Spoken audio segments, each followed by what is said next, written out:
the Nürburgring, called the Green Hell, and aptly named, a track too tough to tame. Many have tried, few have ever succeeded. Hello, everybody, and welcome in to this special one-off edition of RCI TV. It is the 6 hours of the Nürburgring. 20-plus drivers, 20-plus teams are about to embark on a 6-hour war through the mountains in Germany. Hello, everybody, and welcome. I'm Jesse Lee, joined by Stewie today on commentary for the first half of today's race, including the finish of qualifying.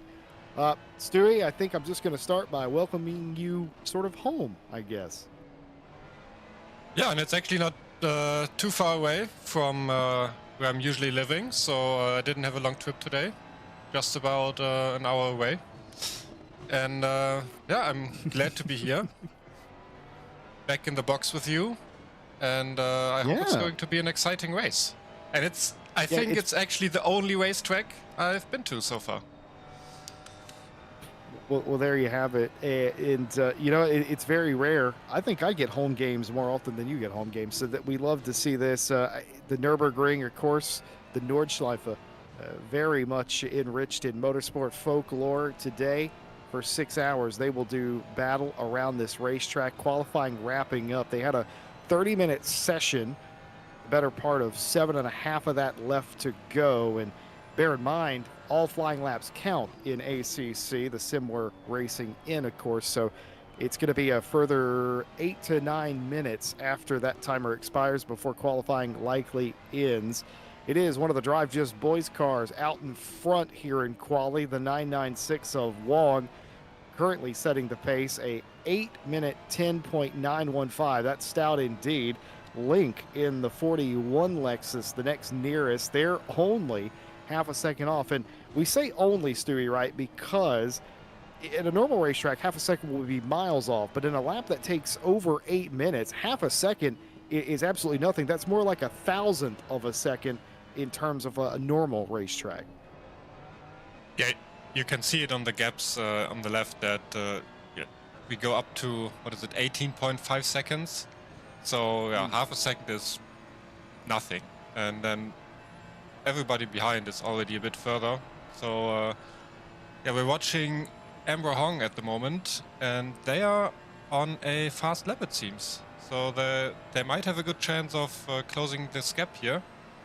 I don't think anybody of the top 3 will go out again. No, they're all in the pits, so that is their lap time. So Hong will have a good chance of maybe getting pole here. The track is still fast, which means it should be getting better with time, so yeah, they have a really good chance. Certainly the case. We're talking about the Dynamic Esports Academy 999 car. There's 2 different classes out there today, but it's not what you think. These are not pro and silver cars. The classes denote their entry in this particular event. Pro Series cars, the white numbered background cars, are cars that are entered in the RCI 2025 World Tour. The silver background are cars that are one-offs, essentially, meaning that they've signed up specifically for this race. That's how the World Tour has been ran. That was very sketchy, and it is going to go wrong. Into the wall is Ambra Hong in the 999, and that's going to be the end of that promising lap, and that will be the end of qualifying for the Dynamic Esports Academy team. But as I was saying, white number background are cars that are entered in the World Tour. They're entered in the 2025 Endurance Championship here in ACC on RCI. Cars with the silver plating, or gray plating if you prefer, those are just here for this specific race, and they're not getting championship points. And that's going to be interesting because usually, Stewie, when we have 2 different classes, we like to talk about how's traffic going to be, you know, what's the skill discrepancy. That is not the case here. As you can clearly see, they're intermixed throughout the field. This is, are they going to play nice and lose me points today versus are they just going for outright glory? How dangerous might they be? How many more risks might they take out there? Yeah, that's going to be very interesting to see how these two classes will do the race. Maybe they'll work together. Maybe they'll be nice. But I also realized I was wrong. They do have enough time to do another lap because, of course, they can cross the line before the timer runs to 0, and then there should be enough time to do a full lap. So the top 3 all went out. I guess they just waited a bit for the track to improve. And Raphael Hill here also on a decent lap at the moment. And with that car and that livery, he has to have a good setup here and a good race now. Yeah, in the Manti Porsche, and I gotta say, there's more iconic liveries in all of motorsport, and certainly one bathed in legend around this particular racetrack. Some things just fit together like a puzzle, and this livery on this racetrack is certainly one of them. One of the hero cars, as we'd say in Western society, this Manti liveried Porsche. So, Yule on one, coming around the back half of the circuit. Oh, and he's going to lose it, isn't he? He is going to lose it. He's going to go around, and he will not get to finish that lap. Now, if he were to reset to pit lane, as you were saying, Stewie, he would get back in time. But if he gets this thing spun around, there are cars coming, by the way.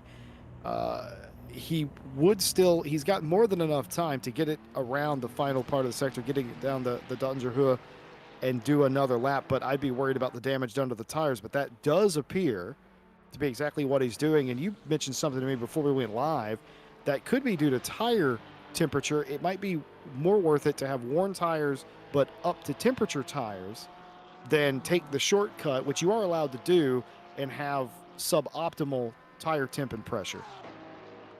Yeah, I think that's what he's doing here. He didn't want to just do the short GP track and then have a suboptimal fast lap. It wasn't that big of a spin, so I think the tires will still be fine, and they're also cooling down a lot on the Döttinger Höhe. So yeah, he will just take it easy now and go for one last, hopefully, quick lap. And I think we have the P2 car, Alexander Link, now also on the last lap. Alexander Link in the number 41, trying to do Lexus proud. They've already got within half of a second of Drive Just Boys, and they're looking to do a little bit more. This is the Competier.net sim racing, one of the two Competier.net sim racing cars, and they're both they're the number 41 and the 42, and they're both in the Lexi. It's been a long time since I've had to have that discussion on what the plural of Lexus is. But I got to say, for it being such a long time since we've seen a competitive Lexus, Link is doing an excellent job of showing us just what it's capable of around the Green Hill. And I don't think I've ever seen a Lexus on this track, so I know that a few updates ago, maybe they did some changes and the Lexus became one of the cars that was driven in a lot of fun races, but yeah, I have no idea how this will handle on this track. I mean, it's a bit hard to tell because all cars look a bit jumpy around here. It's just the way the track is in ACC. But I think the Lexus is not really known for having good suspension. It could be really fun to see it on the long straight though, to what speeds Link can get up here. Yeah, it's true. Different cars are going to have sort of different paces down the Dottinger Höhe, and I'm curious where the Lexus stacks up as well, because again, it's such a rare find, and now we have two of them in this race. The 42, actually we have several of them. There's Tom Shipston's 707 is in the race as well. Leiter is in the other Competier.net sim racing car. They are down in 22nd place currently, so both ends of the grid effectively as Link continues round. Qualifying has officially ended, but it will not end for another 8 minutes or so, as cars on a valid flying lap are allowed to continue their valid flying lap. Amber Hong out there again in the 999, running another lap, going to try and complete this one, of course, to get a little bit further up the grid. Already up in 4th place. It's a good starting spot. Stewie, we hear it every time we sit in the paddock in ACC. How important is qualifying in a 24-hour race? This isn't that. This is only a 6-hour race, but it is the granddaddy of all racetracks. It is the Nordschleife. How important is qualifying in this race? I think there's only 2 tracks, at least the ones I know, where qualifying is that important, and that is this one and Mount Panorama, because you just cannot overtake for most of the track. Mount Panorama maybe a bit less than this, because you can still overtake on the straight and the start-finish section, but here, if you're behind the car, you're probably going to be behind that car for the entire lap. So, yeah, I mean, I would say qualifying is very important, that you don't sit behind people that have less race pace. As for the general win, or like the chances for the race, I don't know. I think it's more important to not crash.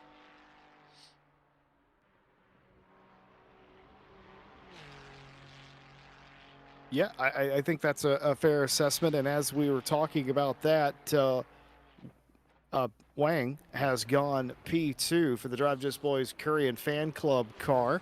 So we've got both the Drive Just Boys cars in the top 2. We, of course, are watching the 999, the Dynamic Esports Academy team, who is trying to improve upon their time to get a little bit closer, maybe even overtake. But Wayne got within 3/10. So we've got 3 cars under half a second here in qualifying. That is pretty darn good considering the small amount of time, only 30 minutes they had to put together a lap. You get 3 runs at it, really. 3 legitimate runs at it, and that's about it. And that doesn't account for resets, of course, where you maybe reset multiple times trying to get the lap. Something else we haven't talked about as qualifying is wrapping up is the weather. There's nothing to complain about yet. 25 degrees C, the ambient temperature in the Eiffels, but 32 degrees on the track. A little bit slippery for my taste. Completely overcast, grayed over here at the Nürburgring today. There is the omnipresence threat of thunderstorms and rain here today, and we cannot certainly rule it out. We've had the good grace and fortune that it hasn't happened in practice in qualifying, but I am assured that it is absolutely on the table today for the 6 hours. Rebound Racing's Joe Dauber trying to maybe move a few spots on the grid down the Dottinger Hill one last time. Under steam on a valid lap. Up and under the Bilstein Bridge, as I think it is now. I believe there was a period of time back in my younger days, Stewie, where it was the Audi Bridge. Actually, no, the Audi Bridge is at the other end. Now that I think about it, I'm getting old and forgetful. Yeah, I don't know when I was here the last time, but I think I still remember it being the Audi Bridge as well. Either way, we're going to see Dauber cross the line now, and since I love how close they get to that wall. Since the track state has improved, that should be a good improvement, and it was, I think, by about 2 seconds. But all the cars on the track right now are a few seconds up. For Wang especially, currently 2.5 seconds up. So if they can carry that to the end, that might be pole for them. Amber Hong also up by about 3 seconds, but that won't be enough to get pole. Let's see if it will be enough for P3. Ooh, a little bit shaky right there. They had to shorten up their run through the S's. That here comes Hong trying to at least gain a few spots. I reckon they will. Will it be enough for pole? No, it will not. An improvement still. An 8:11.325 puts them on the second row of the grid for now, at least. And that is still an improvement for Dynamic Esports Academy. Alvin Wong, the second Drive Just Boys car, and one that was on pole for the majority of this qualifying session before being deposed of by Competier.net Sim Racing. Now they are the ones attempting to take their pole position back. They only need 8/10, Stewie. Yeah, A10s, and by the looks of it, they will easily have that in the back, at least if the gaps are not lying to us right now. But we'll have to see. It's just long 30 seconds left of the lap. The Aston, I don't actually know what the current state of the Aston is in terms of top speed, but 277, 78. It might be up there, but coming into the last section of the track, just one last braking zone, and it's very easy to miss the brakes here and then have a very bad chicane, but looks to be quite clean, and again very close to that wall. Coming across the line, and will it be enough for P1? It will be by, wow, 1.2 seconds ahead of Alexander Link. Last lap hero Alvin Wong for Drive Just Boys in the 996. Aston gets it done on 808, 785, 1.25 seconds quicker than Link and the Competier Sim Racing team. And that's just what the doctor ordered. And they had to respond there at the end. They were unchallenged realistically for most of that quali session, but they needed a lap and they got one. Last lap heroics. Well done, Wong. Now, what can Marco Badowski, the Team Monkey Racing, there's a familiar livery and car for RCI Nation. The 508 Ferrari coming to get the line. Looks like it's going to be an improvement. The question is how much, and it's a couple of rows is what it is. An 8:13, 4.5, 7, good enough for 6th place currently.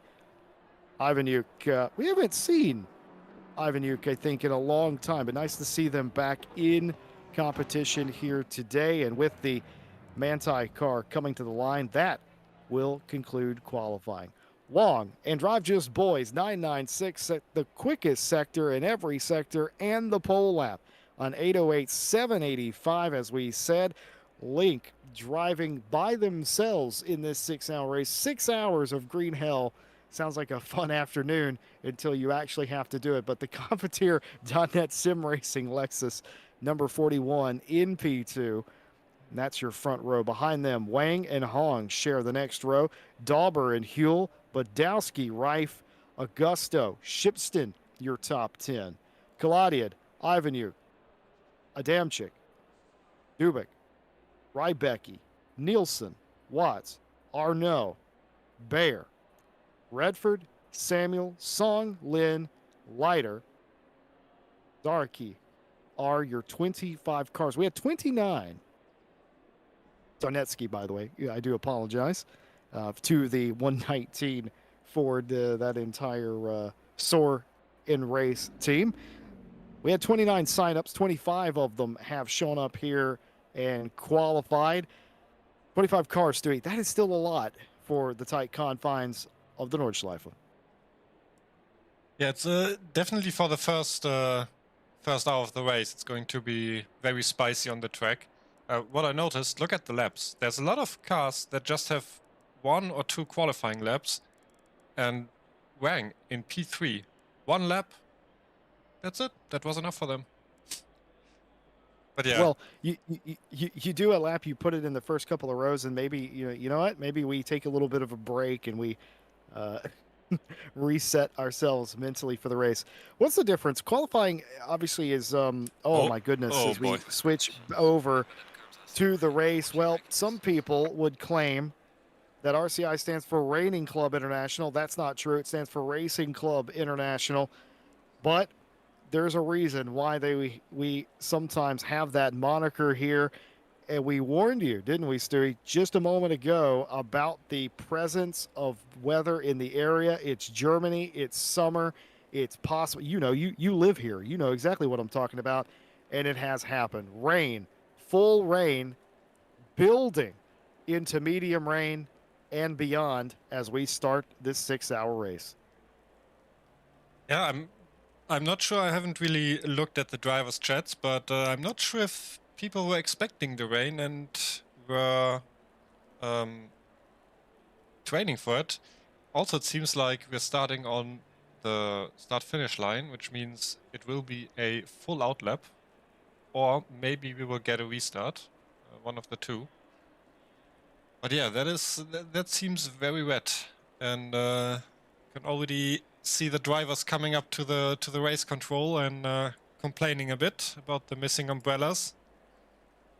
But yeah, this region is just there's no weather reports basically because it can change all the time.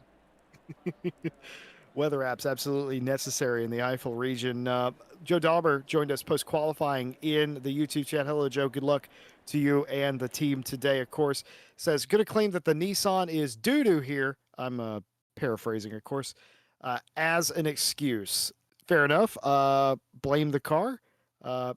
What's that old saying? I was right, the corner was wrong, something like that. Full out lap, but Joe Dauber confirming, and I suspect they will do a full out lap as well. And while they get ready to set upon the Nürburgring, of course, we have two different races technically going on here. We touched on it earlier. Pro Series cars are cars that are racing for the World Tour 2025 Championship. Silver cars, they're not silver as in pace. They're silver because they're being denoted as one-off cars, one-off entries that are here to tackle specifically the Green Hell and no other round of the championship.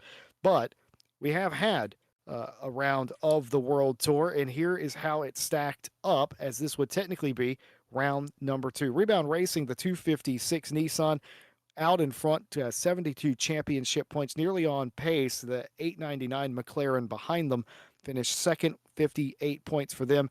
Era E Racing, the 377 McLaren with 53 points, is your final podium finisher there. Goat Racing, Slick as Soap, the 333 with 48. Team Monkey Racing, the 508 Ferrari, round out your top 5. Outside of that, 4 points behind him is the Kraken Engineering 111 Ferrari. RPMS SimSport claims 7th place in the 707 Lexus with 37 points.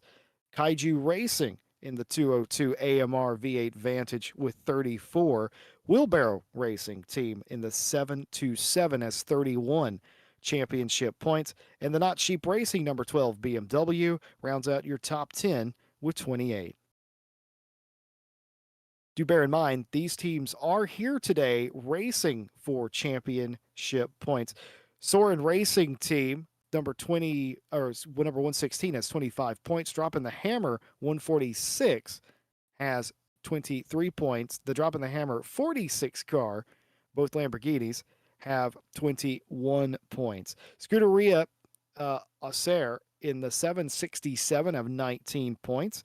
Rounding out the top 15, Soar and Race Team Sake Speed Division, I'm pretty sure is how that is, or what that team name is. The 117 Bentley nonetheless has 17 points. The other Scuderia Auxerre team, the 505 one, has 15 points in 16th place.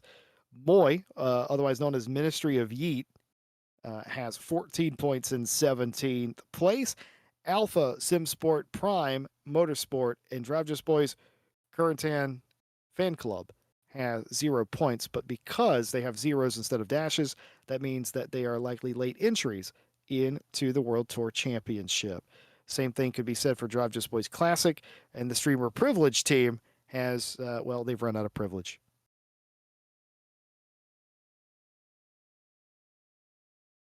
Also, being told that we are not meant to do a full formation lap. I wondered for a second, Stewie, if that was done on purpose, because the last time we did an abbreviated formation lap, ACC came off all glitchy, and I thought maybe that there was something there trying to keep that from occurring. That's not the case. So qualifying has been saved. Wherever they qualified, the positions we've shown them in is where they're going to start the race today, but they are going to fix the formation lap so it's a short lap so we don't waste literally 15 to 20 minutes rolling around under sort of safety car speed. The other thing that's going to do is that is going to potentially reset the weather, another roll of the dice on what the initial starting weather is going to be. I think it's actually closer to 30 minutes if you do the full formation lap. So yeah, nobody really wants to do that here. And as you said, really unfortunate about the weather. That would have been a very interesting start. Let's hope we can get something like this again. But yeah, the drivers were definitely not too pleased about that. Although for the broadcast, would have been fun and a bit of a challenge for them. So yeah, the server should be back up in a few minutes, and then get to see the quicker start. Also, did you check the time when the race is starting? I'm wondering if we can go into the night today. Yeah, it's interesting. I'm assuming the race ends at sunset or just after twilight. I think it's very possible that that is how it was set up. It starts at We'll 2 get p.m. back. Okay. So it will. Well, no, it won't. Not in Germany. Not in the summer. It won't. It'll end in the daytime, sort of in the evening, wouldn't it? 6 hours? Yeah, it should still Is be it? bright. It doesn't get dark. Yeah, it doesn't get dark till what, 11 o'clock Yeah, in the so summer here. sometime between 11 and 10 and 11, yeah. But it's a shame because Kunos did a really good job of conveying the atmosphere in the night with all the lights on the side and It is do, do brilliant. do you even And the see some raves and the fireworks? parties and you I believe you may do. Yep. Yeah, but the fires and everything, it's just really good. The only thing they didn't do is all the sound. Because if you drive along the track, I think there's a couple of drivers who said that in interviews that you just hear all the partying and obviously you smell all the barbecue, which the game couldn't do, even if they tried. But it would be nice if you had some atmospheric audio slider in the game and then you just get some party music, You've German got to party music. it's got to be royalty free party music, of course, but Uh, you know what, that is something I've never thought of. But can you imagine driving your V8 or turbocharged 6-cylinder race car around here, and you roll up to one of these party corners, and then all you hear is the thump of bass, and I don't know what the popular music of the area is in the post dubstep days. Eurobeat? Are we back on the Eurobeat vibe? You'd know better than me.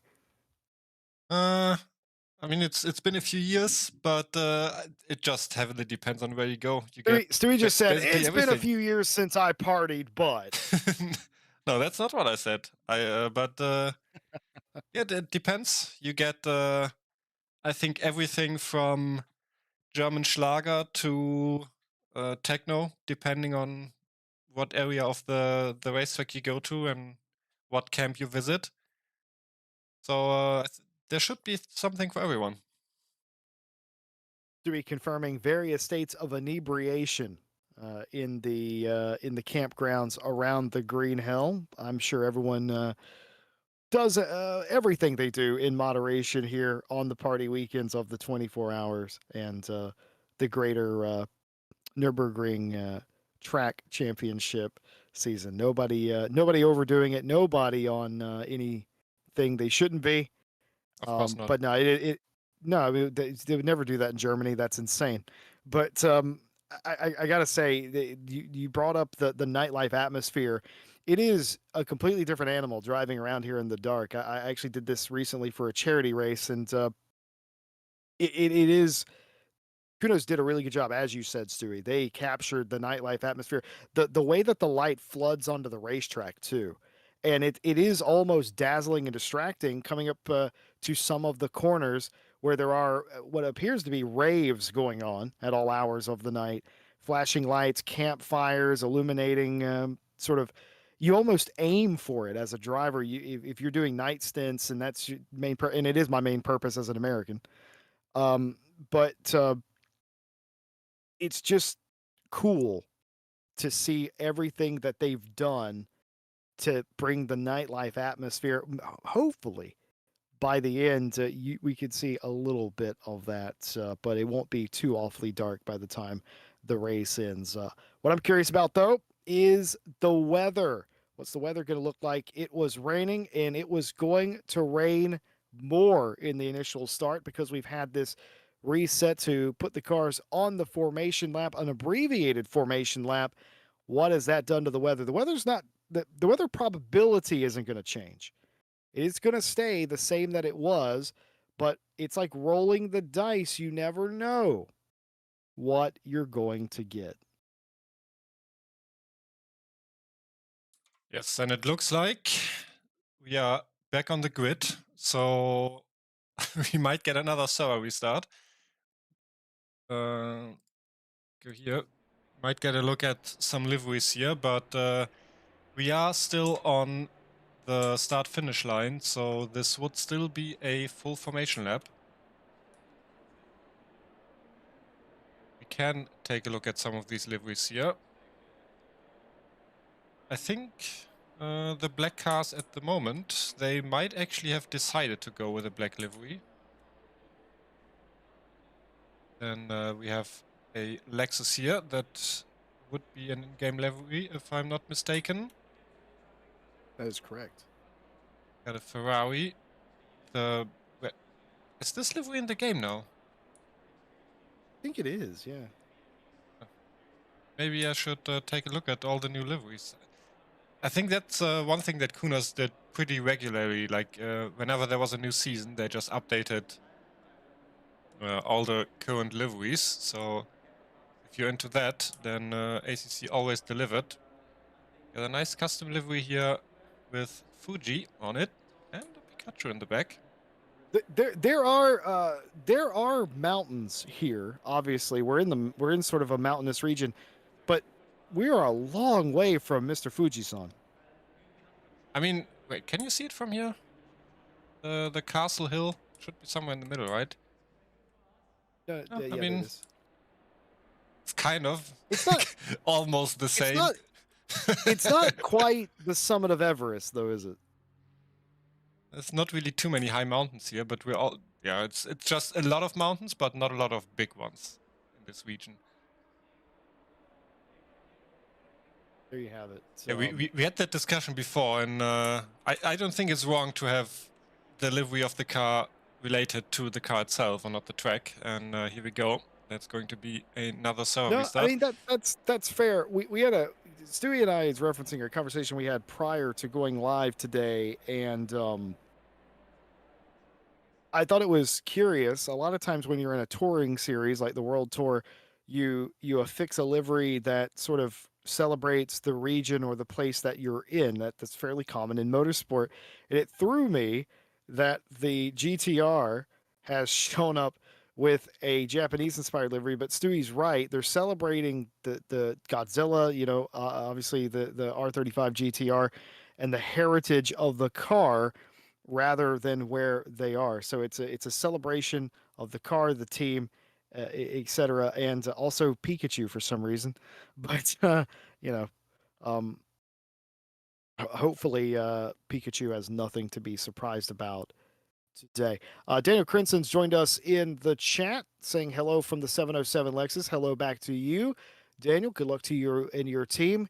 He says they've never been to the N24, but looking forward to attending the 24-hour of Spa for another time this year. Good luck with your travels. Safe travels, of course. We hope you have fun. And top tip, sunscreen. Sunscreen and ear protection, I would probably say, but you probably already know that. Daniel also has told us that they're hoping that the 41 Lexus wrists give up before the 6 hour so we can claim top Lexus. So hoping for divine intervention there. Crimson also confirming that Red Bull Verstappen livery is in the game, as we suspected. Gerstie's joined us over on Twitch. Hello, Gerstie. Welcome in. And Callum Kerrigan confirming you're going to need hiking boots for Spa. Yeah, you need hiking boots for a lot of tracks. The Green Hill's one of them. Obviously, Spa. Spa will tucker you out. For absolutely sure.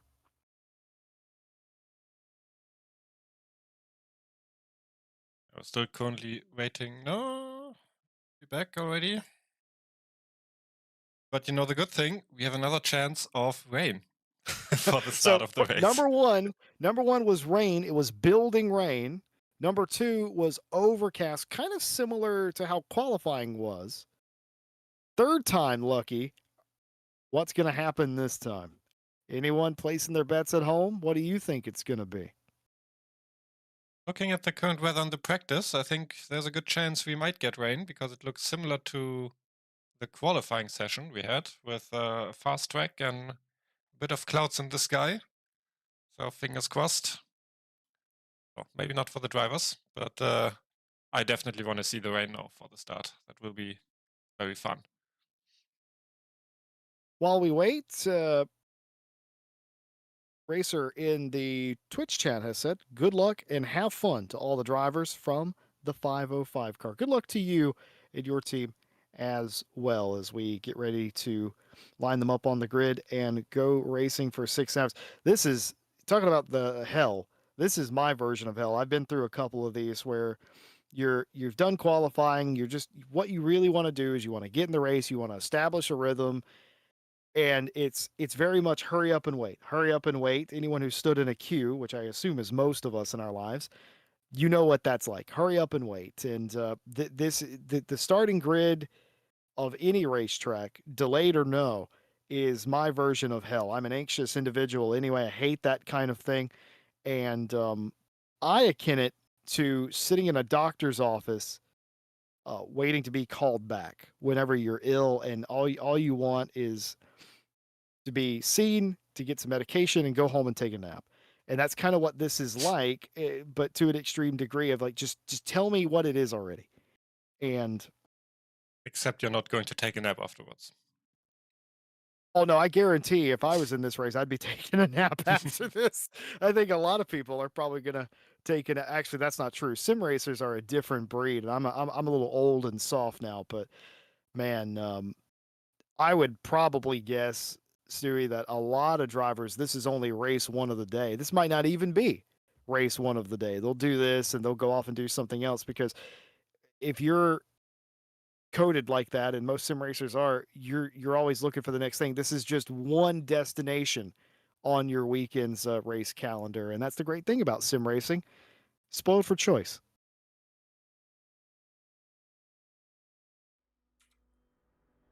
And we are back on the track, this time on the Döttinger Höhe, which means we will start the race. But unfortunately, we can see no big rain clouds. So This is the best weather we've seen thus far. I think the last time it was also good. Like I'm pretty sure it was mostly sunny. But yeah, good for the drivers. They didn't seem like they were enjoying the rain too much. Here we have another classic livery that we see in a lot of our champs from Monkey Racing. The black Porsche. This is the 115 from Eda Augusto. And another livery we see quite regularly, RPMS, with their gray and how do you call that color? Sky blue? Close enough. Aqua? Maybe aqua. Another Nissan with Mount Fuji on it. Some in-game liveries here. I'm not sure about this one. There's a flag on the back. Oh yeah, okay. Now we know this is definitely a custom livery. The Jimmy Broadbent sticker. I also really like this one. This is actually, no, it's Turner. This might be a custom livery. I'm not sure. Looks like it could be. It looks very professional. So I'm. Yeah, I don't think no that's in the game, Stewie. That's the Turner Right. Motorsport BMW. Yeah, you can tell I'm not watching a lot of racing, so don't actually know the team names. This You know one. why we Yeah, go ahead. that is a custom livery. While we that is good though, I will say this: the fact that Stewie, a man who has raced and broadcasted so many races over the years, has to take a second look at some of these liveries to determine if they're custom or not. That's actually to the credit. Is this a custom livery? I'm not Go sure, on. I'll Jesse. wait. Yeah. I'm Wait, shouldn't there be a U on this somewhere? Shut up. Shut up. I was not going to bring that up. I'm glad, like, I'm pretty confident that there's not a me. Oh my God, you're checking the crevices. Good Lord, he's checking crevices. I'm pretty I sure that's hope I'm where not on this car. I'm pretty sure that's where your head was when I saw it on Uh, this kind of the livery last time right in the back. uh, No? yeah, the last time I saw me, I was on the top, and I'm Oh, not, thankfully. hmm. What a shame. No, no, that's for the best. I like this. This is very interesting by the Soren Racing team, and I now that is not exactly happy that cat on there, but of course the Ford Mustang modeled after the Dark Horse edition. That's a different cat. They've got different cats. Oh, I see what they've done. They put cats on the quarter panels, so if anybody hits them, it's you can't do that. That would not be okay to hit the kitties, and I agree with that. But yeah, the fact that you have to take a look, you have to double look at some of the deliveries to make sure if they are or not custom is quite incredible. We thank everyone for putting in their effort for making the custom liveries, the Not Sheep Racing team, all of the drivers in this car. That is the United Nations of race cars. Is that Not Sheep car? That is incredible. There's so many different people from different parts of the world there. Hats off to them. It's also Malk looking said really huge nice here. shame. Malk said huge shame to something, and I'm not sure what he was he was talking to you, but I'm not sure what he was referencing. But yeah, I do like that car. It's got a nice Marshall sticker on the side of it. Very nice. But huge shame for one reason or another as we get rolling off of the grid. Stewie, let me ask you this very quickly as we roll down Dottinger. Is there going, how nicely are they going to play down into the Yokohama S's for lap number 1?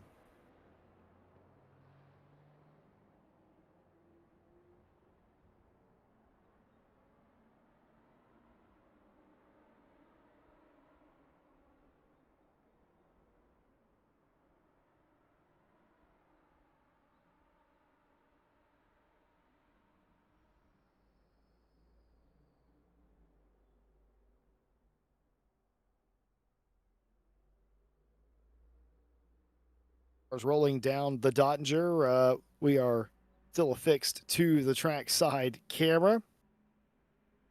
Oh, Malk has confirmed that the wheelie slow car not having my face on it is what the shame is. I respectfully disagree. Cars going through the final couple of corners, getting ready to go green.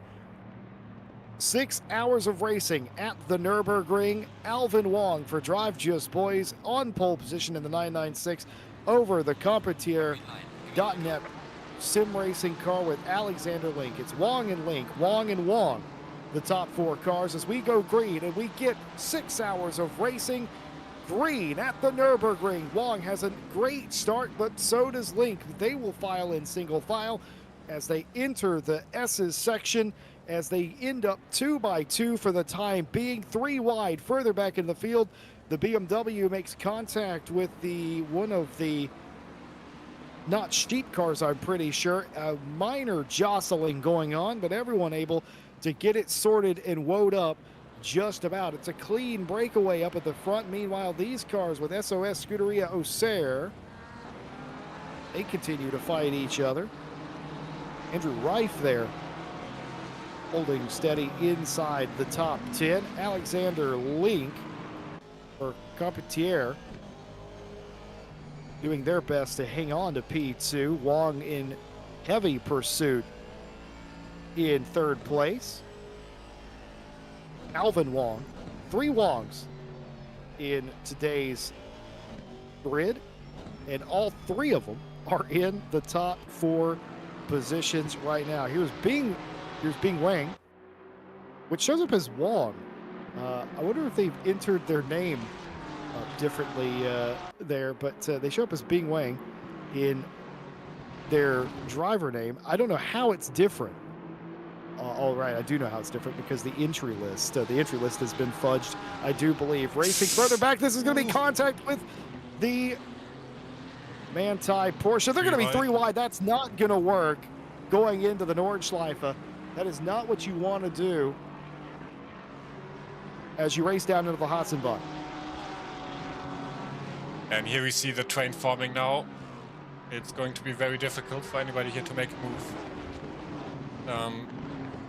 Ooh, that is Hill in the wall. Lost the car a bit, and look at how everybody's bunching up immediately because one person had to slow down a bit. But they still couldn't really make a move, so all that did was make the gaps much smaller. Very scary moment there, and I wonder and I worry that maybe Huell tagged the wall there a little bit, and that's going to create some sort of issue. The thing about ACC damage is, Stewie, I'm pretty sure you can agree, a lot of times you could just deal with it. It's not that big of a deal.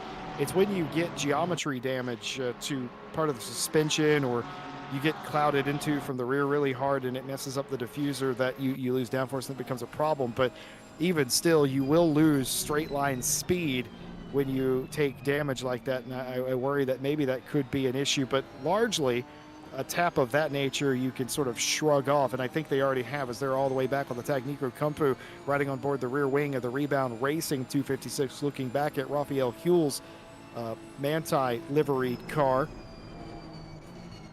Very much on the attack here on lap number 1, as everybody just about got away majorly cleanly from the initial start, and we are well underway, single file on the Nordschleife.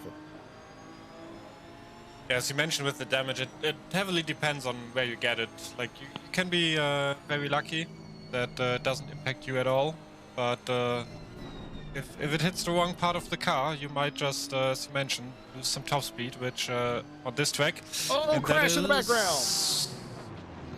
Oh, big crash! Ambra Hong in the 999 for Dynamic Esports Academy loses it over the curb and collects another car. We're going to have to look at the replay and figure out, I believe it was a Ferrari, but which Ferrari just gets over the curb. Easy to do, following another car, slammed into the wall and gets into the, I think that's one of the Soren Racing cars, and a piece there as well. Was that the 707 of RPMS that got a piece of that? I believe it was, because I can see a contact here of them. That is rough. The first lap, it did open up the gaps a bit, so a bit more breathing room for all the other cars. But yeah, really unfortunate for the 2 cars that got collected in this, and we just had another crash somewhere, if I can find the number. I think it was, yeah, the 115. Ooh, that car looks very damaged. See what happened. See what happened indeed. Ignore the rear view mirror. The rear view mirror is live. No, they've had a failure. No, they've had a failure. The crash already happened. This is the car that hit the Dynamic Esports car, the 115 of Kaido Society. And that car is crunched, and they were trying to limp it back home. And they have elected that it's well, it's a little bit too far to go, so they will reset the pit lane. That doesn't mean that they're out of this race. It will be a huge towing penalty, but they will be allowed to rejoin the race if they so desire after finishing the repairs. We just saw Huell make the move on Kumpu. I think he just made it before Mutkurve, as Kumpu ran a bit right here and gets passed by Riffe. The Nissan doesn't seem to be too happy at the moment. The Porsche is a bit more grip out of the corners. But yeah, Huell just made it before Mutkurve, the corner where you don't really want to be too wide, and just running away at the moment. So the damage doesn't seem to be impacting him at all.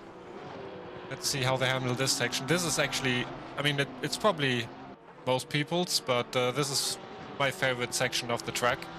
Not only because that's the area where I was always staying when I was here at the racetrack, but it's just such a roller coaster. You go up, you go down, and left and right, and it's all fast and flowy. It's so good.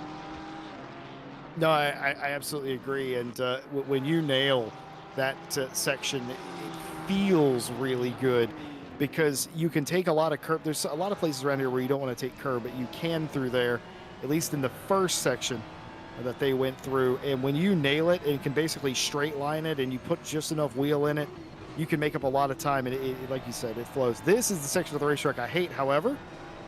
This turn right here, because I always tend to hit that curb and I always misjudge, and I'm not quite far enough to the left to make this. In the best of times, you do this flat out. In the worst of times, you have to let off and you hemorrhage time through there. I wanted to point out something about the GTR that Nico Kumpu's driving. This is the time of the race where if you're in the GTR, you need to dig. You need to get something out of it, because the last time I drove the GTR, and granted that has been a little while, this car gives up halfway into a stint, whether it's the tires or what have you.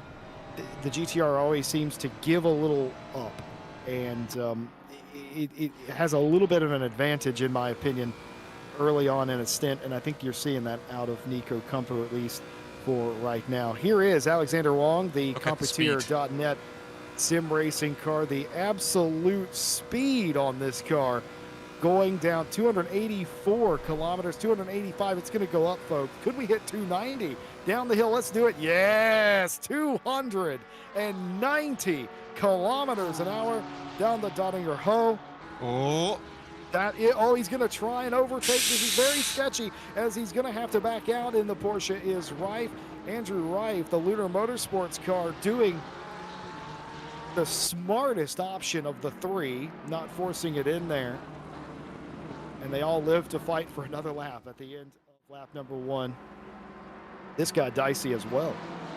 Yeah, I think there actually was some contact, but it seems like everybody... very close. Yeah, seems like people are still a bit careful at the moment, and rather pulling out than trying to go for it to right, which in this corner I think rarely works out. You always think that this time we're gonna make it and nothing is going to happen, and then it happens and somebody's in the wall. But yeah, at the moment they do have some patience left. Hopefully that continues to be the case. Wong driving the Drive Just Boys Classic 996, leading the race over the 41 of Competier.net Racing for now. The 998 of Wang in the Drive Just Boys Current Tan fan car. I do like that. I don't know if you're familiar with Tan, but sim racer in his own right. I do believe that is what they're referencing there. Driving as a fan club for him, so that's pretty funny indeed. But sitting in third place is the Current Tan fan, Drive Just Boys 998. Raphael Huell in the 21. Knock or no, hasn't really affected the Cafe Motorsports car in fourth place. Rounding out the top 5, Nico Kumpu in the 256, at least for the time being. Contact here, though, between Reif. Gary Lynn and the Soren Racing team has come to a dignified failure. What's happened? Oh. Like I said, a dignified failure. Something amiss there, clearly. I did see it sort of jostle about before it stopped, but it did get going again. So it stopped in the hairpin on the Grand Prix Strecke, but has since then re-picked up its pace and has continued on. Here's one of the other Soren Racing cars, Gary Arnault in the 118 Mustang, circulating in 17th place. If you weren't with us at the beginning where we explained there are technically 2 classes in this race, but they're not separated on pace. They're separated on participation. Pro Series cars, denoted with the white number background, are championship World Tour cars, meaning they're contesting a World Tour Championship here in 2025. Silver numbered or gray numbered backgrounds are one-off entries, meaning they're here for this specific race, not competing or gaining points in the championship. So there isn't necessarily a pace discrepancy. There is a participation discrepancy between the 2 classes. So don't expect any sort of moving out of the way blue flag sort of shenanigans here for a slower class, because that is just not the case. I just saw we had what's the number? Oh, 7. This Porsche seems to just have had an accident. Oh, ooh, yeah, that's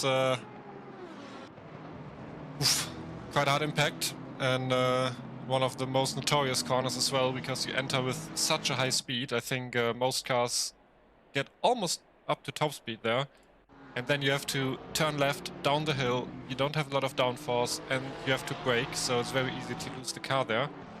And when we saw the Bentley, it already looked a bit damaged, and I think we might have a replay of the first lap here with the Bentley and another car. Yep, that was 337 still... gets spun. Ooh. Oh! If we could see that again from the 117's perspective, or was that the 118? I'm unsure, but it was one of the SOAR racing cars. Should be the 117. Gary Lynn, yes. And that was still on the GP track in the Schumacher S. Oh, man. Oh, almost collects their teammate there. That was, I'm pretty sure, the Era E car that was involved. I could be wrong about that, but I'm pretty sure they made contact with the Era E car and spun themselves, and it is the Zheng Yupan Era E racing car. That looks pretty much unscathed though, so I'm not sure how big that contact was. Well, I mean, they just got ran into the back of Zheng Yupan, so it's not as if it's the other cars got it way worse in my opinion. And you can see this car is not necessarily hurt that bad, as Pan's able to make up a spot there and climb inside the top 15. In fact, in this sector alone, has gained 2 spots, was able to get by Bayer and Song, it looks like. Yeah, quite on the roll here, that McLaren. Maybe needing to prove something to them after getting spun around in the first lap.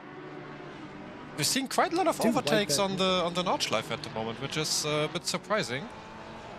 Badowski, though, still not getting past Griffin, the Porsche, who seemed to have been struggling a bit on the last lap, but maybe now found the rhythm again, because yeah, Badowski on the GP track looked like they were pushing the Porsche through the corners, but now yeah, it's a decent gap and not really close enough to try any moves, especially in this sector. And here we see the curbs that you can actually take if you hit the line.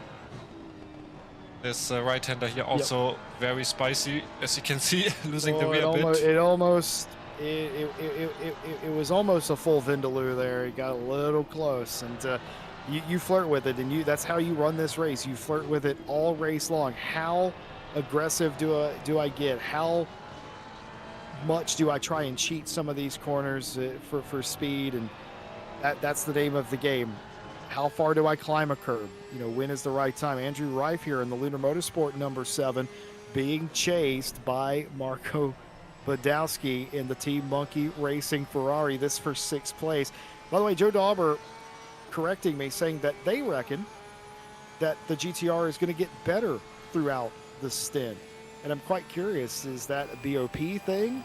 Or is that because I'm used to seeing that GTR in our races where it's set up maybe a little bit differently? I don't know. Maybe I'm misremembering in my old age. I don't know. But Marco Badowski Joe Dauber disagrees and reckons their GTR is going to get sweeter as time goes on. I'm quite curious if that is the case, and that might raise some eyebrows from the GTR fandom, bring some people back to racing the GTR in the near future. Rife, this goes back to your earlier illustration, Stu, when we were finishing up qualifying, going to the grid. It is just so hard to pass, but now on the Dottinger Hood, this is the place where you get a run out of that final turn. It's not the final turn, but you catch my drift. You can maybe do this, get side by side. Defensive line from Rife, but it might not make that much of a difference. Badowski around the outside, as they will be deadlocked as they head up towards the Bilstein Bridge and the final couple of corners. Now, typical race etiquette dictates that you sort this out before you get all the way down to the last couple of corners. But they look like they're going to race it out. They get as close as you like. They almost make contact off of the racetrack. Goes Rife, but just able to save it. That might be the second time Rife's been put in that position, but second time lucky. Badowski gets the spot up to P6, and that's what normally happens. Two cars agreeing to disagree, but as you were, sir, one let go. But close racing. Almost no quarter given, but no incident, just the way we love to see it. Oh, and they're right back at it again. Who knew? I was actually a bit surprised that the Ferrari kind of lost the power there towards the top end. I thought he would just go side by side and then pass the Porsche, but maybe some very different aero configurations here. The Porsche might be on quite the low wing. Usually I would have expected the Ferrari to just speed by, and wasn't it these two in the before the last chicane last lap as well that were side by side, and then they almost had contact, but the Porsche kind of pulled out a bit to the side.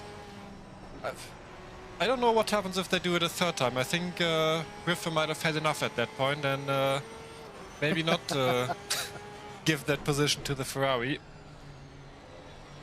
Although I fear that the Ferrari might just drive away now on this lap. As we can already see, Porsche starting to make a few mistakes, and I don't think he will be close enough for another go around at the side-by-side action towards the end of the lap. Daniel Crenson rejoined us to say that we find that you set the best times of your stint at the end if you look after your tires. And that is a very, very tall task. That is something you got to be on top of all stint long here at the Nordschleife. It's so easy to do tire damage. But Alexander Link for Competier.net has caught up to a car that is on, basically it's being blue flagged. You can see the marshals blue flagging. Alexander Link is furiously hitting the flash button, but I mean, where do you go if you're the 115?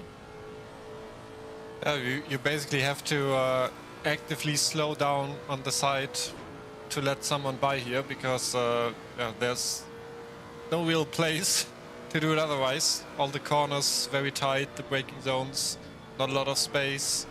You got corner after corner. So if Augusto, who I think it is, doesn't work with Link here, that's going to cost Link a lot of time.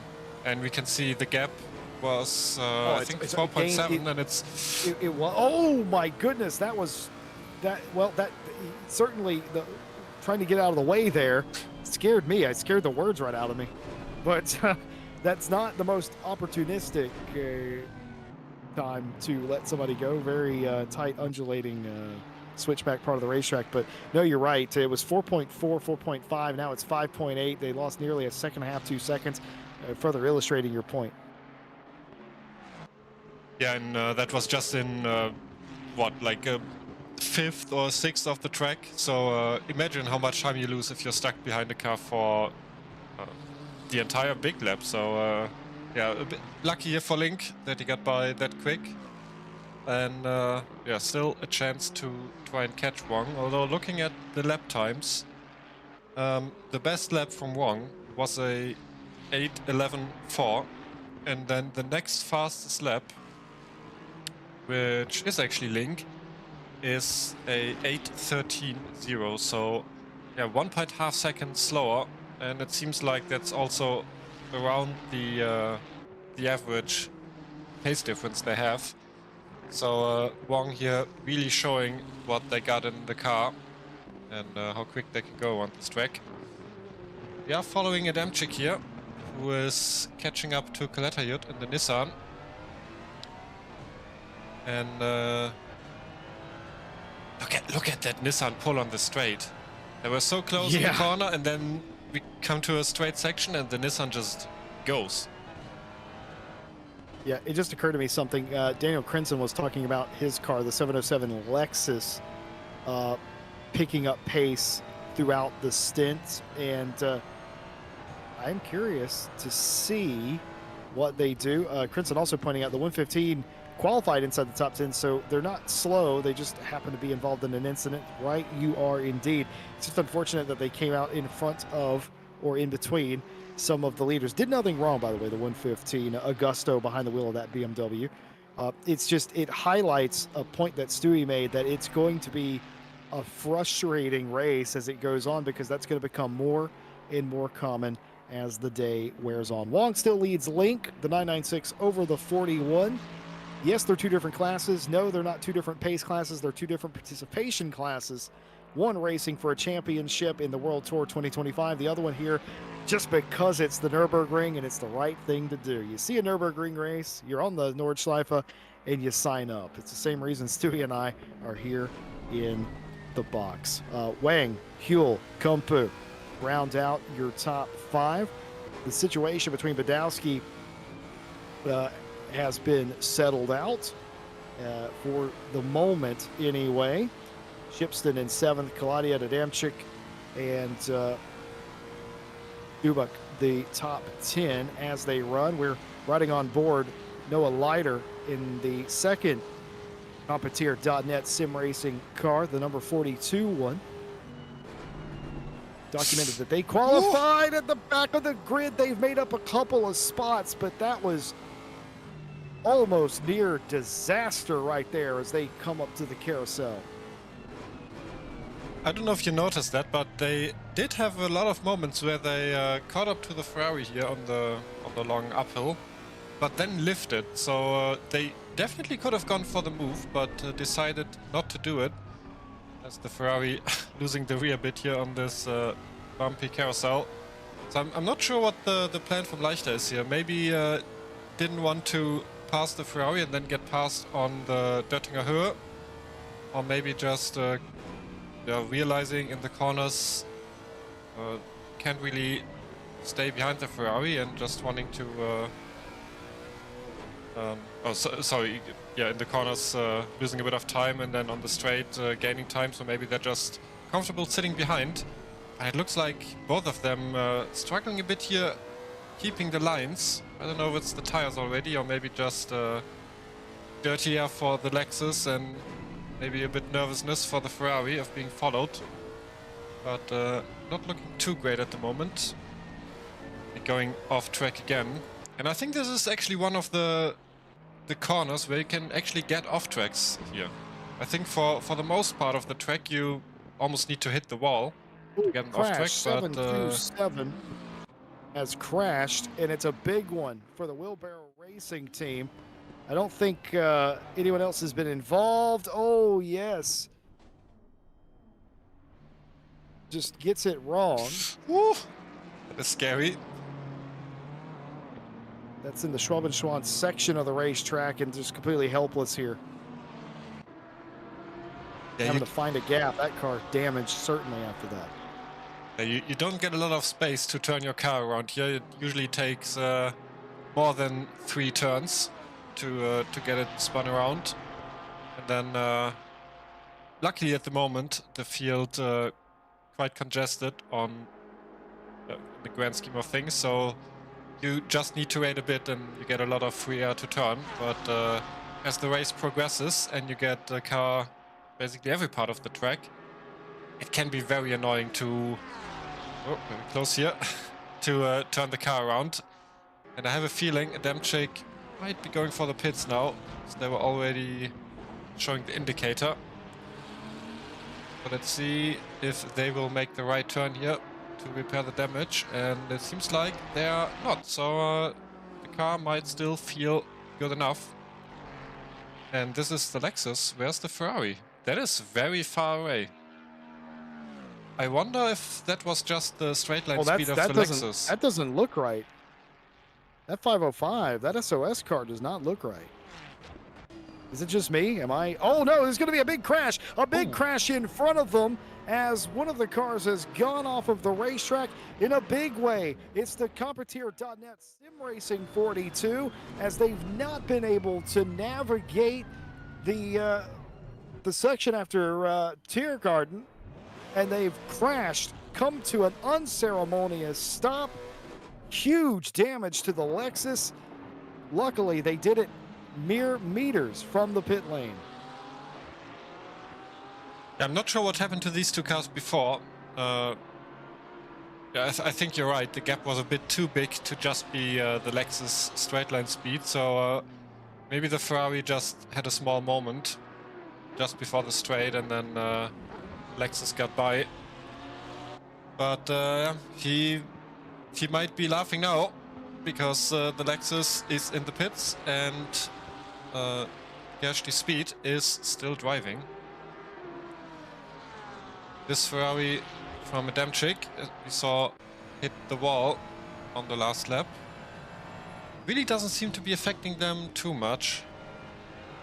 Might need to wait for the... Yeah. I could have sworn I saw this car wiggle a few times after the fact, but that might just be, as you pointed out earlier, Stewie, that might be the nature of the racetrack more than anything else. It might also be the driver testing out if the steering is still direct and reactive, and see if there's any permanent damage. And you tend to do that by just wiggling around a bit, because sometimes when you hit the front axle in the wrong way, you can turn in one direction, but you can turn in the other way. So you want to kind of test out the steering a bit, and I'm pretty sure that's what Adamczyk did. And yeah, even though the damage was pretty straight to the front, I don't think they suffered a lot of damage here. It'll be interesting to see them next time around on the Döttinger Höhe if they can keep up the speed with the Ferrari ahead here. At the moment, it looks like they definitely can. Yeah. Out front, it's Alvin Wong in front of Link. It is Drive Just Boys in front of Competier.net Sim Racing. 8 seconds the gap between those two. The second Drive Just Boys car, the Tan Fan entry, the 998 with Wang behind the wheel, is 3.5 seconds off of Link. That gap might be coming down a little bit. We'll have to pay attention to that. The gap that doesn't exist is for 5th place. Nico Kumpu versus Marco Badowski. 256 and the 508 respectively are as close as you like. Hannah Song, the Alpha Sim Sport driver, trying to keep Adamczyk behind them. Damage or no, the 727 very clearly still has speed. And I think Hannah Song here definitely feeling the pressure. You can see them going a bit off the line. And I think Adamczyk having to lift here a bit before these corners. So after we get out of Ardenau onto the straight uphill, maybe Adamczyk will already be going for a move. Moment definitely putting the pressure on. And we also see the Porsche ahead, so yeah, the field still pretty tight together, and there's another car that is Tom Watts in the Lamborghini. So here in midfield, still everything open for these drivers to gain some positions. And I think we lost a few cars already. I don't remember which ones they were. Probably some that were involved in the big crashes, but we are down a few cars already. But good to see that some others that already did a pit stop to repair are still going. We have the 42 in the pits currently. Oh yeah, that was the Lexus. It definitely did some repairs, and it's also been a while. So that might be a few minutes of repairs there. And here we see Adamczyk now coming up the hill towards the mood curve, and yeah, not really closing the gap too much. And we'll have to wait and see what they do on the Döttinger Höhe. Yeah, that car may have taken the knock, but it does not look particularly worse wear. This is the battle I was talking about, the Team Monkey Racing car in pursuit of the 256 with Nico Kumpu behind the wheel. The GTR Sports Surprise Pikachu, Flag of Japan, and Fujisan, but we are certainly we're in the Eiffels, and bringing a little bit of Asian flavor here to Germany. And right now, Team Monkey Racing would like to bring a little bit of top 5 flavor to the Monkey 508. As I do worry, I mentioned earlier that my research indicates the GTR fades halfway into a stint, and we're about that point. And I wonder if maybe that's what's happening, or the opposite, maybe just the Badowski car for Team Monkey Racing getting a little bit of pace, but wide there. But that's just pressure because Team Monkey's putting it on the back of the 256, giving them all they can handle in the Rebound Racing GTR.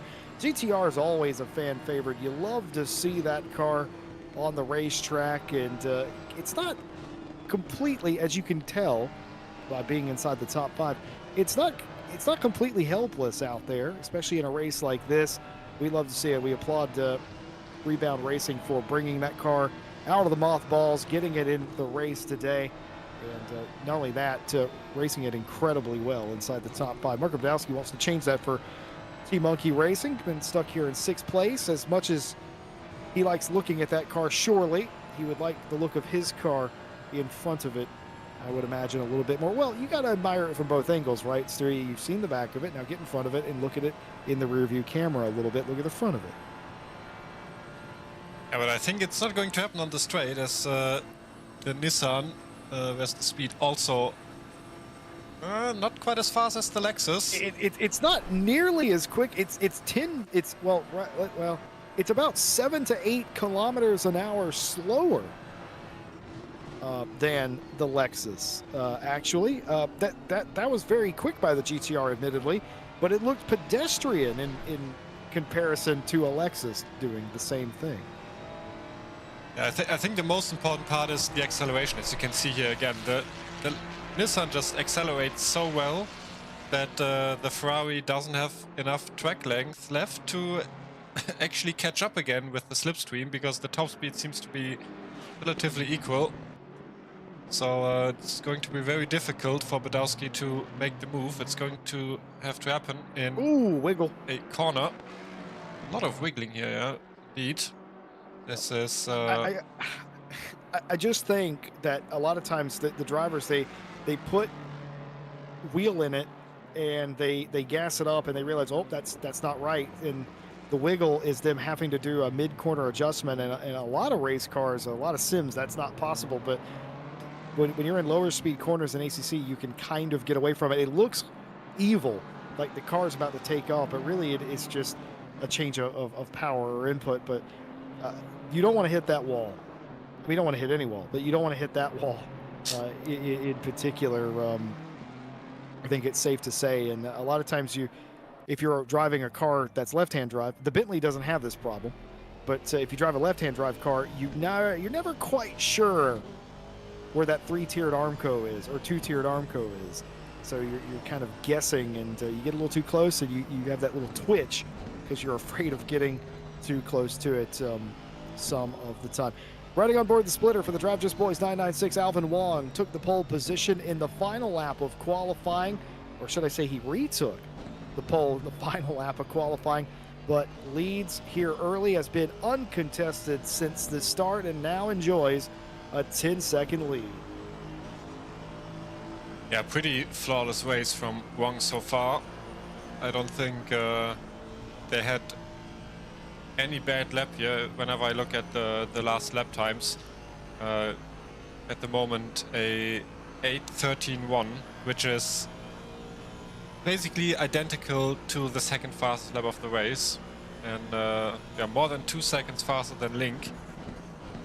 And also, I don't know if you've noticed, but the sun has gone away and we are having clouds at the moment, so the weather seems to be changing a bit. We don't have any wind, so I don't know how fast it might be changing, but maybe we will get some rain this race. And I mean, at this point the drivers must know that there's a chance of rain, but do they have their setups prepared for that in case it happens?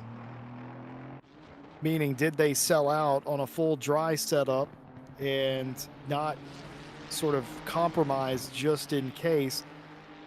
What I'm surprised about in sim racing in general is how often teams gamble on that sort of thing. And Stu, you could probably speak more to that than I could. But what I've never understood as a driver or a manager is why you would sell out one way or another. If you knew that it could be mixed, why wouldn't you compromise the setup so that you could be decent at both?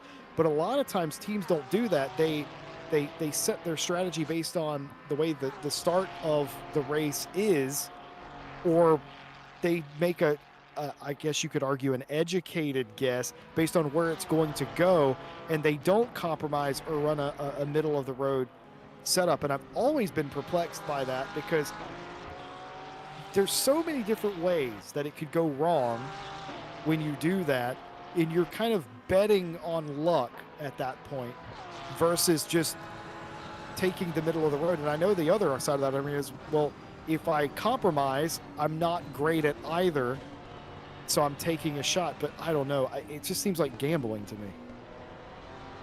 Yeah, I think that's also a bit of an ACC thing, because on a lot of tracks, as you just mentioned, compromising both dry and wet will just get you nowhere. And yeah, if you want to win, you need to be great at least the major condition of the race. So usually it's just you prepare for dry, and if it goes wet, you just hope it works. And unless it changed a lot in recent updates, which I don't think it has, you don't even need to do many changes for the wet setups anymore. So even if you would prepare for the wet, it would just be mainly a dry setup with a lot of interesting values. So yeah, it doesn't really make sense to do any compromise, because you want to go for the win, you want to go all in, and all in means taking risks. Otherwise, yeah, you're just aiming for the middle of the pack, basically. All right, crew chief Stewie, if it starts raining, can I have more Wang? And I'm not talking about Bing Wang, who's currently in third place. I'm talking about Arrow Wang. Can I have more of that? Is that something we could do in the pit lane? No, you can't. So you're stuck with whatever wing you chose, which is why on some tracks it's a bit more spicy than on others. For example, on Paul Ricard, you want to run very low wing. So if it rains, you have not a lot of options in terms of downforce. But on tracks like I don't know, Olden, where you would be running very high downforce setup in the dry already, it's not a big change to the wet driving, because you already have all the downforce to begin with. Nordschleife, hard to tell. You kind of want both here. You want the top speed for all the straights, but you also want the downforce to not end up in the grass in all these sections here that have a lot of corners. So you're telling me I'm stuck with what I have, and I'm damned if I do, and I'm damned if I don't. Yep, basically. Such is the life of a racing driver. Can I at least moan about it on the radio the entire stint? Oh, off of the racetrack there was Vuccerai Becky. The Turner BMW is not going to be able to recover, you know. The dirty tires playing into the incident off of the racetrack. Lost one spot, may lose two, as I believe that's Sect in the 77 going through. And it was 2 positions lost for Rybecki outside the top 10.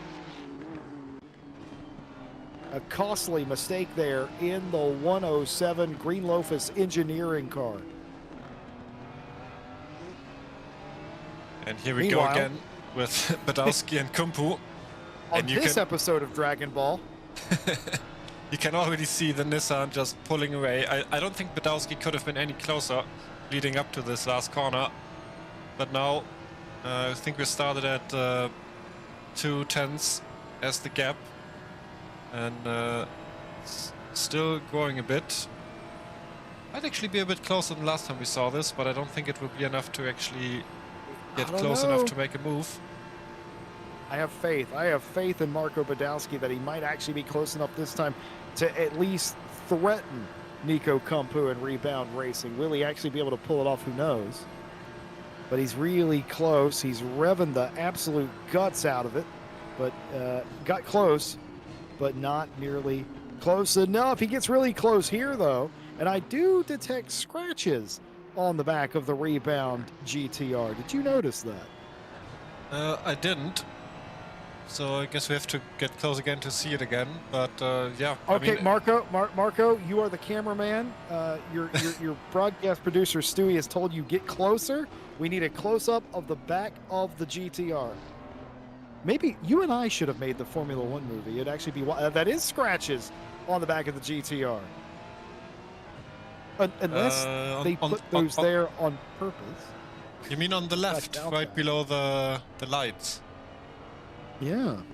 It kind of looks like. Am I seeing things? No. There definitely is a bit of scratches, but I couldn't tell you if they were there before because I didn't really pay attention to that. But yeah, as close as Badowski was coming up to the Döttinger Höhe, there might have been some contact leading up to that. Unfortunately, ACC not really reliable in terms of reporting the contacts in into the pit lane early. Of course, the Wheelbarrow Racing team had an incident earlier on, you'll recall, but this is early. There's the extent of the earlier damage. I don't believe this car, driven by Marcin Adamczyk, has been involved in any additional incident, but they've done 2 laps after said incident. But they have come in early. We expect the majority of the field to come in the next 15. It's going to be another 15 minutes, 10 to 15 before they elect to come in. That's an early stop anyway. Marcin Adamczyk and Wheelbarrow Racing. I was reading chat. Callum Kerrigan's joined us over on Twitch saying, watching shocked Pikachu drive away on the straight is heartbreaking. I find it hilarious. You obviously do not, Callum. My apologies. Joe Daubers rejoined us to say, I'm really looking forward to driving behind the Lexus when we fix our damage. Well, what I think Joe means to say, Stewie, is I really look forward to passing the Lexus again after I fix the damage, right? That's what he means, surely. I think he means being stuck behind the Lexus in the corners and then seeing him drive around the straight. The sun did come out again, by the way. Oh, it sure did. We went from full cloud. We started in partly cloudy skies, went to full cloud. We worried because, Stewie, you and I know what that means in ACC terms. It normally means there's a storm coming. That hasn't happened. We've gone back the other way. It's now mostly cloudy again with the sun peeking out in the afternoon sunshine here at the Nürburgring. Badowski continuing to look at Shock Pikachu. At some point, the joke stops being funny when you follow a car this long. Yeah, you get you grow quite tired of the cars you're looking at for a long time in these endurance races, and usually make some associations by the livery with your teammates. So all you hear is something like, "Oh, it's the, I don't know, white car again," and everybody immediately knows what's meant by that.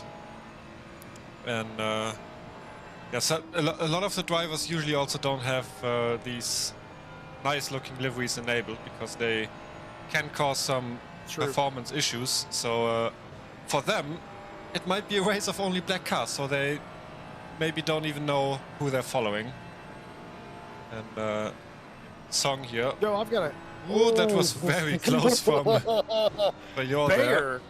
Bayer Almost certainly ran out of room there. He must have been on the extreme edge. Let's take a look and see what happens here. This is the 778 green, the green team racing Porsche. Almost ran into the green, but survives for another lap. Joe Dauber said something in chat that's absolutely out of line. He said, it's better than looking at Les's face. Joe, that is, I'm not having that. Les's face is a work of art, and it should be preserved like the Sistine Chapel. And technically is. And if Les heard you say that, he'd be very upset. I don't think Les face is even on the back of the car, is it? It's only on the... Wait, who was it? It's on the side.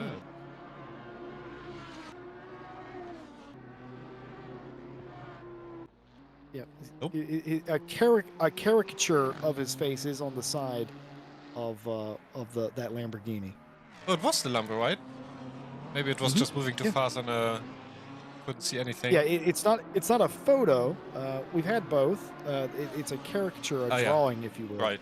of him and the team. For the drop of the hammer, 46, Tom Watts currently behind the wheel. Doing a great job is Tom Watts. I don't know what happened to Tom in the past year and a half or so. He was a sort of an AM low-tier silver driver, but look at him in the top half of the field, thereabout. Just putting in solid, steady laps. Lap times look good. Car looks good. Tom Watts has become a formidable opponent, and hats off to him.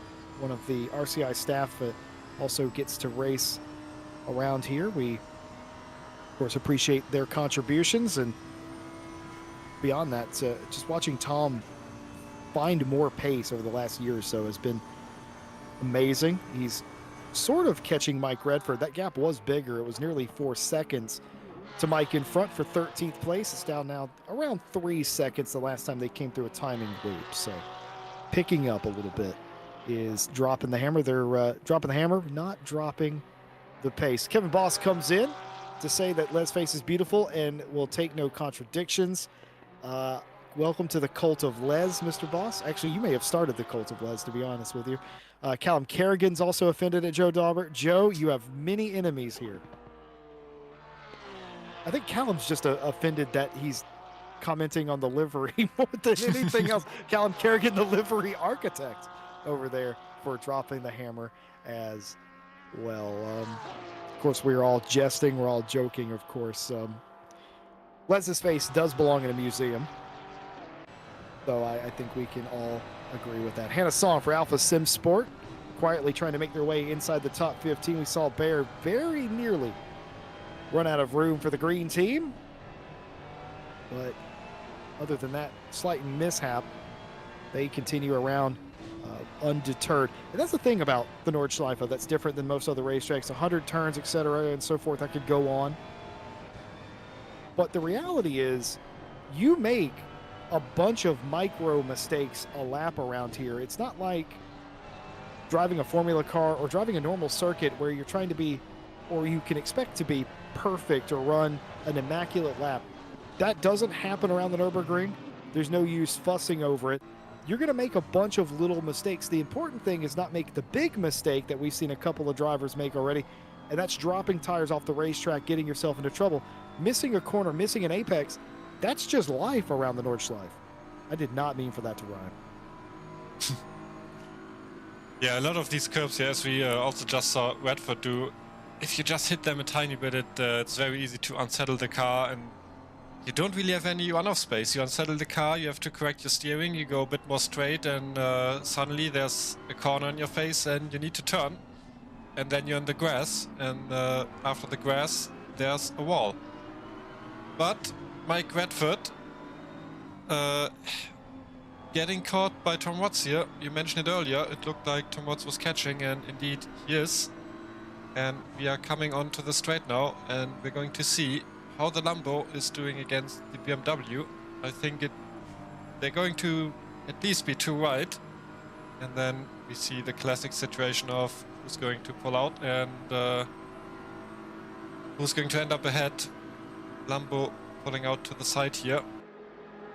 Looked like he has too much overspeed, but in the downhill section... Oh, actually he pulled back in, so no overtake from Tom Watts here. But he's now right behind Redford and can put on the pressure for the rest of the lap. Looked like Redford already making tiny mistakes, so I think with the pressure that Tom Watts will put on him, could see an overtake. Could very well see that. Dubak comes into the pit lane. He's the first of the top 10 to come in, and this is as close to what I would consider a scheduled stop. Could have gone an extra lap, have elected, at least an extra lap, has elected not to, as they bring the 116 Ford Mustang down the pit lane. pitting out of a top 10 spot. People will cycle through. One thing we didn't see is Marco Badowski for Team Monkey. Tom Watts has hit the abutment in the what is effectively the Yokohama S's. We're going to see this from the helicopter camera, just unsighted, couldn't see it because the BMW was there, and bang, into the wall. Glances off of it right on Les's face. Joe Dauber wins again. He also is winning because Marco Badowski, we didn't see it, has gotten by Nico Kumpu in the 256 GTR. Team confirming, including everyone over there, that Badowski is in fact happier now. Out in front, inside the top 5 is the Team Monkey 508. Out in front of the 256 Rebound GTR. Kumpu 1.2 seconds back, but not too far at all. Here is Mikowski in the Wheelbarrow Racing 727. This was the first car on the lead lap to pit. They had an incident, but they went several laps past that to try and get inside of I'm assuming a pit cycle window that they were looking for. The damage must have not been too bad. It looks like it's still carrying the damage, but that's likely just a sync issue, unless they actually didn't fix the damage because it was that inconsequential. But either way, they have already done their first stop. Gersty Speed is in the pit lane for SOS 505, and this is again continuing the pit cycle. I think you're right. I'm also told that. Go ahead. I think you're right. Mikowski doesn't seem to have repaired the damage. Looking at the pit stop times, you have number 116 of Dubuk with 132 in the pits, and Mikowski 127 in the pits. So I don't think they repaired the damage, so it must have not been too bad. And yeah, they're still going, so good on them. Being confirmed that Marco Badowski is only doing one stint today, and this was the one. Well, it has been a successful one. They've got the car inside the top 5. If you're going to do one stint, you might as well make it a memorable one, and they certainly have up inside the top 5 for them. Expect to see more cars down the pit lane this time. Give it another 3.5, 4 minutes. And we should see, I would assume, the bulk of cars come down the pit lane. Yeah, the stint time. Go ahead. Stint time for this race 65 minutes. So even if they wanted to, I don't think they could make it with their stint time. So they're going to have to come in this lap. Thank you to all the teams out there in the chat reporting. A special message here from Kevin Boss has, well, they've basically they've resubscribed. They have been a member for 19 months over on YouTube. 19 months of being an RCI TV supporter. Thank you so much, Kevin Boss. They leave us the message for the Ash Bibby collection. An uwu. Could we get one from Stewie? Stewie, you're quietus. We get an uwu. I don't uwu.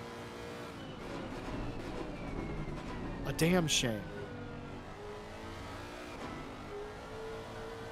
I bet you if I was Momo Ayase, you'd give me a win. I don't know. That's a reference some people will get. Oh, there's a yellow 46. That is... Oh, that must have been a big crash. Tom Watts out of 13th place. They've already crashed, look. Yeah, they've already crashed. They've had I'm assuming they've had an additional incident, and yes, couldn't turn the car to the left. Suspension damage, severe, and they have had to tow that car out of the top 15. Was just bragging on Tom Watts. They had driven up inside the top 15, and the drop in the hammer car is going to be dropping to the back. I might actually check out if I can find it in the replay real quick here, because that looked like a pretty damaging crash. So let's see if we can see where it happened and what happened. I tell you what, Kevin Boss, while he's doing that, and I don't want to leave you hanging, because that's kind of rude. We appreciate your 19 months of support. Stewie won't do it, but I'm going to give you a 2025 Uwu. Stewie, I'm going to show you how it's done, okay? All right. Uwu. And that's how you do it. I definitely heard you do a higher pitch one before, but I don't know what you're talking about, and what I do with my wife and in our private time is none of your business. did find the incident though, and it must have happened just before our last replay started. So going same off the place. track, hitting the curb, getting pushed into the wall, and I think our replay started just around here, so we just missed it. But yeah, that is big damage for Tom Watts. Yeah, I think I'm right in saying that's Metzgesfeld, isn't it? Where that is, or is that Schwedenkreuz? No, that's not. No, that's definitely Metzgesfeld. Yes, it was. In the Kallenad, yeah. So that's the second car that we've seen have that particular incident. Tom Watts off of the road. They're not going to be the only one today, I'm afraid. They're not. Somebody else already has, but they're not going to be the last. Yeah, very difficult corner there. If you're just a bit too fast and you touch the grass on the outside, there's just no wheel saving the car. And then, as on most parts of this track, the wall is not too far away. We have the leader, Elvin Wong, coming to the pits, followed by Alexander Link. I think the gap was around 13 seconds, 14.2 actually. So Elvin Wong just steadily increasing the gap. Going to be interesting if Wong is switching out the driver, because I think in that car there were 4 or 5 different drivers, and everybody needs to do a lap. So they definitely can't do more than 2 stints per driver, or actually more like 1 stint per driver, and maybe 1 driver does 2. Then can they keep up the pace and keep Alexander Ling behind? And yeah, everybody hitting now as expected with the 65-minute stint timer. Yeah, you're right about the Drive Just Boys Classic team. The race leader, Alvin Wong's in the car now, but they've got to get Sheng Li, Sheng Tan, and Xuning Gong. All of those drivers have to do a stint in the 6 hours. So unless Alvin is going to do a double and not return to the car, which is possible, I suppose, probably another driver getting in that car. Everyone is going to have to come into pit lane this time. The 65-minute stint limit will not allow you to do another lap here, so they will have to come in. It's about an 8-minute 30 lap average. For the faster cars, it's a little bit lower than that. For the slower cars, it's a little bit higher than that. Well, that's what average means, Jesse Lee. But still, at the 5-hour to go mark, everyone is going to have to come in, lest they violate the stint timer and get a humongous embarrassing penalty. And everyone down and doing their service. They'll take a full tank of fuel, change the tires, and in some instances, change the driver. Several cars doing it solo. Second place car, one of those, Alexander Link for Competier.net, is doing this completely by themselves. There's 2 Competier cars, but in the 41 camp, only 1 driver. Look at this. The 42 has several. We got the Nissan, the Lexus fighting for the first time of this race. And looking at the pit stop times now, who was it? Adamczyk, I think, where we thought they did not repair the car. But looking at this now, I'm pretty sure they did, because their pit stop was a 1:27. And if we go from top to bottom, we have Wong with a 1:13, then Link 1:14, 1:19, 1:12, 1:9, Kumpu with a 1:20, which is why he is now following Shipson here. Shipson 1:10, 1:20, 1:18, 1:17. So yeah, the 1:27 definitely repaired some kind of damage. Maybe not all of it, so the visual damage is still visible. But this is going to be very interesting, because we have the Lexus with the insane top speed, we have the Nissan with the insane acceleration, and I think both of these cars not too great in the corners. So yeah, excited to where this battle will end up in maybe the next lap when the tires are warm enough. Well, Joe Dalber, who was in our chat earlier, he said that he's going to really look forward to being right behind the Lexus. I wonder if contact here. I wondered if he knew that it was going to be that close, but now he's right back on him, and these two are all over each other. The 77 and the 116, respectively. Or was that the 118? No, was that a lap car he was having contact with? It was the 77, and I can have another look. 77 and 116. So it's the 116. That is a lap car, because they're not together on the racetrack.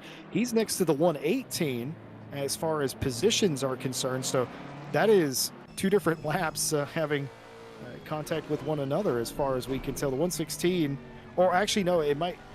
Actually, I have no idea. Is there a lap gap between 10th place and 15th? That doesn't sound right. Let's see, the 77 had a 117 pit stop, the 116 had a 132 lap stop, second pit stop, so... I think the timing board is messed up because of the pit stops is what's throwing us off here, and it hasn't updated yet. Oh, look at this, and yes, that is exactly what's going on. Because they are next to each other. You'll see the 116 is in front of the 77. On the timing board, Narashiman is 7 or 8 positions behind 77, but that's just not true. They came out together after doing the pit stop, which is wherein the contact occurred on the Grand Prix Strecke. Issues here for the Verstappen liveried Ferrari, as that looks like a classic reset and go to me. Very odd, just stopping. Maybe the cat or the dog jumped onto the lap or something. I'm still a bit confused how the 77 and the 116 are so close together, because the 116 was behind and had a much slower pit stop than the 77, and still they're somehow together on the track now. Either way, it is what it is, and looks like Dauber now starting to catch up a bit again. The first part of the track, it seemed like the Lexus a bit faster out of the pits, but now the Nissan catching up, and I think might go for a break while we watch these two battle it out. Is that right, Jess? Yes, indeed. It looks like Shunin Gong installed into the leading Drive Just Boys Classic 996 AMR V8 Vantage. The 41 will be driven by Alexander Link throughout. 14.5 seconds, no change between the two of them after 7 laps and a pit stop. Wong installed into the 998. And I finally figured out what was wrong earlier and why I was confused how Wong was showing up as the driver, but Wang was in the car. That's obviously because Wong is driver number 1 and would have shown up as the driver in the car because they did a driver swap on the grid. Wang started the race.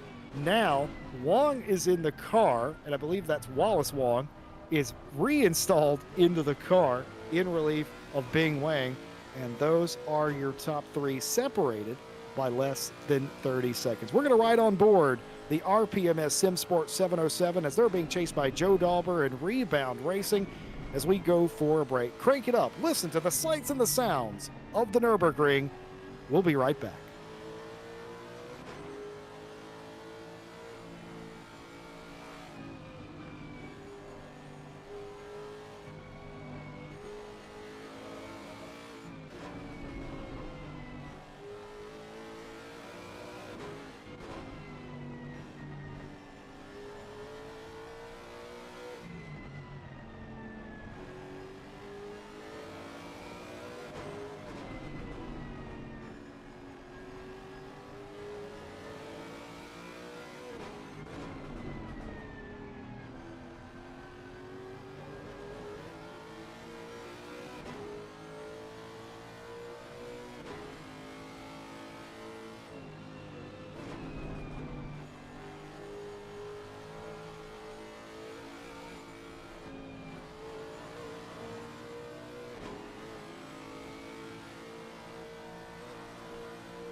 Welcome back to continuing coverage of the 6 hours of the Nürburgring, part of the World Tour 2025 calendar here live on RCI TV. Once again, Jesse Lee with you with Stewie behind the cameras and on the mic. And when we were away, all hell broke loose and continues to break loose. Daniel Crinson, who was talking to us in chat earlier, is installed into the RPM SM Sport car and has immediately started taking it to the Team Monkey Ferrari, and they've got it done. But before that could kick off, Joe Dauber was first to take a crack at the 707 Lexus, and also Peter Varga caught them and passed them as well.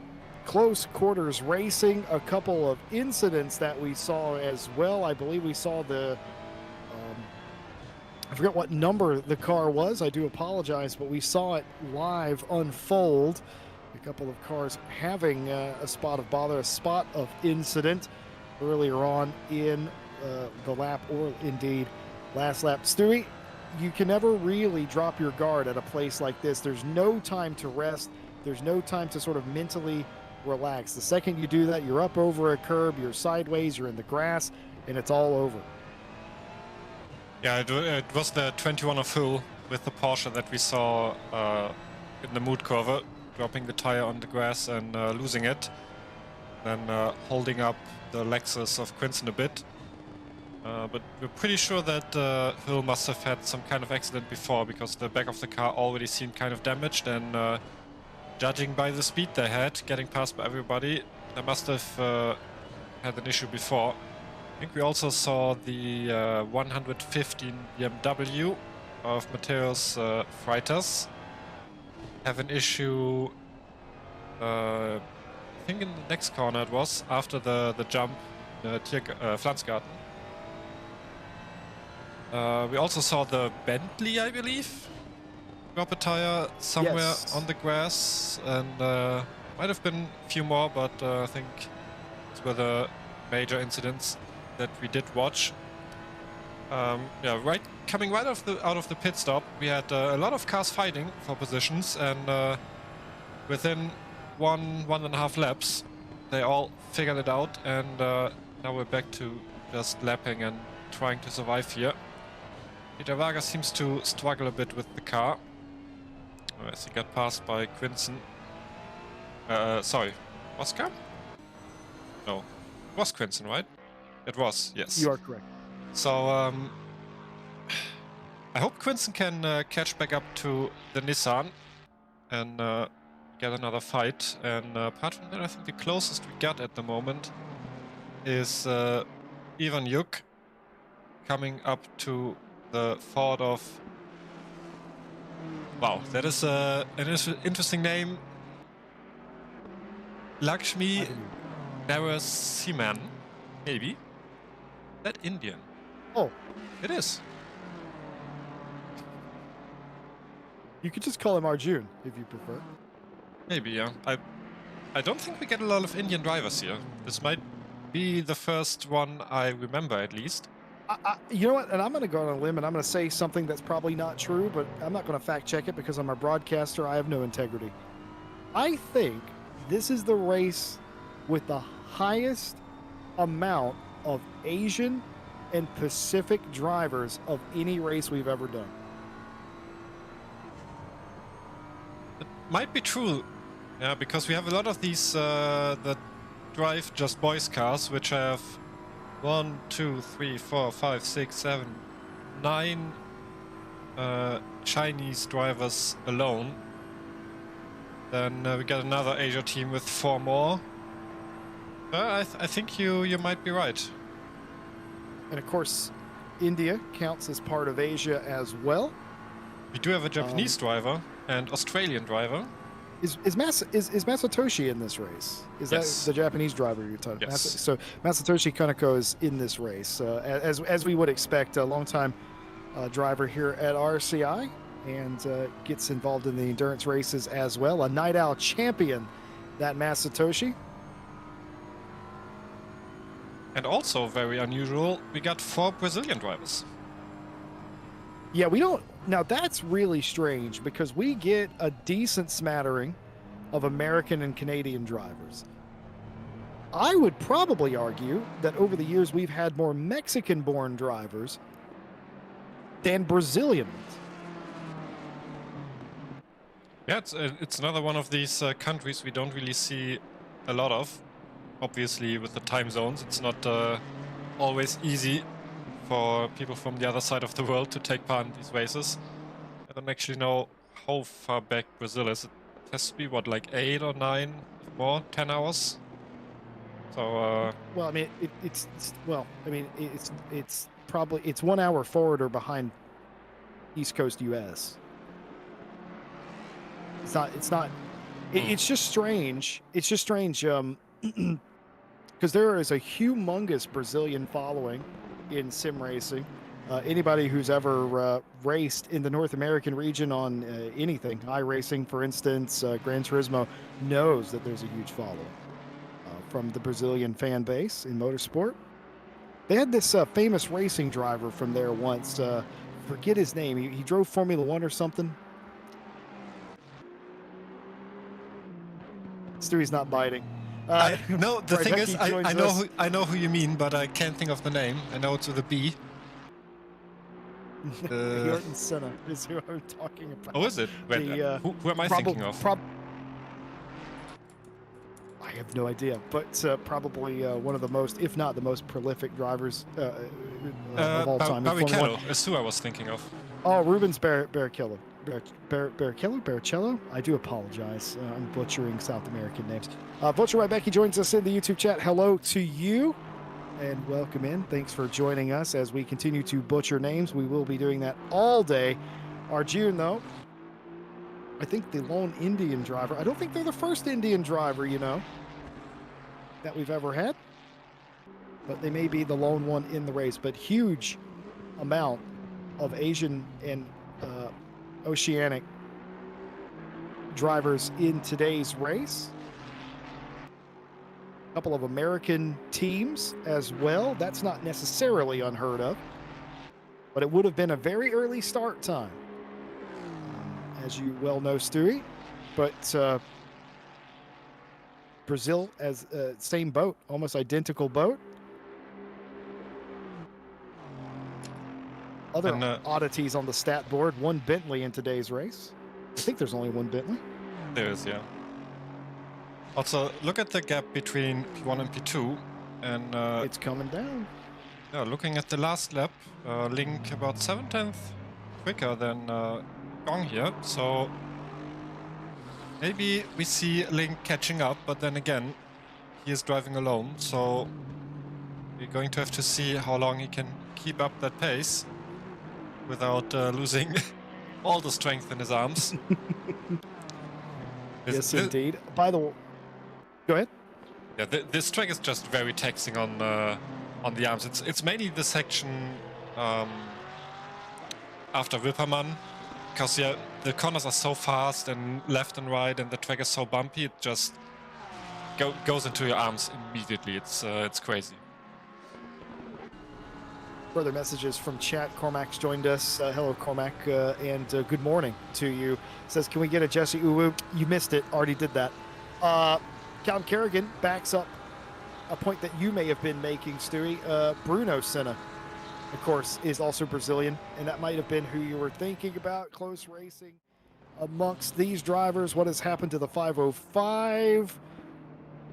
Over the curb, up onto the grass, trying to not hit other cars, accomplishes that, and they come to a dignified stop. Does the 505, and they will continue on for the SOS team without any further incidents. All things considered, nothing of particular value lost in that exchange. Rebecca gives us the account of his stint. Had some shenanigans in my stint. Felt like BMW is not the best here at the Nürburgring. We'll continue to fight. Of course, I'm paraphrasing there.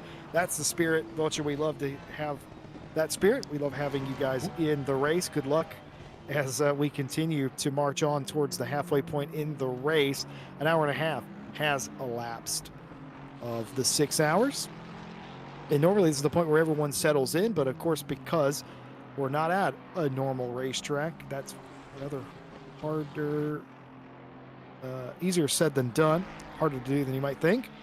Amber Hong in the 999 continuing to lap, trying to make up spots and leave Tom Watts behind. Actually, it's not Tom Watts behind them. That's one of the Lexus's Lexi in the race behind them. Tom Watts, of course, had that humongous crash earlier on that have taken him out of the top 15. They're now in 20th place, about a full sector thereabouts behind the Hong car that we were riding with. Here is Arjuna for Soren Racing, up into 8th place. They've got Ivanuk right behind them. That's the number 12 BMW. Talk about oddities. I believe it's been a long time since Ivanuk has raced with us. Hailing from the Ukraine, of course. We have at different times had a sizable Ukrainian following. Ivanuk looking down to the inside, testing the waters. Arjuna not giving up anything. Basically betting him like, you won't do it. That would be silly. And Arshman correct in that assumption that Ivanuk would not do that. Yeah, that's not really a corner where you want to make the overtake. Especially because in a few corners you get on the long straight and then you might lose the position again. So in most cases it's better to just wait behind, get a good exit on the Döttinger Höhe and then make the pass there. And also I can give you another version of the plural of Lexus. You could try a Lexica. Oh, I'm gonna have to add that to my lexicon. I'll see myself. Yep. And no, Barrichello was definitely the name I was thinking of. I think even though I didn't remember the name immediately, I knew who I was thinking of. I think that got burned into my mind playing one of the early F1 games. What were they called again? Like the one maybe from 2004 or something? Oh, it's Rubens Barrichello. Okay, no, it must have been older because it was definitely not a 3D game. It was more... Wow. Stewie, how old are you? What was it like in the 40s? Seriously, what do you mean it wasn't 3D? I mean, I don't think you can count that as 3D, but I can't remember the name of it. I know that it was... I was playing that on my dad's laptop with a lot of games he collected from old gaming magazines. So the game was definitely before my time, but I still played it. Okay. I just can't remember how it was called. I will try if I can remember. I mean, back then it was like, you know, F1 99 and stuff like that. But I do have a follow-up question. What was it like to have to get up to change the TV channel? What was that like? I didn't actually have to do that. Well, I did. On vacation in Switzerland, we had a TV like that, where you could only change the channel on the TV itself with some knobs. Wow. Yeah, unfortunately, I'm joking with Stewie, of course. I'm older than Stewie is, so I'm obviously joking with him. Something happened to Camille. Let's see. 778. Oh, yes, indeed. They've hit the concrete portion and hit the Armco. And it has gone wrong for the Green Team racing car. I think that's the second time that car has had an incident today. Camille behind the wheel now. We'll see if they come down pit lane. That didn't look too bad of a hit. Sometimes it can be a little bit misleading. But I think they might just be able to get away with that one. It's not a high-speed section of the racetrack. It very clearly was slowing down as they hit it as well. They hit it flush also, which is a factor as well, that they might be able to just to get by with that. Of course, Stewie, because I am slightly older than you, not massively older like you think I am. Stewie thinks I'm 52 years old, by the way. I am slightly older than you. I wouldn't say And- 52, but I did grow up with a knob TV, having to turn the thing. Weirdly enough, had a digital display, but with an analog knob. Weird times, man. Welcome to the 90s. I did remember the game, by the way. It was Grand Prix 2 from 1996. And Okay, and I'm okay. would you you're count showing that it as to me right now. would you count that as a 3D game? Yes, that is a Voodoo 3D accelerated game, Stewie. That is a 3D game. I mean, to me, it definitely looks more 2D, at least the wheel part. But yeah, maybe with the other cars, it's kind of 3D. Anyways, that's I played that with a joystick on my dad's laptop, and I do remember driving against and as Barrichello a lot. Yeah, so Stewie has shown me, as these two continue to race it out, Stewie has shown me a picture of Grand Prix 96. And I'm pretty sure these were among the earliest games that required like a 3D, like a Voodoo video card, which was 3D accelerated or something like that. The fact that this ran on a laptop back then is the more impressive thing. How big was that laptop? That must have been huge. I mean, it wasn't in 96 when I played it. It was like early 2000s, so the laptop must have been way further ahead than the game itself. So early 3D games like this, you can even date this back to Gran Turismo. Gran Turismo came out, the original one came out around this time. They all look weird, and I can see how you would see that. This is hard to tell, but sometimes too, games do this fake 3D thing. But I think this game was actually, I mean, we could look it up and dispel doubt, but I'm pretty sure this was actually a 3D game. It would have been sort of among the first, like, of this sort of generation of game, but brilliant game, mind you. As Raphael Huell in the 21 on the back of Tom Watts. Continuing around here, the Cafe Motorsports car. That is, another crash. as I understand, Raphael's nickname. Gerstie's had an incident in the 505, and they've banged the wall. We just caught the end of that, but it's going to hit it on both ends for good measure. That is really broken. SOS. Look at the right wheel there. Yeah, that is a toe to the pit lane. Humongous crash. Meanwhile, this fight continuing on for 7th, 8th place, that is. About Ross comes up the road a little piece, but Ivan, you continuing to try and get by Shimon. It hasn't happened, and the problem is they're being held up. Arjun is holding Ivan up so much that Diaz in the number 12 has caught in the Not Sheep Racing BMW. There's Soren Racing holding on to 8th, but under fire from not one but two BMWs now as they come through the carousel. Yeah, this is going to be really fun if they make it like this to the straight, because we might see some bump drafting, which I don't think we have seen for who? so far in this race. Probably for Ivan and Diaz, and not so much for Arjun sitting in the front there. But then again, the Ford quite quick on the straight. You are correct, by the way. It does say an early 3D physics engine for Grand Prix 2. Yeah, I'm old. What do you want? In my memory, it was mainly the part of the car with the wheel, and that is very much 2D, but the rest of the cars and the environment is definitely 3D. Yeah. Yep. A lot of trickery back then. A lot of PlayStation, PS1 games of the era did that. Thomas Mikowski has lost it.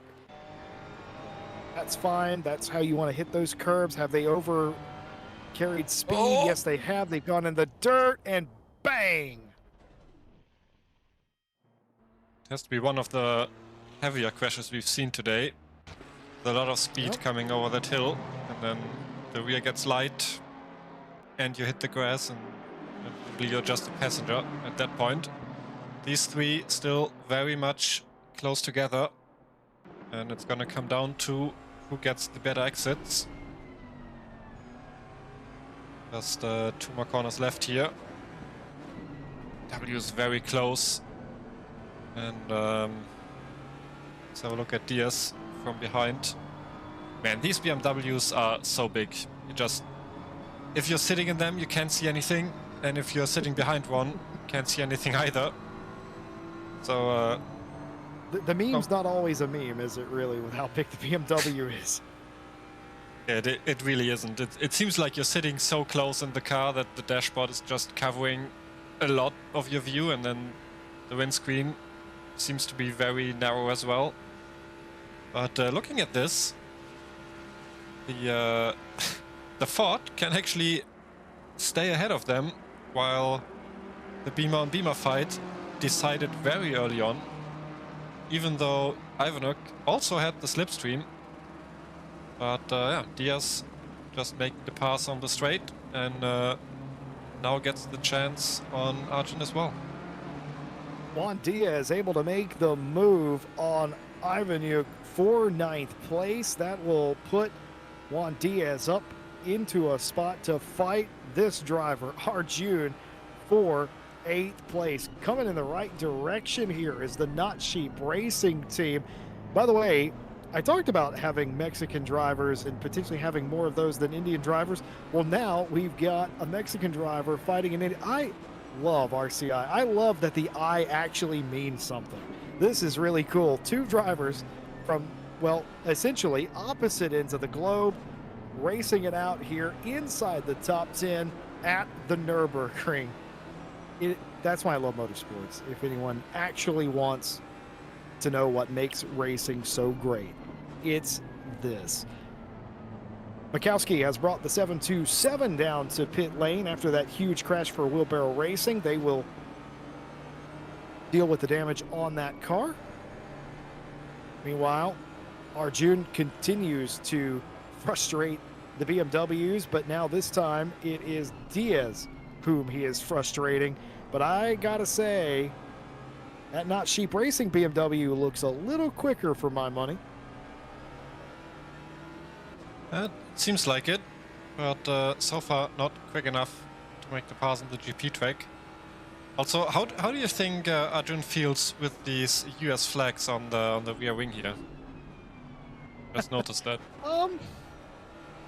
You know, he probably likes it as much as I like it. Hottest song for Alpha Sim Sports crashed in the final turn. How bad the car did not look that banged up. Did they just lose it on rotation here? Yes. It's got up on the curb. They're going to the exhibition pit lane. Sorry, sir, that's closed. You're going to have to go around. I would call that a dignified failure rather than a crash. Yeah, narrowly avoided the wall there. And look at this. The BMW really sniffing the back of that Ford here. I didn't know you worked for IMAX, Stewie, but my goodness, that's very close indeed. Arjun, of course, racing with Valentin Dubik, who is American. Oh, no. Tom Watts has gone around. He was by himself at the time. I bet that's going to be touching the grass.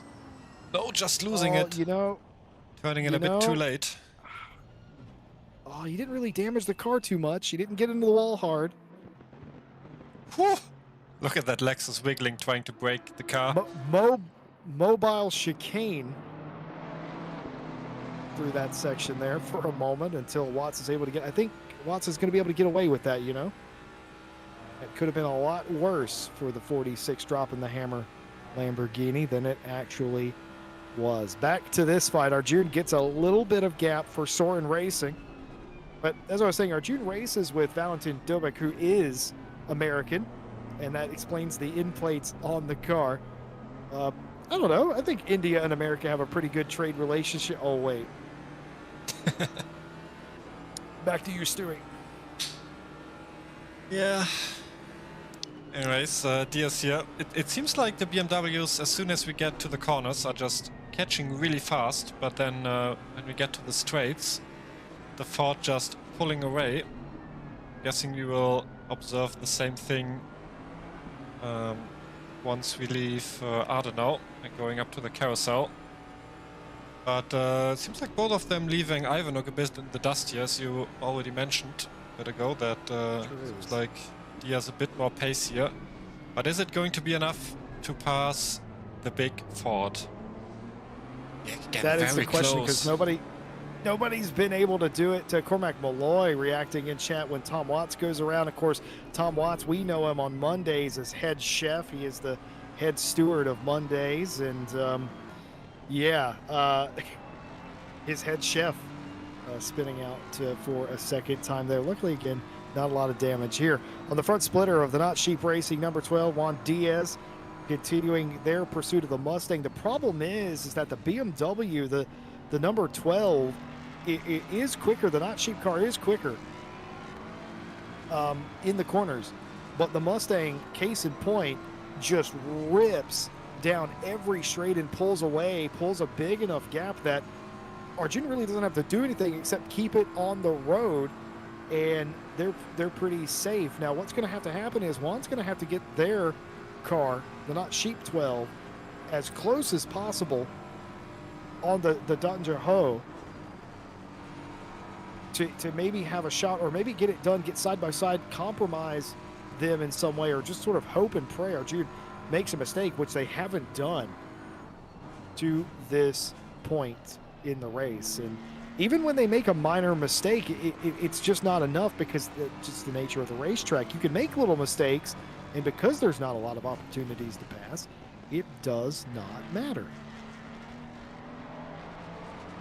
And Beamer here really trying to stay as close as possible, and every time they get out of the corner, the Ford is just running away. So looking at the gap in the front, Link gained a bit of time again. It's not as much as it looked like at the start of the stint. We're only down to, I think it was 11 seconds. Yeah, 11.4 seconds. So definitely gained a bit of time back compared to the first stint, but not enough yet to try to fight for the first spot here. Oh, that is very close. Oh, he's going for it. He's looking down to the inside. He's not going to be able to stick it in there, but Juan Diaz is showing him the nose. A minor mistake there by Arjun, and that was almost all it took. Juan smelled blood in the water, but couldn't quite stick their nose, but well driven, you have to say. Tony Perala has had an incident in the Bentley. This will be the second time that this Soren racing car has had an incident. Do they make it to the Armco? Yes, they do. But that could have been a lot worse, let's be completely honest. The 117 has struggled with the balance of that car. But that mistake, look what's happened, Stewie. That mistake by Arjun not only slowed Diaz up, it's brought Ivan back into this fight again. Yeah, we're basically back to the same situation as we were last lap, where they're all close together. Also, I think Hill might have had another issue, because did pit on lap 6. Oh no, he pitted like 1 or 2 laps ago, and pitting now again, so might have had another crash that we just kind of missed maybe. Really unfortunate for Hill, because he was doing so well at the start of the race. Here we go again, this time much closer to the Ford Diaz. But will it be enough? He's gaining a little bit, which is different. In the slipstream, he's going to run out of time, rather unfortunately, unless he does something drastic here. Juan has shown that he's showed the nose a couple of times, but hasn't been too aggressive. June giving him the inside of the racetrack here, almost baiting him to go in that direction, but he's going to give up the spot. Arjun gives up the spot. Juan Diaz goes through up into 8th.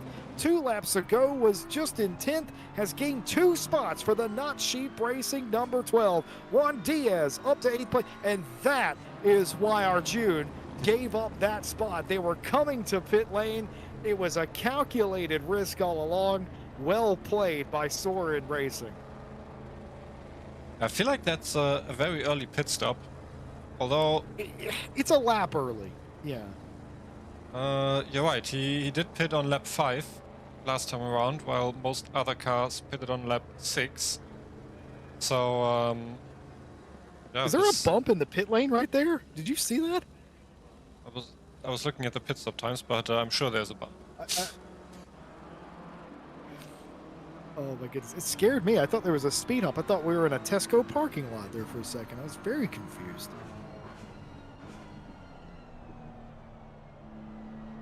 Well, pit stop sequence getting ready to get underway. Huel's in the pit lane because we suspect that the Cafe Motorsport car has had an incident. There is the number 21, Raphael Huel, behind the wheel, at least for right now, but they are in the pit lane. Arjun, though, has not had an incident. That 116 Ford Mustang of Soren Racing. If you're confused why we keep saying Soren Racing, it's because there are, 4 Soren Racing cars. The 116, the 117, the 118, and the 119 are all Soren Racing cars. And I think there's 3 Mustangs and the Bentley that we saw. So I was correct earlier that there's only the one Bentley in the race. There are 4 Soren Racing teams here in today's race. But hey, while you're with us, we see you watching on the various channels on RCI TV. I'm Jesse Lee, joined by Stewie for the first part of today's race. We'll give way to Joseph Black and Matt Malcolm a little bit later on. But we're happy to have you with us. We invite you, if you haven't already, follow over on Twitch. We've gained so many followers in the past year. We'd love to add you to it. We'd appreciate it. Also, if you haven't liked and subscribed over on YouTube, please go ahead and do it. We're live 2 to 3 times a week. Different sims, different kinds of races. We just happen to be on the Nürburgring. No big deal. 6 hours here at the Green Hell. Casual Saturday's drive for us at RCI. Why not go to racerci.com and check up on everything we're doing? We race in LMU, we race in iRacing, we race in ACC, amongst other sims as well. So check us out. Of course, a whole calendar of events coming up. Of course, we've got several series already underway, including this series. This is World Tour, but other series available. ACC currently racing in the Super Trofeo Cup. 2 rounds left to go. Next round on Monday. If you're into the Lamborghini Super Trofeo cars, you can sign up mid-season for any series that we do and get involved. The next championship on Monday is an absolute belter, Stewie. Mini British GT returns to RCI Mondays. You can drive a GT3, you can drive a GT4, pick any car you want from those 2 categories. And we're going British GT Racing. We're hitting all of them. Donington Park, Silverstone, Alton Park, Snetterton, Brands Hatch, and of course, the rubber round at Spa-Francorchamps. Different lengths of the races too. 2 30-minute races, sprint rounds, 60-minute races that you'll be accustomed to, and a 90-minute race at Spa in the middle of the season. We're going to Donington Park twice in 2 different formats. Any GT3 or GT4, it's multi-class. If you're hearing me right now and you haven't already signed up, what is wrong with you? Check your pulse, racerci.com, check it out.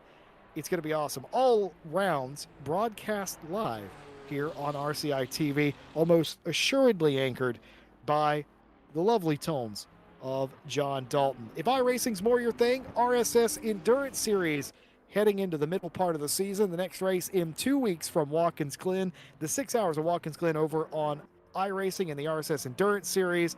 That will also be broadcast live here on RCI TV. If LMU is more your speed, currently running the LMGT Sprint Series, heading into the back end of the season. Bahrain Outer Circuit. If you don't know what that is, tune in to find out next Friday, or you can sign up, pick any car that is available in the LMGT3 category, and join us at Bahrain. That and more available on racerci.com. And of course, a big thank you to our partners that make this race and every race possible. Ready, Set, Sim. Check them out at their website, Ready, Set, Sim. Coach Dave Delta, if you are in the need of racing setups, no matter what the sim, you can go to Coach Dave and get you some setups. I would assume more than a handful of drivers are using Coach Dave Nürburgring setups here today. Greenman Gaming, get yourself a deal. The new Doom just came out. Probably able to catch a deal of that over at Greenman Gaming. Use our link. Let them know that we sent you. Moser Racing, direct drive hardware at competitive prices, but quality craftsmanship as well. Moser Racing, redefining the direct drive scene. Never heard anyone say anything bad about the Moser ecosystem. And a special shout out, of course, to Motorsport UK for recommending us as, well, a recommended esports venue. With all that out of the way, Kirsty Speed has found themselves in a spot of bother, haven't they?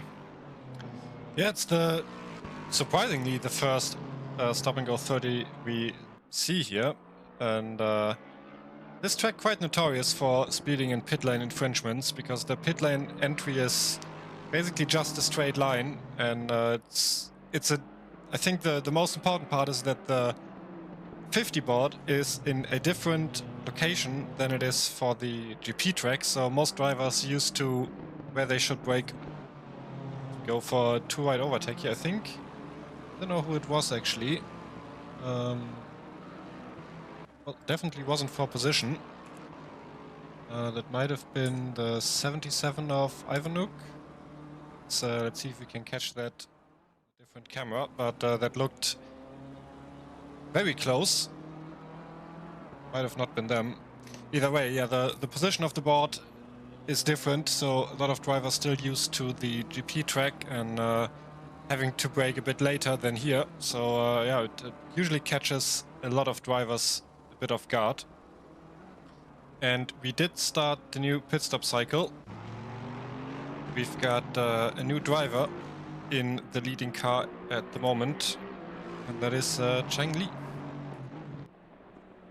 Yeah, Xing Li installed into the Drive Just Boys 996. And now, wait a minute. Have they lost the lead here? I think they've lost the lead. Xing Li for Drive Just Boys has lost the lead to Alexander Link in the 41. The Competier.net Sim Racing Lexus has taken the lead of the 6 hours of Nürburgring. It seems like either they must have missed their box, or they maybe had some damage, because the 996 with a 120 pit stop and Alexander Link with a 110, and based on the other times, 110 seems to be about the optimal time you can do with changing tires and refueling. So yeah, 10 seconds slower for the 996, and that put them behind the Lexus. For the first time today, we have a new leader around the ring, and they've hung around. Within 15 seconds has Alexander Link, who's driving this race solo. They have a sister team, the 42, for Competier.net Sim Racing. They have an armada of drivers. Alexander Link, however, doing this solo. So this is the start of their third stint, and they've taken the lead. That was a long stop by Lee. And now Link has taken the lead of the race, and the question will become, and you pointed this out too, Stewie, the gap was coming down a little bit to begin with. And now we'll see, is the shoe on the other foot as Lexus has taken the lead at the Nürburgring. I didn't see that coming, not in that fashion. I thought maybe we'd revisit this in a few hours, but it's happened now. It's very sudden changing of the guard at front. What will Cheng Li do in response, I wonder? Yeah, now of course, after the pit stops, well, as long as Alexander Link's arms are still keeping up, he does have the advantage of already being in the flow, while the 996, when they change drivers, the new driver probably needs like 1 or 2 laps to get properly in the rhythm, so that's the advantage that Link has. But yeah, will it be enough? It looks like Lee can definitely keep up with the Lexus. We also got the information from Raphael Hull that his wheel kept disconnecting, and that is why they stopped in the pit and unfortunately had to retire the car. Well, there you have it. We suspected something went wrong. We suspected a crash, but it was a hardware issue that has cropped up for them. You hate to see that for a race for them that had so much promise early on. It's certainly, well, the racetrack's living up to its name, quite frankly, is what's going on. Stimple has brought the 107 down pit lane. Is that an additional stop, or is this just... No, this is just their scheduled stop. They were, based on where they are on the racetrack, they were able to, you could argue, do one more lap, but realistically, the way that it is, they were just so far behind, they were able to finish the lap that they were on, or pit closer to it. It wasn't that they were able to get one more lap out of the stint. It's just based on their position. The 505 has had an incident before the Dottinger. Oh. Jonas Schill got over the curb, and I suspect they're going to get over another one into the dirt, and bang, into the wall. And then stuck on the gravel a bit. Luckily for them, nobody close behind them, so they could take the time to just get out of there. You can be really unlucky. I'm pretty sure there's some places where you can just get stuck on the curb and you just cannot move away. And then you have no other choice but to call the tow truck. At least... I think your teammate Verstappen had that happen to him once here. Whenever Nürburgring was released for ACC, I'm pretty sure.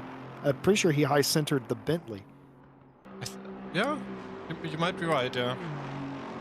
Luckily, in ACC, the tow truck a bit faster than real life. On most tracks, it's probably... well, it's a German tow truck. They're better.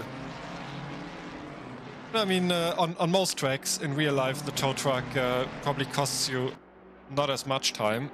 But here, there's only so many they can send out at the same time, and they usually have to come from very far away and then grab you, get you off the track, and drive on the normal public roads back to the pit area, which is very much full of traffic during the race because of all the people trying to go to different parts of the track. So it can take a very long time for your car to get back to the pits. Nothing's worse than iRacing whenever you are on a larger circuit and have an incident right after the start-finish line, because it tows you the whole way around the racetrack instead of backwards, as like a real tow truck would do. Quite annoying that you lose 3 to 5. You can lose 3 to 5 minutes or something like that some of the time. And don't get me started on the Nürburgring. Here is the state of this fight after pit stops have concluded for the second round. Mike Redford installed into the Not Sheep number 12, and man, do they inherit an absolute hornet's nest. Dubak, the American driver, back in the Ford Mustang, doing America proud. Very patriotic. I almost want to salute, honestly. American driver in the Mustang. But this, the site of Diego Catalan for Team Monkey Racing, who has the best seat in the house and is providing the best show for us. These three cars have all swapped positions late in that previous stint, but now with new drivers in the cars, is it really that settled? I'm going to err on the side of no, it is not. Something else that's not settled, and perhaps a rarity, 117 Bentley has a drive-through penalty. Yeah, I think, I mean, we saw the Bentley go off the track a few times, and that's how you get the off-tracks here. So Redford really under pressure, but I have to give a shout-out to Redford here. We didn't really see him in any fights, doing any overtakes, and yet they somehow ended up in the top 10 in P7 even. Looking at their pit stops, both pit stops were just a 110, so it seems like they're just driving very cleanly. They didn't have any damage so far. They're just doing their thing, going up the grid and just passing people by being clean. Although now being challenged by Nürburgring and Catalan, who seem very keen on grabbing that P7 from him. Yeah, these drivers have been all over each other. It's going to be contact in the carousel, and they all three made contact. Redford had contact from Dubbock. Dubbock had contact from Catalan as they all Constantinaed together there. That's very rare. You don't really see that. Driving off of the racetrack there, trying to find an angle is Dubbock. Unable to do that. Catalan waiting in the wings. I would have said that Catalan looked, Diego Catalan looked the most aggressive out of the three prior to coming through the carousel that time. Then Valentin Dubbock able to get up to the back of Mike Redford. Luckily, nothing more than a little bit of a bump that'll buff out, and they will continue on. But scary moment right there for everybody involved. Lucky just to get through that. It's so easy in ACC, isn't it, Stewie, to have that contact and for there to be a little bit of netcode discrepancy and just spin somebody out or get them sideways, but hit them. All three cars hit flush right there. Yeah, if your car's just currently in the middle of a corner or in a weird state of balance, then it's the Ford nearly loses it here over the jump. Yeah, the smallest contacts can just cause a big accident. We've also been informed the DT from the Bentley was speeding in the pit lane, so no track limits yet.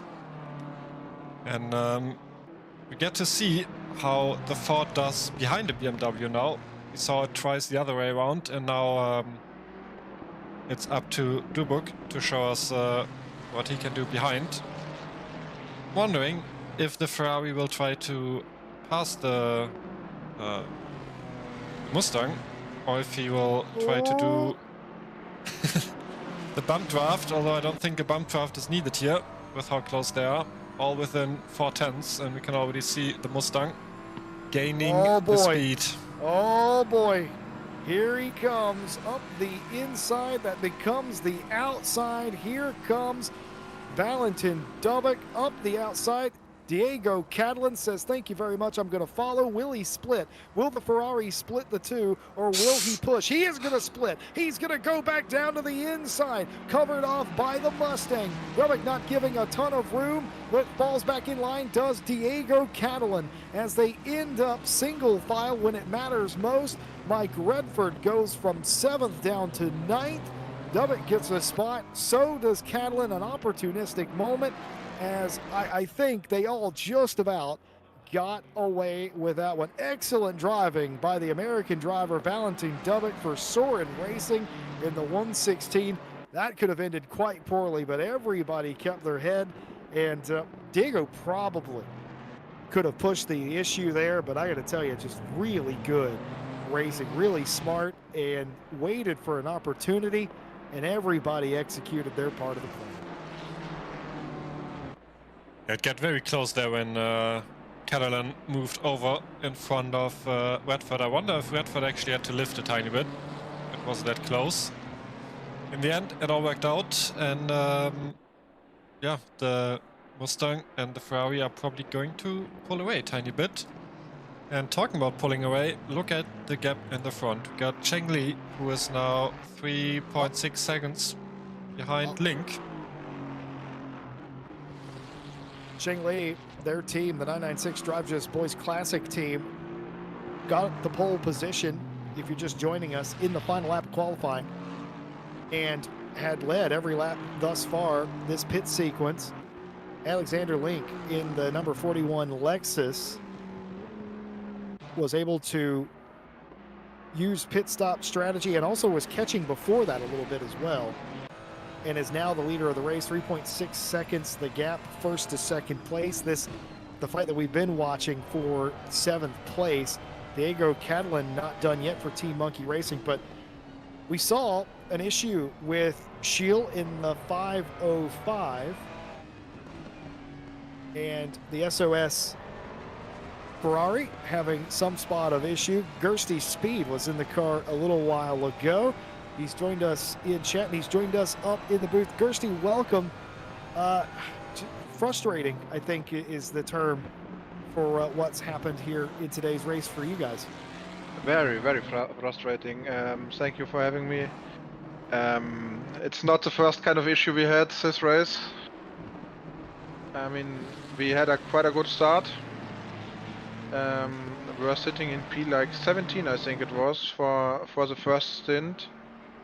Then I had a disconnect right after the pit stop. That lost us a lap. We tried to rejoin. Focus was gone. I binned it big time. So another lap lost, because we had to reset. And now I even got the speeding stop go when I finally handed the car over. So very unfortunate so far for us, but yeah, maybe grab some positions till the finish.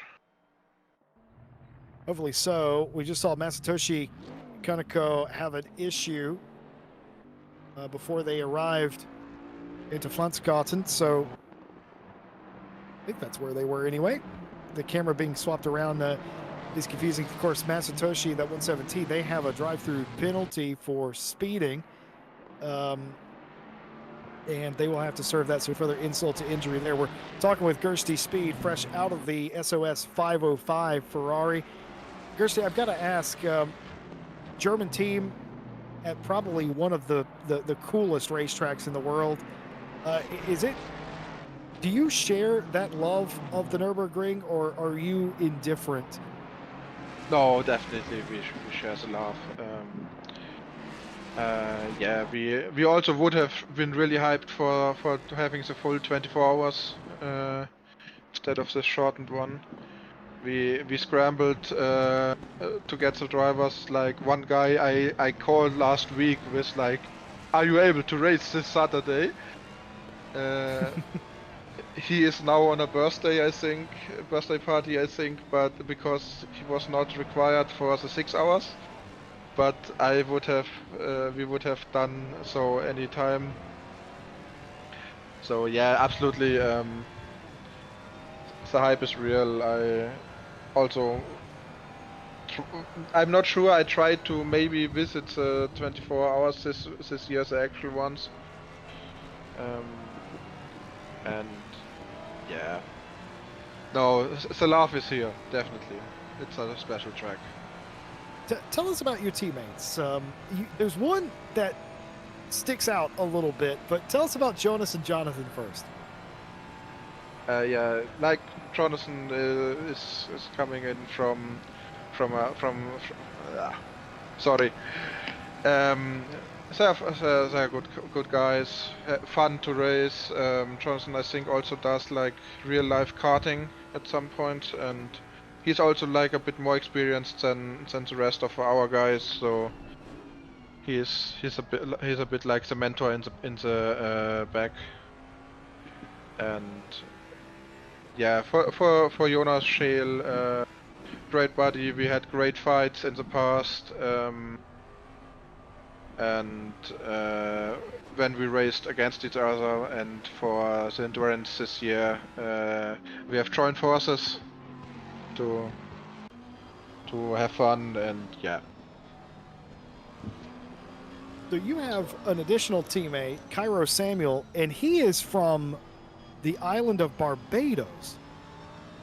Yes, at least that's the flag he displays. Yeah, he's living in the UK.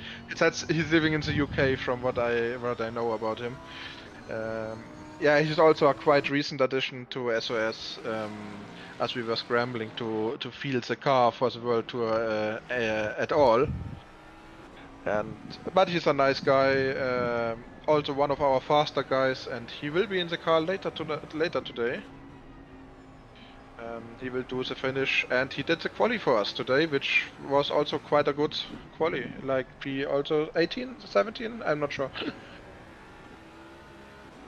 Valentin Dubik here continues to be hounded by Diego Catalan over that 7th place position. They've lost the Not Sheep Racing, number 12, driven by Mike Redford currently. The BMWs sort of sorting themselves out here, though. This is where Mike Redford has gone to. Stas Ivanuk for Kaido Society, trying to make a pass. Had a look there on an unsettled Mike Redford as we continue to talk to Gersty Speed. Gersty, I got to say, obviously it's not gone the way that you guys would have liked it at SOS, but you continue racing away, plugging along. You know you have an additional penalty you got to serve in the next lap or two, but there's no quit, there's no fight, or there's no give up in your fight.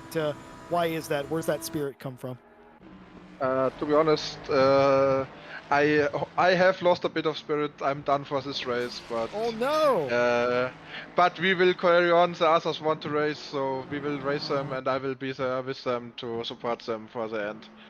And yeah, also we had a second car. We had a Porsche also in the race who died in lap 1. They also retired, but yeah. Rest in peace, 767. Yes. Rest in peace Gone, to but them, still with us in our hearts. And yeah, but the 505 apparently will continue, and I will be there for the continuation of that. Close racing here. Ivanuk trying to make their way up a spot and does. Contact there with Redford as they bump draft. Redford realizing that he didn't really have a chance to get back beside him, so bumps him instead. Ivanuk up a spot for Kaido Society, the 77, into 9th place. Gersti, who's the team leader over there at SOS? Or do you have one? I'm not sure if we call it, if leader is the right term. Like for the 505, I manage like a bit the organizational part behind it, but the decisions are mostly done by the team and by all of us. Because I mean, yes, of course, we want to win, and we also know that in this field with our guys, winning is mostly not on the table. But we want, in the end, we want to have fun and maybe be good with it while doing it. So yeah. Well, I think that's the right attitude to have. I've always been told there's only one person who's going to win the race, but you can still enjoy the racing itself. And I got to say, I appreciate the spirit, staying on and continuing on. Of course, getting all your drivers their stints in there. Gersti, before we let you go, anything you want to shout out, say hello to? Yeah, also to the rest of the team. Like I said, some guys were mentioned, some guys were not. So the rest of the SOS guys, and yeah, let's hope to have a great race. So as far as still possible, and after that, continue with hopefully strong numbers for the rest of the World Tour. Certainly hope that as well. Gersti, thanks for coming and talking to us. Thank you so much for participating in the 6 hours of Nürburgring. Give your best, or give our best to your team. Good luck. Thank you. Gersti Speed from SOS, the 505. It's been a rough one, but they continue to drive along. Gersti telling us that he's done for the day, but the team will get their stint still in. They're not going to retire the SOS 505 Ferrari, and I think that's the right spirit in an endurance race like that. I do believe more than anything else, like you start a race like this, you want to finish a race like this. Of course, that's not always exclusively possible. Sometimes extenuating circumstances come up, but I don't know. I tend to try and see the end of it, and that's sort of the mantra at SOS. They want to race. They're going to race. They are entitled to race. And as we say at RCI, well, the track's paid for. Why not give it a go? Battle for the lead, potentially, as we talked about the gap between the two cars. It's not really going anywhere, is it? It's about 3.2 seconds, Stu. Yeah, in the first few laps, Lee just lost a bit of time, but then, as expected, kind of found the rhythm, and now the gap is just pretty constant at around 3 seconds. I'm surprised that the DT and the SG30 are still not served. It seems like both of these cars are pushing it to like the latest point. You have 3 laps before you need to take these penalties. Otherwise, you will get disqualification. We also have the 46, Ooh, 46 who is yellow. crashed. They're still having an accident. Let's see what happened here to dropping the hammer. This car has had some issues after a good start. They're just going to go a little bit wide. Easy to do. They almost save it. Bang, back into the wall goes Tom Watts. Everybody behind them scrambling. And that's really unfortunate for Tom Watts, because just a few minutes ago we saw him make the pass on the Lexus after being stuck behind him for the whole lap. But yeah, now with the damage, that position unfortunately gone, and probably some extra time in the pits required. While we were talking to Gershti, we saw quite a few fights. I think we saw Catalan make the move on Nürburgring just before the Döttinger Höhe, and it kind of looked like Nürburgring lifted to let the Ferrari by to then pass again on the straight, which is a very common tactic here. If you know you can take somebody on the straight and they're very close behind you, you maybe just want to let them by and be the one that is doing the overtaking. And I think we saw another overtake that I can't remember at the moment. Apart from that, pretty quiet race at the moment. The weather hasn't changed, temperature hasn't changed, and yeah, at the moment it's just up to the drivers to drive clean, not make the mistakes, and maybe catch up a bit to the cars ahead of them. You know, I'd like to sit here and say that the drivers got lucky with the weather, and maybe some of them have, because this is what they would have wanted, no weather shenanigans. But there are those among them, the rain masters, if you will, of sim racing, who would have wanted nothing more than to have a spot of chaos in this race, a spot of rain, weather, something to equalize the field. That is what they call the rain, after all. And some people just sort of revel in that, and they flourish in the mixed conditions. They would have probably preferred it, but I think the majority here will settle for the weather pattern that we inevitably got through sort of a pseudo RNG, which is kind of what setting weather in ACC is like. It's not like other sims where you tell it exactly what to do. ACC, the way you set up weather is you suggest what it's going to do, and it basically rolls the dice, which is what RNG is, to determine if you actually get that or not. Now, yes, you can set it to be not changeable and static, but that's boring. Why would you ever do that? And even in static weathered races here at RCI, there is a bit of changeability in it to keep it from being stagnant. But here, it was very much on the cards for it to be wet weather. We had a couple of restarts to get the grid lined up. In the course of that, we saw complete overcast. We saw downpour and bright sunshine, and we've settled somewhere in the middle. It was overcast in this race earlier on. It cleared out to mostly cloudy. The track temp is cooling off as we are past the hottest part of the day here in the Eifels. 4:30 p.m. in sim time currently. We started at 35 degrees C track temp. The air temp has not moved. It's still 25, but because of the shadows on the racetrack, the average track temp has lost 5 degrees centigrade. There is a bit of a wind that has kicked up 2 kilometers, and in ACC speak, that usually means that the weather is moving. While we have a break in the action, Stewie and I are going to take our last break of the day to bring you to the halfway point. While we're gone, you know what to do. Turn up the sights and the sounds of the Nürburgring.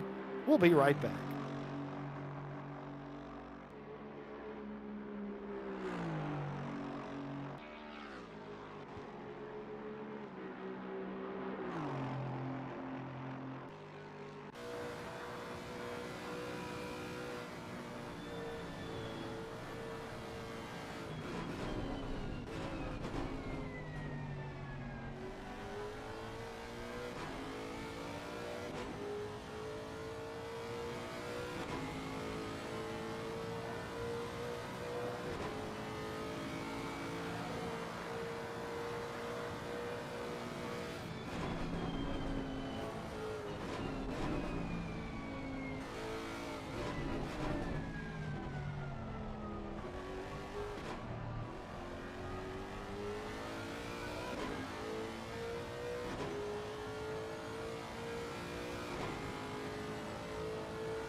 Welcome back to RCI's continuing coverage of the 6 hours of Nürburgring, part of the RCI World Tour. Welcome back. I'm Jesse Lee, joined by Stewie with Matt Malcolm, who's joined us a little bit early. We're going to go 3 wide in the box for a little while. Matt Malcolm, welcome in. Good day to you. What have you seen and noticed in the race thus far? Plenty of action, plenty of depth, as we can see here already with one of the Ferraris here. Looks like the 508, if I'm not mistaken. Just a little bit of a grace against the wall, touching the grass, and then just spinning out completely over towards the hairpin section. Quite common to see, especially if you go a bit too fast around those sort of areas here. So a little bit of time loss here, just waiting for the cars to come back. But for the 505 of Jonas Schiel, a little bit of a confidence hit there, but I think once he gets back into the groove, I'm sure he'll be happy just to keep the car on track.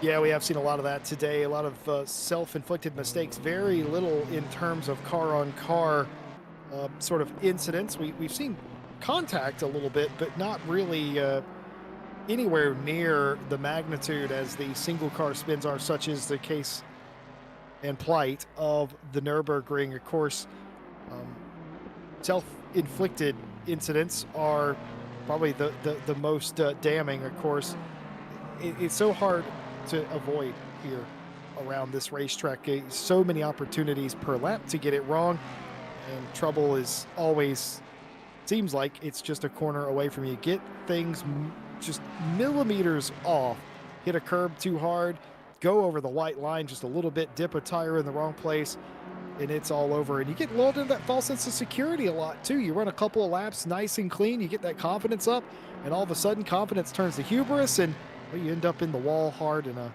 extra trip down pit lane you didn't intend to take.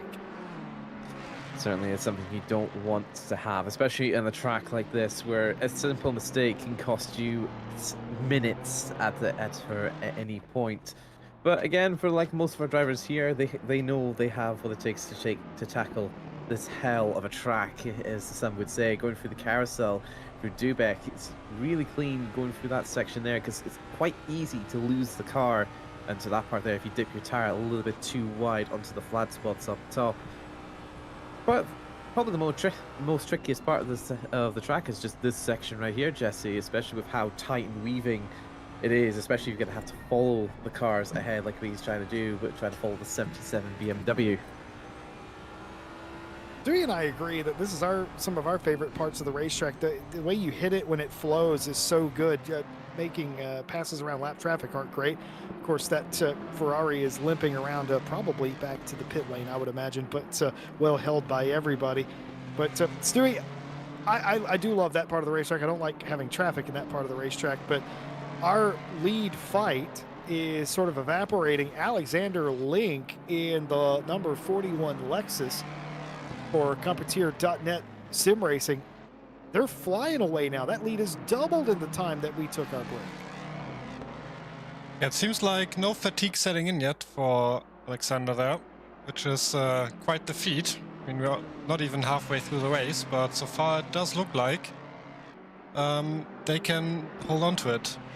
The question is, the team in P2 at the moment, the 996, with 4 drivers, there is a chance they will put Alvin Wong back in the car, who was in the car at the start, and if Alvin can put in the same pace as he did in the first stint, 6 seconds, or 7 seconds, is only half of the gap he pulled out. So while it is looking very good for Alexander at the moment, I don't think it's a safe bet yet, even disregarding any potential crashes or other issues. So looking good at the moment, but yeah, can't let go of the focus right now. No, that's a good point. We've seen Shuning Gong in the car, obviously Xing Li in the car currently. Alvin Wong started this race and qualified on pole. We've not seen Sheng Tan in the car, but with 2 pit stops left to go, do you put your fastest driver, Alvin Wong, the fastest driver on the racetrack? That's where the magenta number comes from. They have the quickest lap of the race, and that was Alvin Wong's lap hours ago. Do you put them back in the car knowing that they have the pace over Alexander Link? and try to get that position back, and then rely on Shang Tan, who must drive today. You put them in at the end. Malcolm, I'm curious what you do. Do you do it that way? Do you put Tan in, who's an unknown, next, or do you get back in the car, maybe if you're Alvin Wong, knowing that you have a pace advantage over Link, and then hope Tan can hold him off at the end? What would you do if you were a driver / team manager over there at Drive Just Boys? Well, I would actually just imagine what was going to happen in the end of the stint is whether or not the gap's going to continue growing or if it's going to shrink at the end of it. Because I mean, look 20 minutes ago, look 10 minutes ago, the sun was shining, the whole place was beaming with light. But now the clouds are coming in, it's starting to get dark and damp. So with the track starting to get a bit cloudier, rain could possibly play a factor into this. So I think having for this, I would throw Tan in the car. Why'd you do that? And then just. I'm gonna have to say it some way or another. Are you like this? You're Scottish. You can't do that because you know what's going to happen. You're going to invoke the rain clouds. It is clouding over. I've said this. I said it might rain over the last 2 months. It's only rained 4 days in the last 2 months for us, so it's been absolutely stunning here. I kid you not. But no, I think if it was my option, it was my option. I'd throw Tan in the car first, then try and get our faster driver to take the last stretch. Really? So you would do the reverse of what I was suggesting. You would put Shang Tan in now, and then get in at the end, and maybe have, you know, your biggest bullet in the end. Instead of going defensive, go offensive. Yeah, go offensive at the start, because you never know what's going to happen towards near the end of the race. With this track here, it's impossible to find out what their next driver's going to be, because by the time they go in the pits, you have to be in the pits as well. So it's a gamble really as to how it's going to play out. So it's better just to throw it all in the first part, and then try and see where we can play about towards the end, and try and have a guaranteed set pace at the end, rather than trying to guess if the other teams are going to throw in their faster drivers first. Diego Catalan for Team Monkey Racing in the 508, chasing down Theobout Roscom in the second Rebound Racing GTR. We've talked a lot about the 256. Nico Kumpu has settled into P4 in that Rebound Racing 256. The sister car, the number 30, however, has had a lot quieter day. Theobout Roscom behind the wheel, but now that quiet is being disturbed by Diego Catalan, who is attempting to take that spot. Stewie, you've been in that situation before, the situation of who do you what driver do you put in? Do you agree with Malcolm that you put your biggest bullet in the gun in the end, or do you try to get it now knowing that the gap isn't insurmountable? What would Mr. Heilman do? What would you prefer?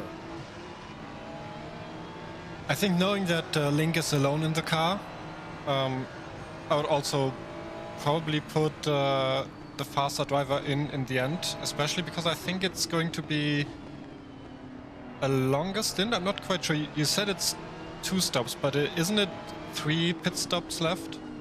Because we have one that's going to happen just before the 3-hour mark, because they can't really push out the stint limit to the max because it's that's true. It's just not fitting, so they can't do the extra lap. So I think we might have 3 more pit stops as Catalan going for the move here, but that looked like Wascam.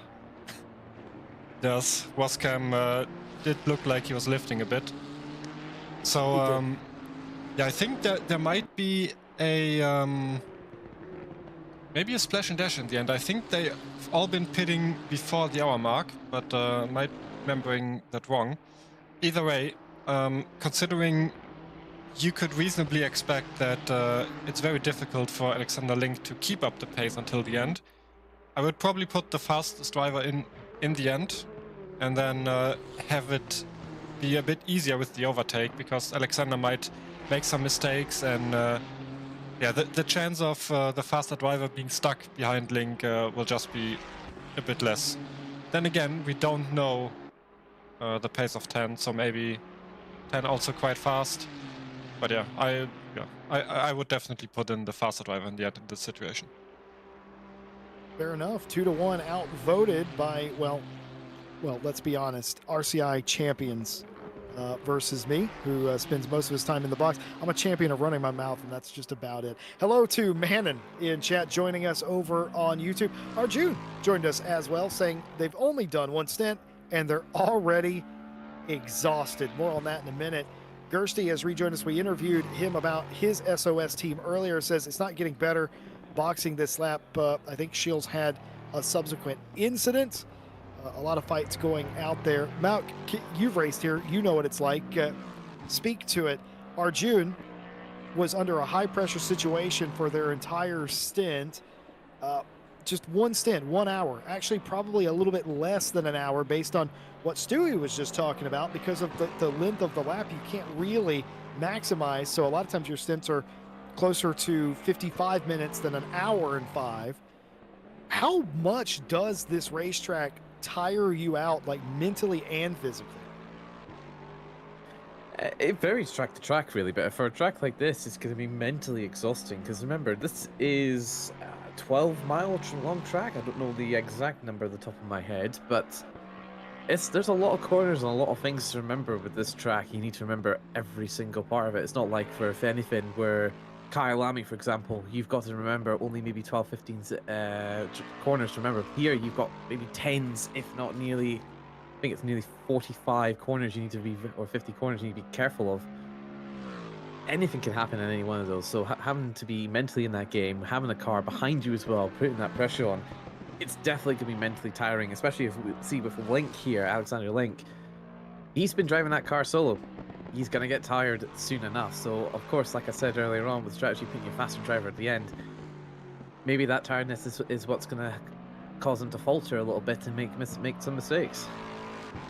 Well, you point that out, and I made mention very early on in the broadcast. I did a charity event at a 24-hour of Nürburgring event on console a few weeks ago, and I did a quadruple stint. And it was right at the end where I started making big, silly mistakes. And that, to the detriment of the team, was it good to have a driver in there for that long period of time that was making up time? Yeah, but if you counter that with making mistakes, you really do need to have somebody else in the car. Alexander Link doesn't have that. There's no one else. They've got to stay mentally fresh. Tom Watts. Oh, Tom Watts. Oh, let's see has had yet another incident. Seems to be very much similar to the same place he did crash last time. We've got blue flags here for the Ferrari coming up to it. So he's at the back of it there, but just losing it out on the back end there. So it's very likely as soon as he put that power down, he just lost it, or he just had a brake lock, which is quite common for these cars to have. But no, it was unfortunate for Tom Watts. It's not been a great stint for him so far, but hopefully he can pick himself back up and just continue on forward. Yeah, a day like today, if you're dropping the hammer, it's about getting to the checkered flag. I know that's what the team will probably be focusing on as well. But how much risk is it, Stewie, for Alexander Link to make a mistake here as this race goes on? I mean, if you've settled up to do 6 hours, surely you've checked to make sure that you can mentally and physically do that, right? Before answering that, just to go back to an earlier point, I checked and the cars are doing 7 laps, and that is about 50. Sorry, but in there, a big slide there by he saved that somehow. He saved it very well. What? It was going sideways, but there's another car here that wasn't able to save it here with the Mustang going around the section. There's a bit of weaving point. See where he lost there. Oh, that's just very sudden. That looked like there was just a sudden hitch in the wheel there. Just got on the curb and it loaded the rear suspension, Malk, I reckon. Yeah, it might be, yeah, because it's a bit of a harder angle to see. But no, Zhu there saving the car very well into the grass point there. It's very easy in that sort of specific section there to just slide that into the wall as soon as you hit the grass. But no, very good save there. Yeah, so back to your previous points, Stewie. Yeah, but about 57 to 58 minutes a stint is what they're doing, plus the time they spend in the pits. So it's almost exactly an hour for each stint. And yeah, to answer your question, usually it's always the same drivers that do these solo races. So you could expect they have quite some experience with doing longer races by themselves. And optimally, I would say they will put like a lot of effort in the first stint to make sure they get a good start. And then in the situation of Link at the moment, I would expect him to take it a bit easy at the moment. He does gap the P2, especially the last lap, where it seems like the 996 also made a tiny mistake, quite a slow lap time there. And yep, that is a drive-through for speeding in the pits, because Nürburgring just came out of the pits. So I would expect them for the most of the race, if they can afford it, like Link can at the moment, to just take it easy. Save a bit of the concentration and power, and then when it comes down to it in the end, still have enough left to finish the race. Malk, why is that happening this late into the race? Several pit stops have already come and passed. You've seen other people get drive-throughs for speeding in the pit lane. And bear in mind, drive-through is for minor speeding in the pit lane. I think it's like 2.5 kilometers or fewer. Anything more than that, you get a stop and go. But how is this happening this far into the race, especially in a car inside the top 10? Is it really that easy to make that mistake? Oh, it could be as easy as forgetting to switch off your pit limiter. Anything can happen from that point there. So, again, it's very easy to make any of these sort of mistakes. It's just whether or not you are getting too tired to not even notice the simple mistakes you're making, or it's just something that you just flick the switch by accident. It could be anything like that. My most common mistake, and I'm sure all of us have done this at one point or another, entering pit lane, hitting the limiter, but being in second gear. Oh, that's why you see for ACC, it's a shame it's always in first gear, because you should go and check some. One of the things I do like about some of the other sims it does is, like, if you engage your pit limiter and say for example, go Le Mans Ultimate. If you put it on, put your pit limiter on, it stays on no matter the gear, which I quite like. But again, it sort of gives an idea, because I think this was back at the time the SRO had to do it through first gear, if I'm not mistaken, a long time ago. I'm sure there is a regulatory legality that requires it to be in first gear. Yes, though I can't cite what it is. Yeah, because I know for some of the other sims they do allow it to be any gears. It's just obviously with this being the SRO official game, of course they've got to be more careful as to how the regulations and that sort of works for that time. But this sim's been out for a very long time. A lot of rules might have changed as well through that entire period. So we lose out. He's gonna lose it. Car. That was third place. That was Zhu. That was the 998 Hongjun Zhu for Drive Just Boys, the second Drive Just Boys car inside the top 3, being pursued, has lost it and lost the podium.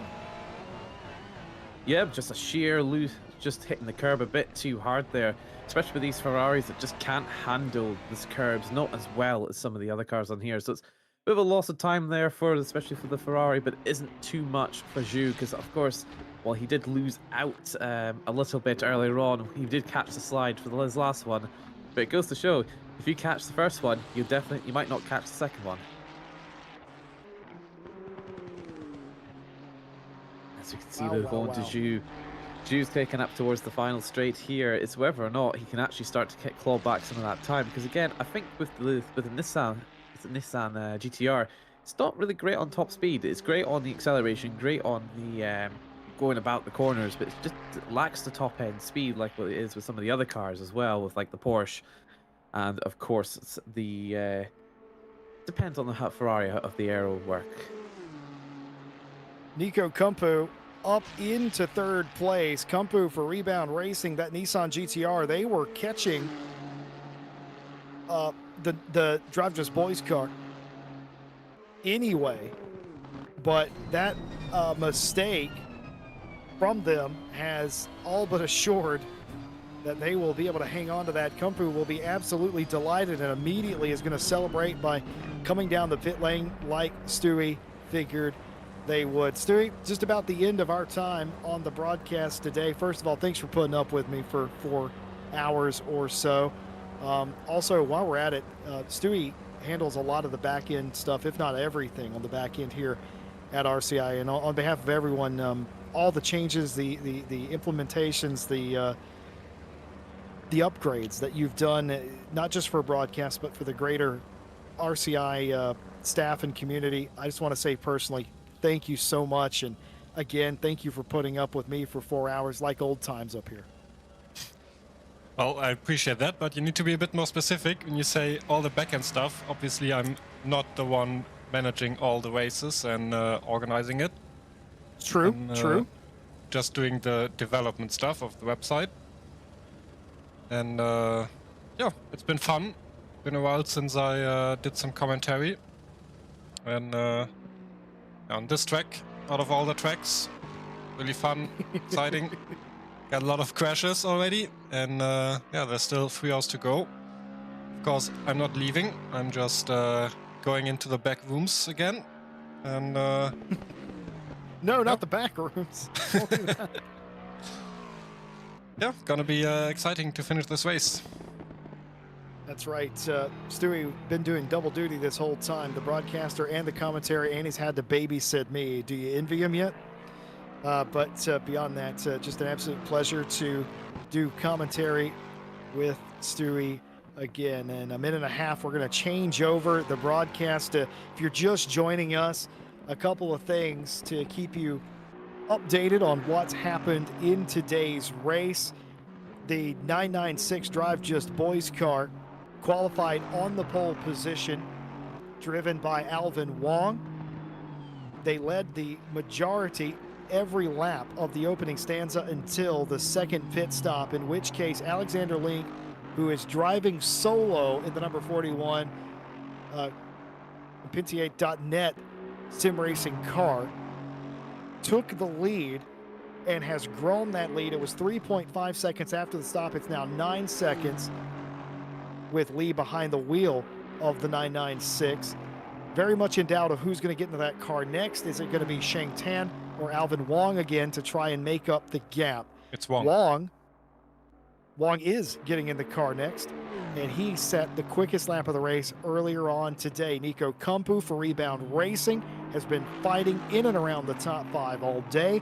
He just took 3rd place away from the sister Drive Just Boys car of the 998.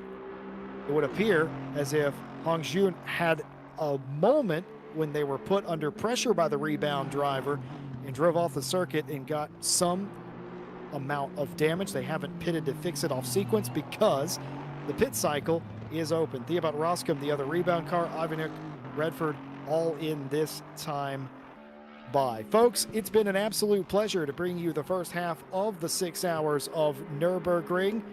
We're going to leave you in the capable hands of Joseph Black and Matt Malcolm. One more time before I go, big shout out and thank you to our partners that make this race and every race possible.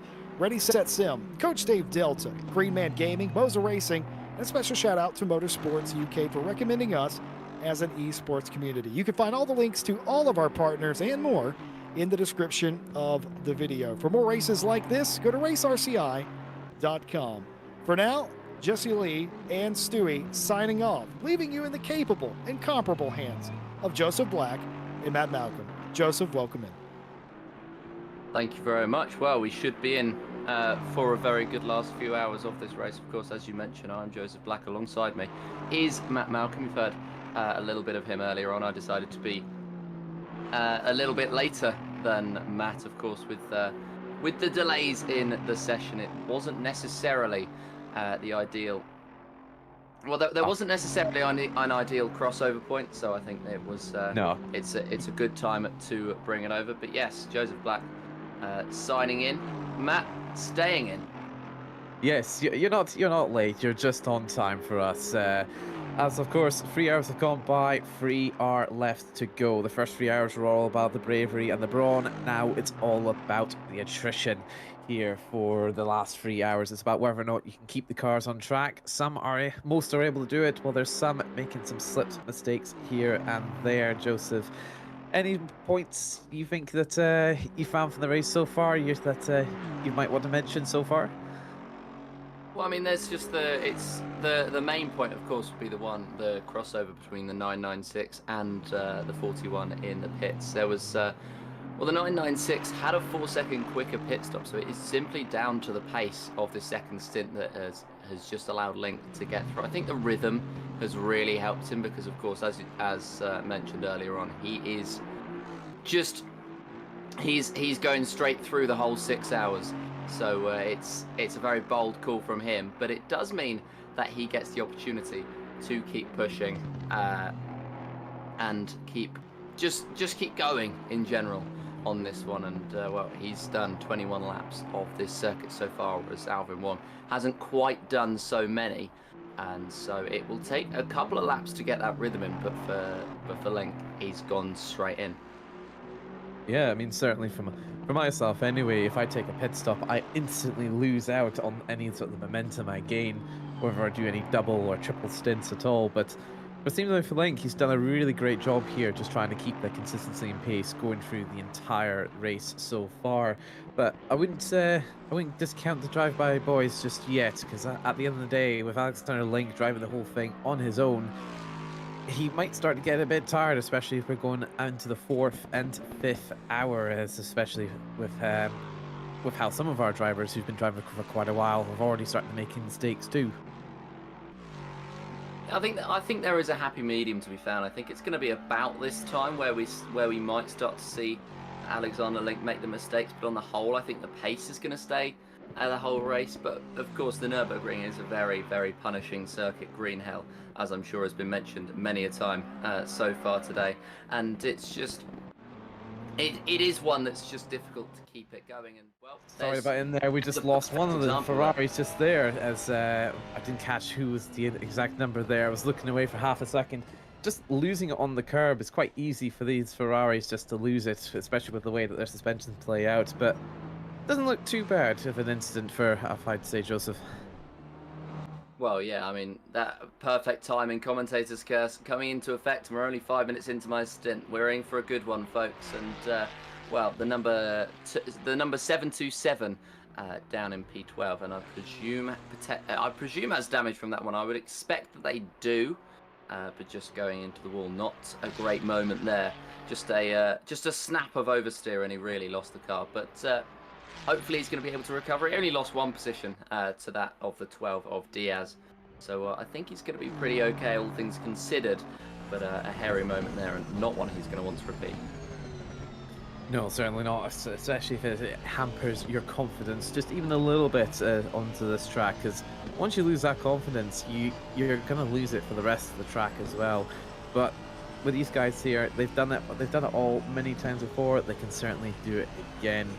Alvin Wong in the car for the Just Drive Boys 996. Obviously, he's made a few seconds up on his pit stop there, but it's whether or not he can keep that consistent pace going and try and eat away at his time. Even if he can eat a few tenths a lap, that'll be even enough to catch him on the final 2 hours of the race. But there's certainly a lot to go by. I did say wait for the rain, but it's worked to its opposite effect, Joseph. It seems the sun's coming out once more. We might even have clear skies soon.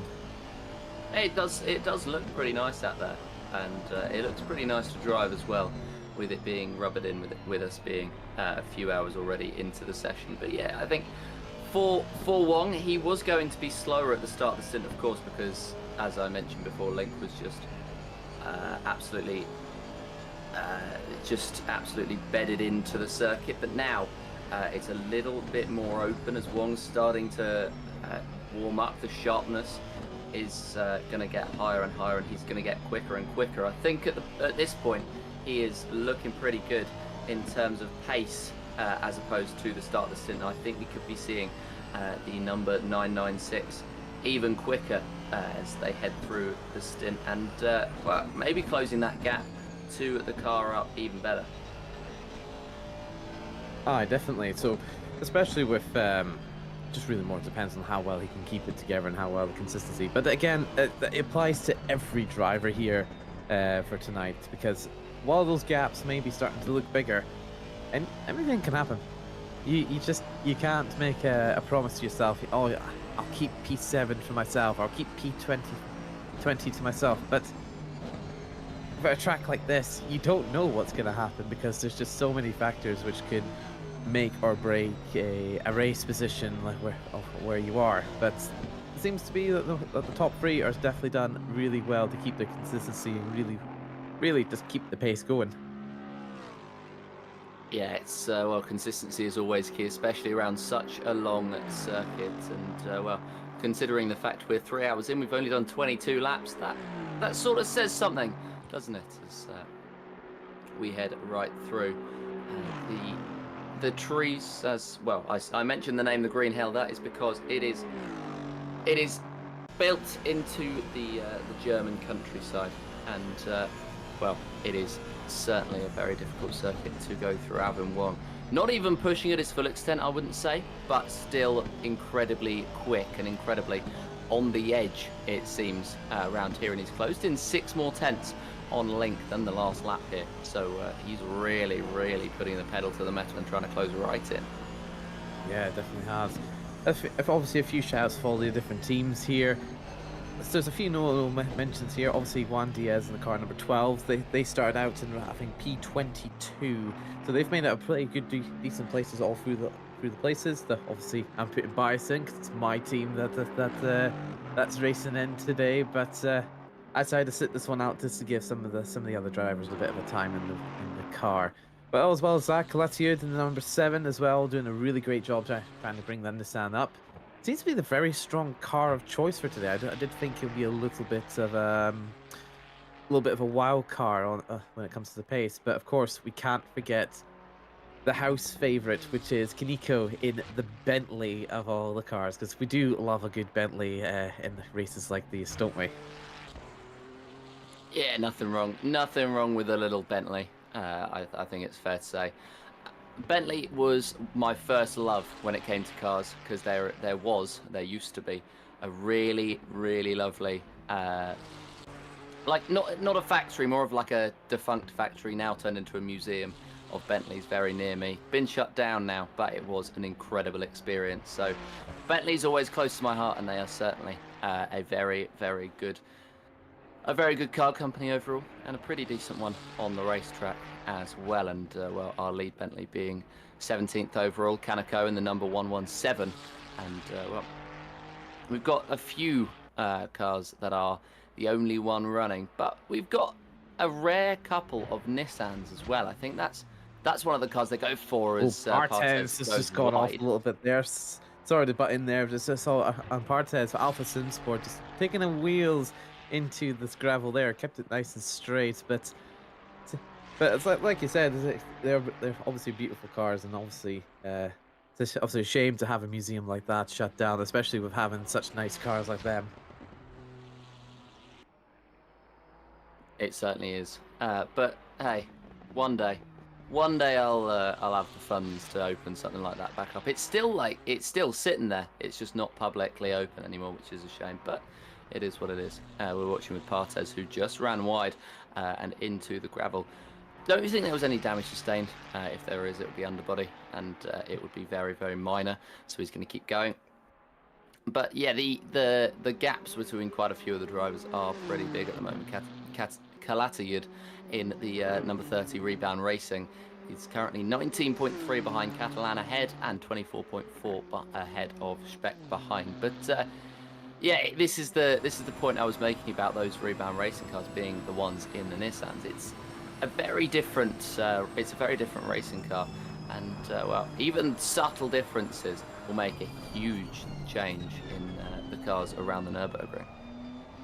Yeah, it's only just been about 6 to 7 months ago this car actually had an official BOP adjustment from Kunos themselves. That's brought the car back into a little bit better contention with some of the more front runners, because before that this car had very much suffered from understeer and oversteer properties, where depending on the setup you can have both of them occurring and in the same corner.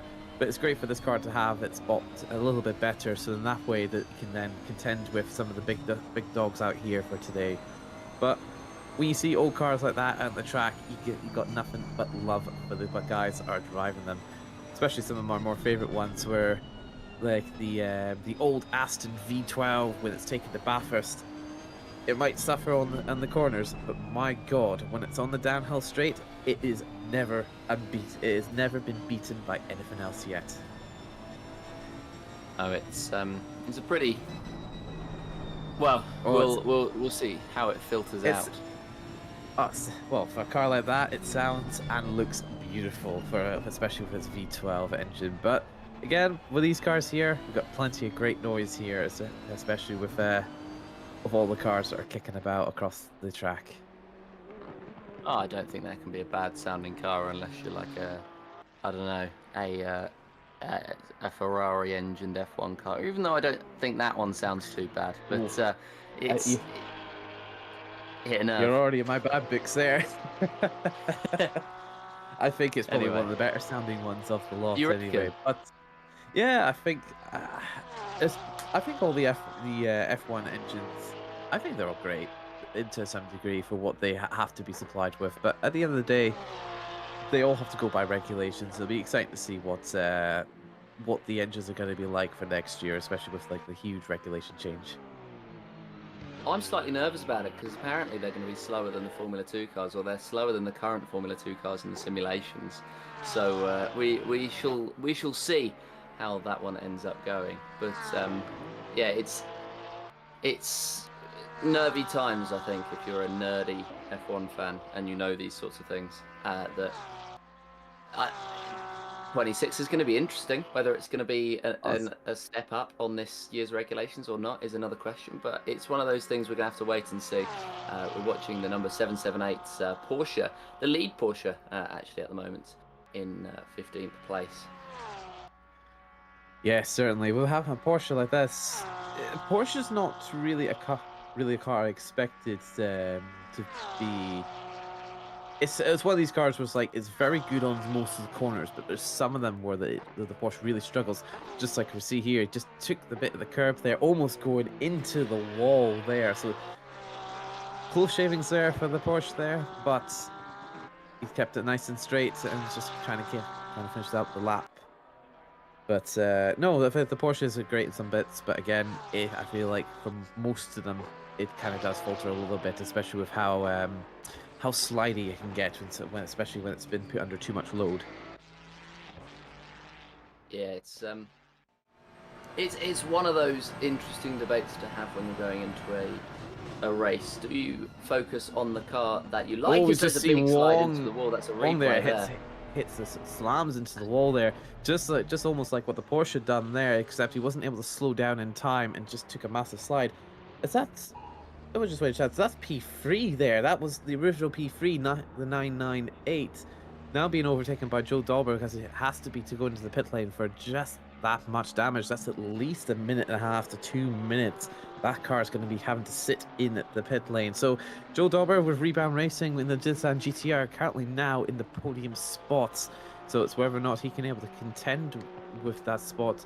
Or maybe even then, he might be able to make a good push to try and get ahead of the P2 and P1 if they make any catastrophic mistakes on track. Yeah, I think if they have a catastrophic mistake like the number 998, then it could be the scenario where they come back into it. And obviously it's very potential that they will make a mistake, but at the moment they've been almost flawless in this race. Lincoln Wong up at the top. The gap has stabilised. It stayed around 5 seconds. So I think Wong is just settled into the stint as much as Alexander Link has. He could have potentially earlier on been lifting and coasting just to try and save a bit of fuel, but now that he's seen the pressure from the Aston Martin behind, he's just decided to put the pedal back down and drop the clutch really, as it were, and try to continue on getting very tight to the wall there, as you have to if you're going to be one of the quickest. And 74 seconds ahead of Joe Dauber. He certainly has been one of the quickest, and this car in general has been one of the quickest so far. But one mistake could cost you a lot of time, as it has with the number 998 Ferrari. It certainly has, but last lap, Wong got able to gain an extra half a second on Link there to bring down that gap down to 5 seconds. But again, it's really depending on how well that Link's going to bring it on, because he's driving himself. He's driven fantastically at every moment so far. So it's just whether or not he's able to keep an eye on the on the pace and on the car behind, just to make sure he doesn't able to suffer as much as like some of the other drivers here when they're trying to get round through the traffic. Thankfully enough, Link's got a huge gap ahead of him, so that way he can just push that car to the absolute max without having to do any traffic just yet. Yeah, I think. Well, they're not going to come up against that much traffic until this sort of point in the race because of the fact that it's such a long lap. But yeah, I think it's one where you could at some point come across traffic. And Wong's close in 4/10 on Link as soon as I say that they're stabilising the gap. So I think this one is going to get right down to the wire in this stint at least, and then it's going to be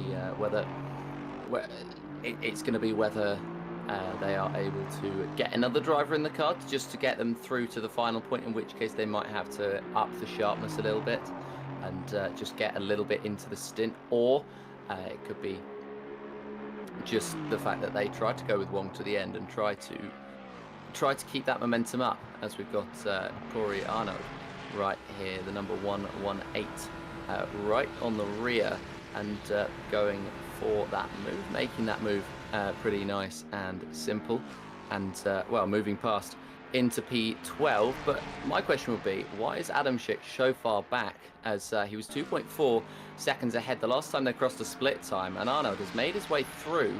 He's up into 12th, so something clearly happened to the 727 to make him drop down from 12th. So maybe there's another mistake been drawn out from the Ferrari, or well, something along those lines. Maybe just a huge snap that has lost him 2 seconds. But Arnold makes his way up into 12th place. Yeah, it could easily be someone has a big slide he had to go catch, but like with this Mustang, it is quick on the straight. So when you're trying to go in a game of chicken against a Mustang on the straight, you're gonna lose 9 times out of 10 if you're facing against the Mustang here. But we see the cars. That's that Lexus on the side there that's going off towards the point there. I'm not sure who that was. That's Noah Lightshare for the Sterling Cannon. We'll see what will happen on the replay here. Going down on the pit lane straight, heading towards turn 1. Already you can notice he's braking a bit far too late there. He's braking about 50 meters too late as you're trying to aim for the 150 board. So yeah, come to a complete stop, able to let the 2 cars ahead of them go by, so he's able to come back on track without causing any incidents there. Yeah, he's lucky enough to stay out of it and not cause any further damage to his car, as Adam Schick is sticking to the back of Arnold. I think he is actually faster, hence why he was ahead. He's just much more mistake prone. I think he's gonna, once he lets Arnold through, gonna try and attack the Ford just ahead. 2 very, very different looking cars. The Ford slightly less sleek looking, but no less effective than the number 727. And well, with the Ford being a little bit bigger, he can just carry a little bit more power through, whereas Adam Schick is just, well, he's got a lot more aero on his side. Certainly is, especially with the Ferrari. It's very much aero-defined. It's not as much as to say the McLaren 720, but it does have a great amount of interbody aerodynamics, so it's able to pump around those corners much more smoothly than the Mustang. But you saw there that the Ferrari hitting the curb, the suspension on the Ferrari just can't handle aggressive curbs like that, unlike the Mustang that's able to power through it. But I think the biggest characteristic, which I see as a bit of a downside for the Mustang, it's not very great on the corners. It's very stiff. It's very much like turning in water, like you'd see in a boat itself. So there is some play for that strengths that both cars can take out of each other going around this track. Yeah, you've got these two close together on the circuit as well. So a couple of overtakes being shaped up. Arnold ahead of Adam Schick, and well, Wang, who had about 50 seconds of repairs, he's behind Kalatayud and potentially looking for a move on the Nissan up ahead in for that P6 spot. There's about a 2-second gap. I'm expecting that to have come down as Wang has just come out of the pit and he's starting to really fly and trying to make up those positions from the mistake that was made earlier. And well, even though he hasn't been, or he probably won't be in range for that podium position he was sitting in before, he also will just be trying to pick up any scraps that he can, and a big gap between Catalan and Calatayud for the 5:08 and the 30 is just going to, I think it's going to demotivate Wang a little bit, but it's also going to motivate him to get past Calatayud as soon as he possibly can. Yeah, 24 seconds between Catalan and Calatayud, and then 1.4 between Calatayud and Wang. So that gap coming down, and it presents a good opportunity for the Ferrari to try and make its way through. The Nissan, though, will be fighting for position, and so won't necessarily make the move as easy as he can. Certainly not, especially when you've got the likes of the Ferrari and the Nissan having both very different characteristics. But Wang will probably be trying to just be as aggressive as he can be, trying to pick up the pieces that he has unfortunately had broken apart. But for him, for his capability, I've seen these guys drive in the 6-hour Community Series last year. They've got more than what it takes to try and get through the field, especially onto this track. But for them, I have no doubts on them for any of that. Joe Dauber still currently P3 for the 256 Rebound Racing. Such a beautiful livery this is. So quite simple, but just enough to make it so it very much stands out on the rest of the field. It's obviously great, as I like to do. I like to express my love for all the liveries that people take the time to make for these broadcasts. As Jonas Schiel for the SOS group here has gone off here at the part. A little bit too fast on the top part there, but he's able to grasp it on. It's whether or not he clips the curb on the inside. Nope, he just spins out and just loses the car on the rear end again. So no damage onto that car yet, but just a little bit of a scrape against the wall there as he's coming out. Yeah, potentially a little bit of damage there as he was just trying to, I think he was just trying to use the wall to rotate more than anything. But yeah, he's come out of the other end of it okay, and of course he is 22nd, but it's all about gaining that experience and potentially could have a position as everybody. And this is what I'm talking about here. There's yellows out with the 116. Oh, that's another 116 off as well. That's the Mustang again. I think this will probably be the second time they've had a bit of a squirrel. Yeah, just going a bit too fast around the corner and just losing the rear end again. It's quite common for these cars to have those sort of issues, Joseph. I think so, and I think there's just there's a lot of potential to make mistakes because you're trying to prepare for the whole lap. So there's some moments where you can have lapses of concentration, whereas if it's a shorter lap, then you can prepare yourself as being Wang. He's lost it Spins again. He's in the same place into the once wall. more. That is not ideal there for the number 998, who was just desperately trying to get past Calatayud. He got into the slipstream, and well, when they were going through the corner, the dirty air affected him, and it's back into pit lane. Yeah, just a little bit too aggressive. Just hit it. Oh, he's going way too fast there, hitting the pits. 50-mile-an-hour board there. That's for that on other series. Maybe this one as well. It's going to be a bit of a potential penalty as well if anybody were to report on that. You can just see the car just cannot turn there, so he's just struggling to keep it together. So it's another big incident for him, as it's unfortunate there when you lose that concentration, you lose that momentum that you once built up. Mistakes like that are just going to happen again. Yeah, and I think when you're desperate trying to recover yourself, those sorts of things are going to happen because they're just desperate. And actually, they have left. They've given up over halfway through this race, and the number 998 is gone. Just unfortunate parts onto there, and we do hope. Yeah, just unfortunate, really. Yeah, it's unfortunate because they would have worked so hard for this, and whether that was a rage quit or not, it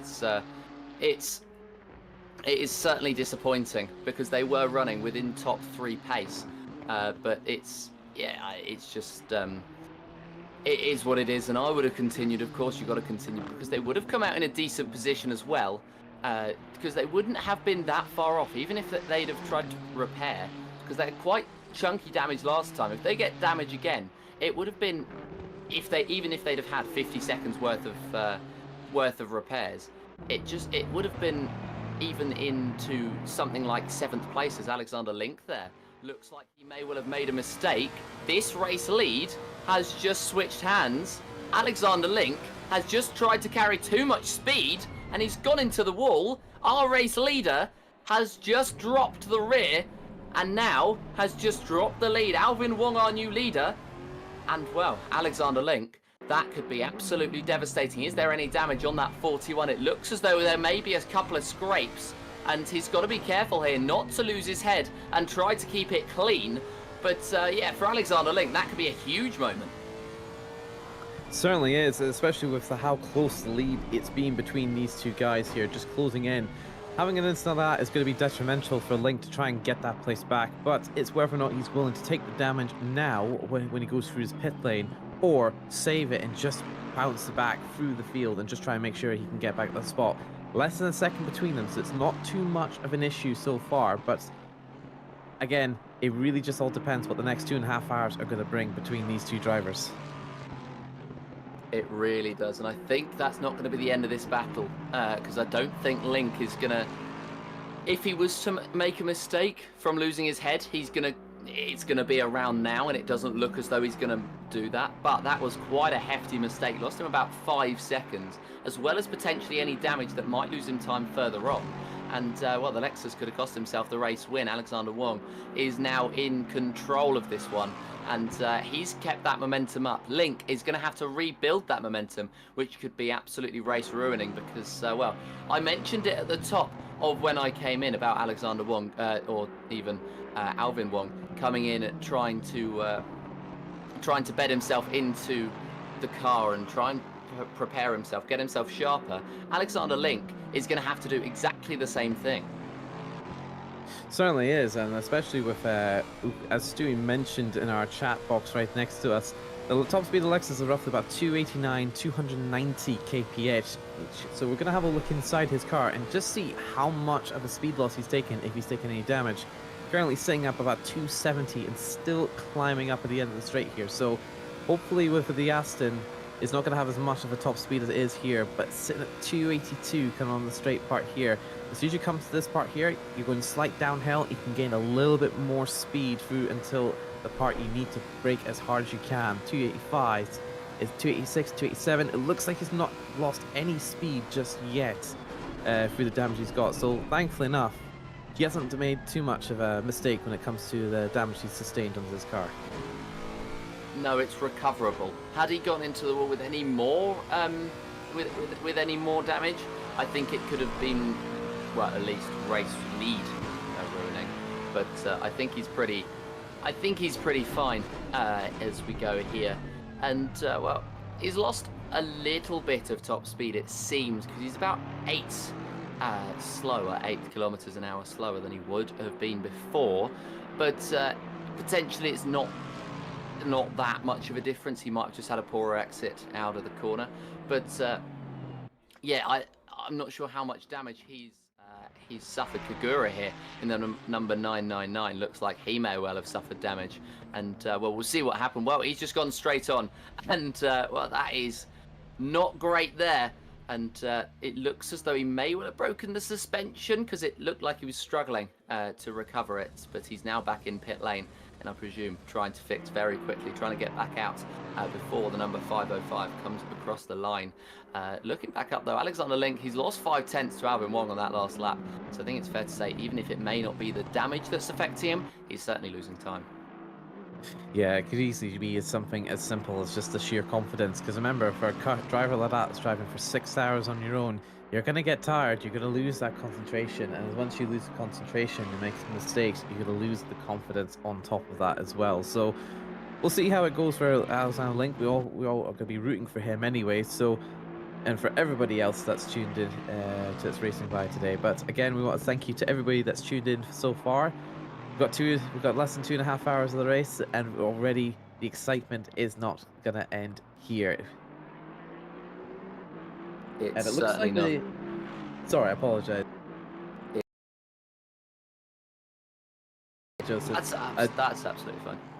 Stewie just mentioned that the 998 has rejoined the race from the looks of it there, and racing under the 88 number. So unfortunately for them, as they're racing with a different number, they're going to have to start again from lap 0 for them. So by the time they go about there, they're going to be bit of a detrimental deficit compared to everybody else. Yeah, it's going to be, well, they've got 3.5 hours worth of work to catch up on, and I think they may well now be trying to sort themselves out, because of course they joined with a different driver than the one that was in the car. I believe it was Wang that was in the car when they disconnected or left or whatever. So they're going to have to hope that Wang gets back in, and then they can make the drivers. They have to hope that Wang gets back in, and then they can make the driver swap, and then they will be getting back in. But Wang has just joined, and well, he's just. Well, if he is going to go from the back, it's going to be a very, very bold call.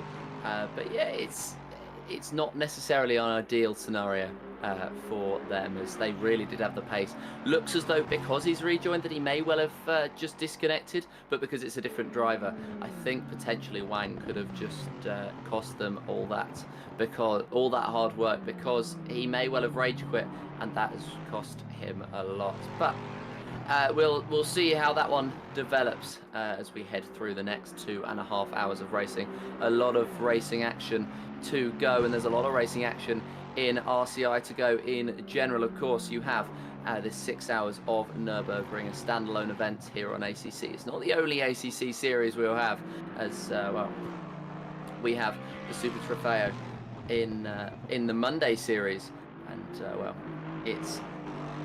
We love a Monday series. The Super Trofeo is running through. We've got 2 more rounds of that to go.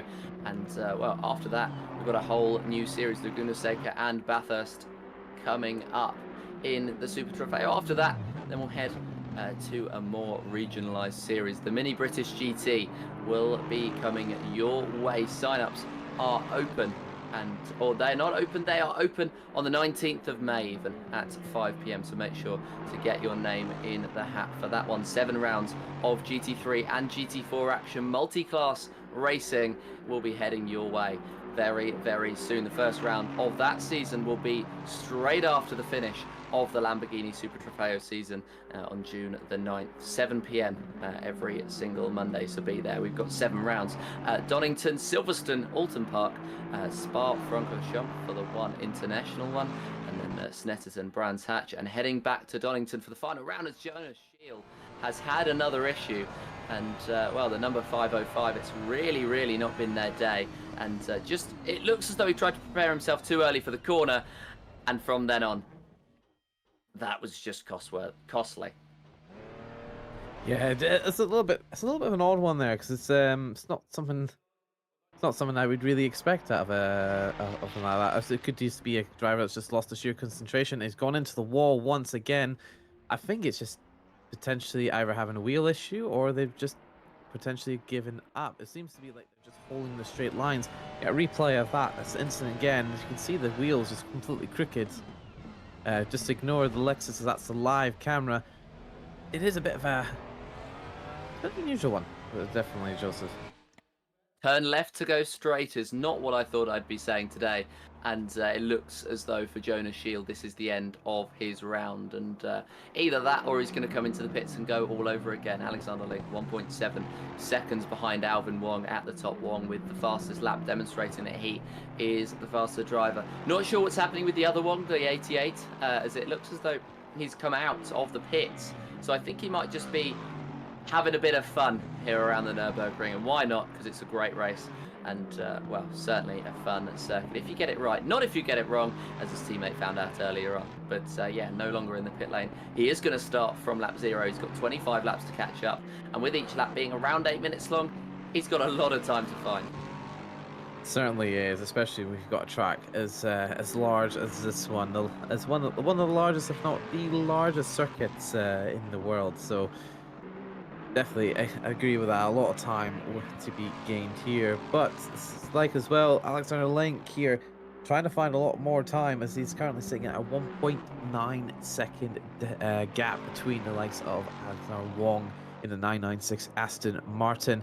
So we switch over to Juan Diaz for Not Cheap Racing, currently in P9. We're going to cheer these guys on, as again, bias from my own team. They just seem to have got themselves into the top 10 spots. done a really great job keeping it consistent, keeping it clean through the race. Just checking up on them as we can see with Mike Redford in the YouTube chat.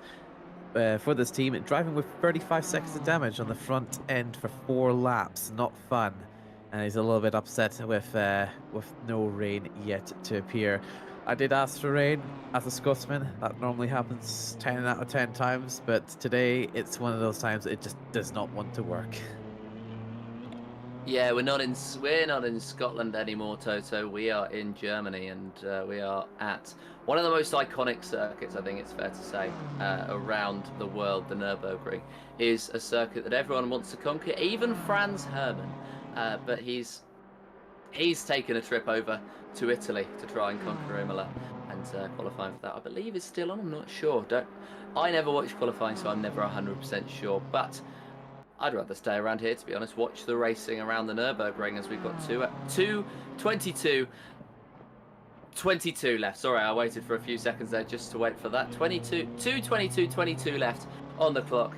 And, well, we have a fascinating battle at the top. Alvin Wong and Alexander Link battling the number 996, bringing a few drivers, but Alexander Link going it alone in the 41. And, well, Wong's pulled out 7/10 on Link in that final sector, so he's certainly trying to stretch his legs. Certainly is, and as a driver with Diaz actually driving on the Nordschleife a few times himself in real life, he knows this circuit quite unlikely the back of his hand. So he's a very competent driver at a track like this. When you've both driven it in sim and in real life, this should just be a walk in the park for any driver of that caliber. Yeah, you shouldn't be scared of it in any way. If you've driven it in real life, translating it over to the sim racing world. I think the big thing about this circuit is fear, and if you don't have that fear, you're just going to be absolutely fine. Alvin Wong doesn't have that fear at the moment, but he's just driving around as if it's normal, which is absolutely fair enough, and he's going to continue to do so, because if there is no fear, then you will be absolutely rapid. There's no fear of making mistakes. I think if you have fear of making mistakes, that's where you're going to go wrong in racing in general, but especially around the Nürburgring. And if you have made a mistake, like for example that number 505 Shield, who has been sitting in the pit lane for a concerning amount of time, then just after that, the mistakes will keep following, and eventually you'll just find yourself in your own head and down by far on the circuit. Yeah, I mean for most people, I think while it's great if you don't fear the track, I think it's still okay if you do fear tracks like this, because at the end of the day, the fears is what's going to motivate you to push for it and try and build the confidence into the tracks. Because essentially what you're doing is, a lot of drivers in real life and in sim racing experience fear before they race, and even myself, even I get a little bit scared when going through some of these corners or some of these tracks, which I'm still not 100% confident with. But after a few laps, once that confidence starts to build, the fear obviously inside you starts to work together with the confidence in order to get you to make the best lap. Yeah, there's so many things that go into being a racing driver, and especially a sim racing driver. Not only do you need to have that mentality, you can also have the equipment to prepare yourself for it. And Moser Racing, one of the partners here, is yeah, that was a great transition from me. Moser Racing is one of our partners here today, and they will provide potentially the best equipment on the market. I'd say that it is the best equipment on the market, and it is the dream setup for everybody to run. It's certainly on my bucket list for the next couple of years to pick up one of the high-end Mosers. I have been recommended an R21, and it's certainly on the list. If I wanted to get it fitted, I would do so using Ready Set Sim, my bank account's worst nightmare, and I actually created my dream setup on Ready Set Sim the other day. Came out to £14,000, so I've got a lot to build, but they've got lots of customization options, whether it's premium, whether it's budget. They've got so many so many things that you can do with your sim racing setup. We are in an age where you can run with so many different companies. Of course, Moser is our recommended one, but you've got so many different things you can do, and all the things that you can't get from Moser, for example, next level racing or something along those lines for the stands, I would fully recommend you get.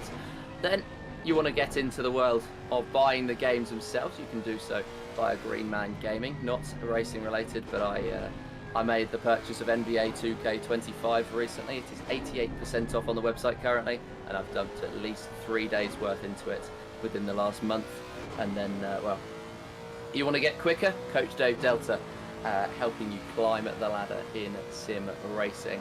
And, well, climbing the ladder in sim racing will eventually, hopefully, get you up to RCI and Racing Club International. Of course, the 6 hours of Nürburgring being run. I mentioned the Mini British GT series that we have going, and well, we've got a few of those sorts of series coming up very, very soon, and a few that are midway through. You've got the LMGT Sprint Series over on LMU, Le Mans Ultimate. You've got now the Hyper Sprint running at, well, running very soon as well. You've got the RSS Endurance Series, which is endurance racing, similar to this, but they're all American circuits. The last round that we had of that was certainly intriguing, and well, the next one will be very, very soon. It's in a couple of weeks' time at Watkins Glen, and we should be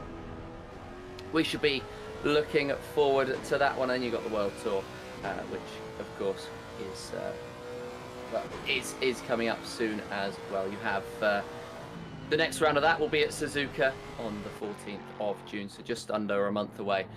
Look forward to that. And, well, of course, don't just take my word for it, take Motorsports UK's word for it. We are a recommended partner, and it is a great honour to be a recommended partner of theirs. So, well, make sure you can join RCI. Lots and lots of racing opportunities.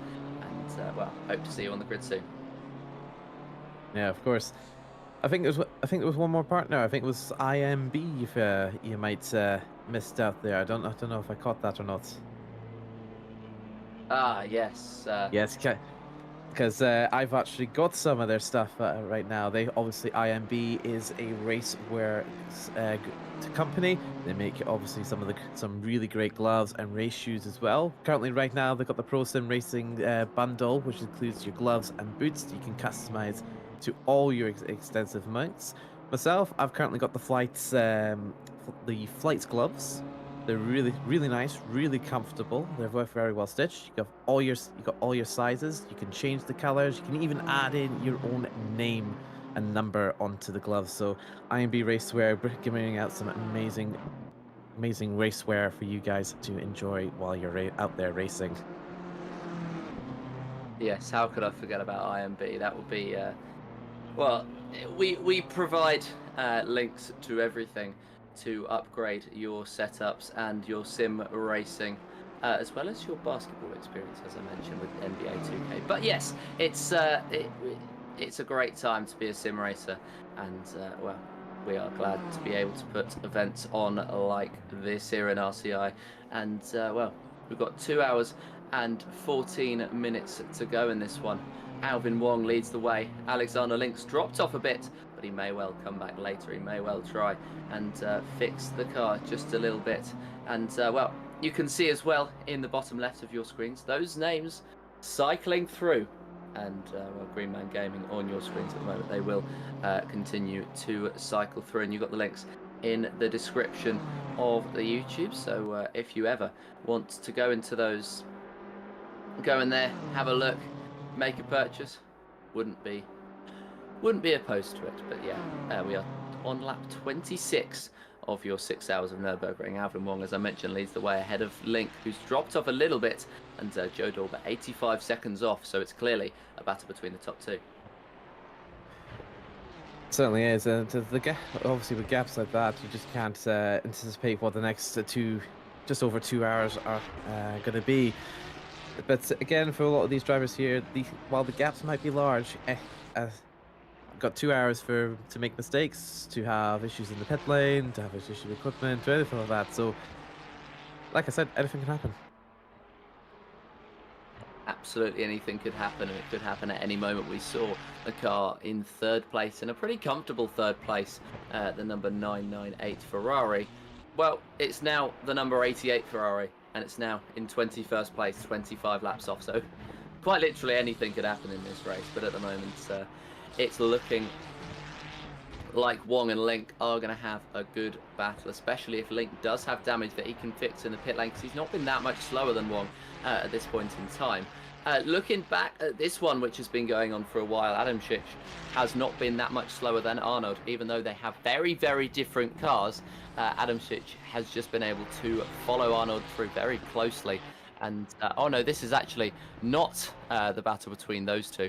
This is Iridiusz Partesh, my apologies, as Adamczyk may well have made another mistake. He's on the back of another car. Certainly is. It looks like an overtake that's just happened that we've just missed out, but it is still the battle of the width between these two here. Coming into the section where you got the fast right-hander, then going down to the downhill parts of the curves. Just need to come down to the bottom of this, but it takes the left-hander. You're just going to have to be careful to make sure that they just don't go too fast into each other.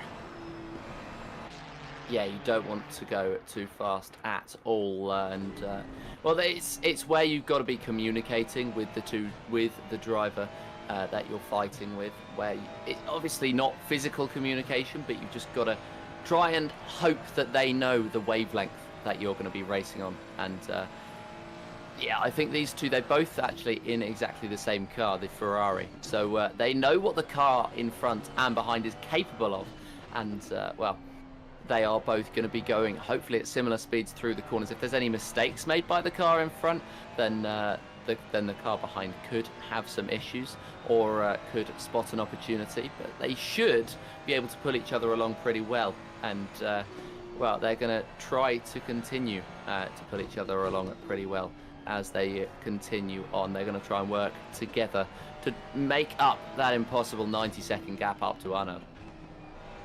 Well, you say impossible. I say the impossible can be the possible. It all sort of depends on what happens on from there. But with these guys being really close to each other, you have to be careful because in some way or another, if you try and put the pressure on and they make a mistake, look how narrow this track is. If they make a mistake, they can easily take you out as well. So it's about applying the right pressure and trying to make the pass at the right prime opportunity, especially if you're going down into the next sector through this part here.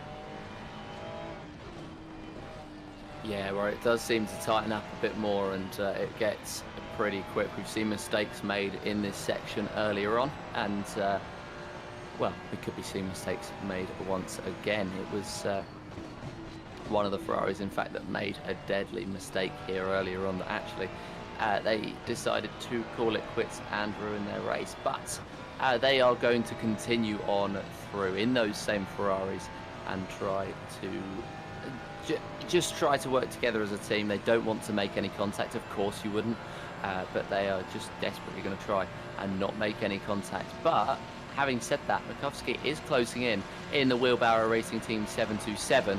Could he be trying potentially to make a move here to the inside? Not quite. Decided to stay behind. You've got a lot of time to build up and make this overtake, and I don't think it's an urgent one just yet.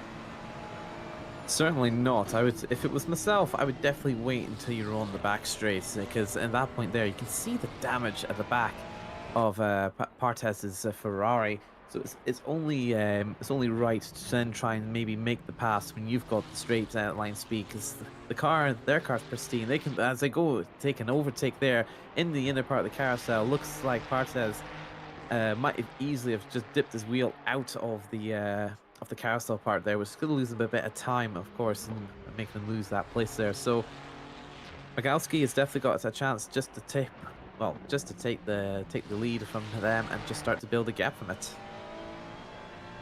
Yeah, now he's going to try and build a gap, and him being the quicker driver, you would expect him to be able to build that gap up. And well, the number 39 is going to try and stay desperately within range, but the number 727 is certainly faster, at least the whole of the race so far would have you believe that the number 727 is faster. He's going to try and take full advantage of that one now as they head through. And it really does seem as though they're pushing. They seem to be taking much more aggressive lines than the car in behind. And just trying to get sharper turning. I think that may well be a setup thing where the setup pertains to being a bit more aggressive. But it does seem as though they're trying to throw themselves into the corners, whereas the car behind is trying to work their way through. It's working though, with number 12, as you can see, the car in behind looking like he's disappearing off into the distance. Got a couple of cars in pit lane, Lakshmi Narasimhan and Freitas, the number 116 and 115, both heading into the pit lane, and they are making another stop. We are almost 2/3 of the way through your 6 hours in Nürburgring, and this could potentially be the last, well, at least be the last driver switch that they make. Yeah, so it could easily be their last driver switch they can make, but of course they still got one more pit stop after this, so it really depends on there. As Partes seems to hit the grass, as we get a chance to see the replay, taking the inside of the corner, following the apex here, and it seems to be going through the second carousel. It just seems to be taking too much of a deep, angular approach to it. So with the suspension on this Ferrari, it's a little bit too aggressive when it comes to taking that carousel.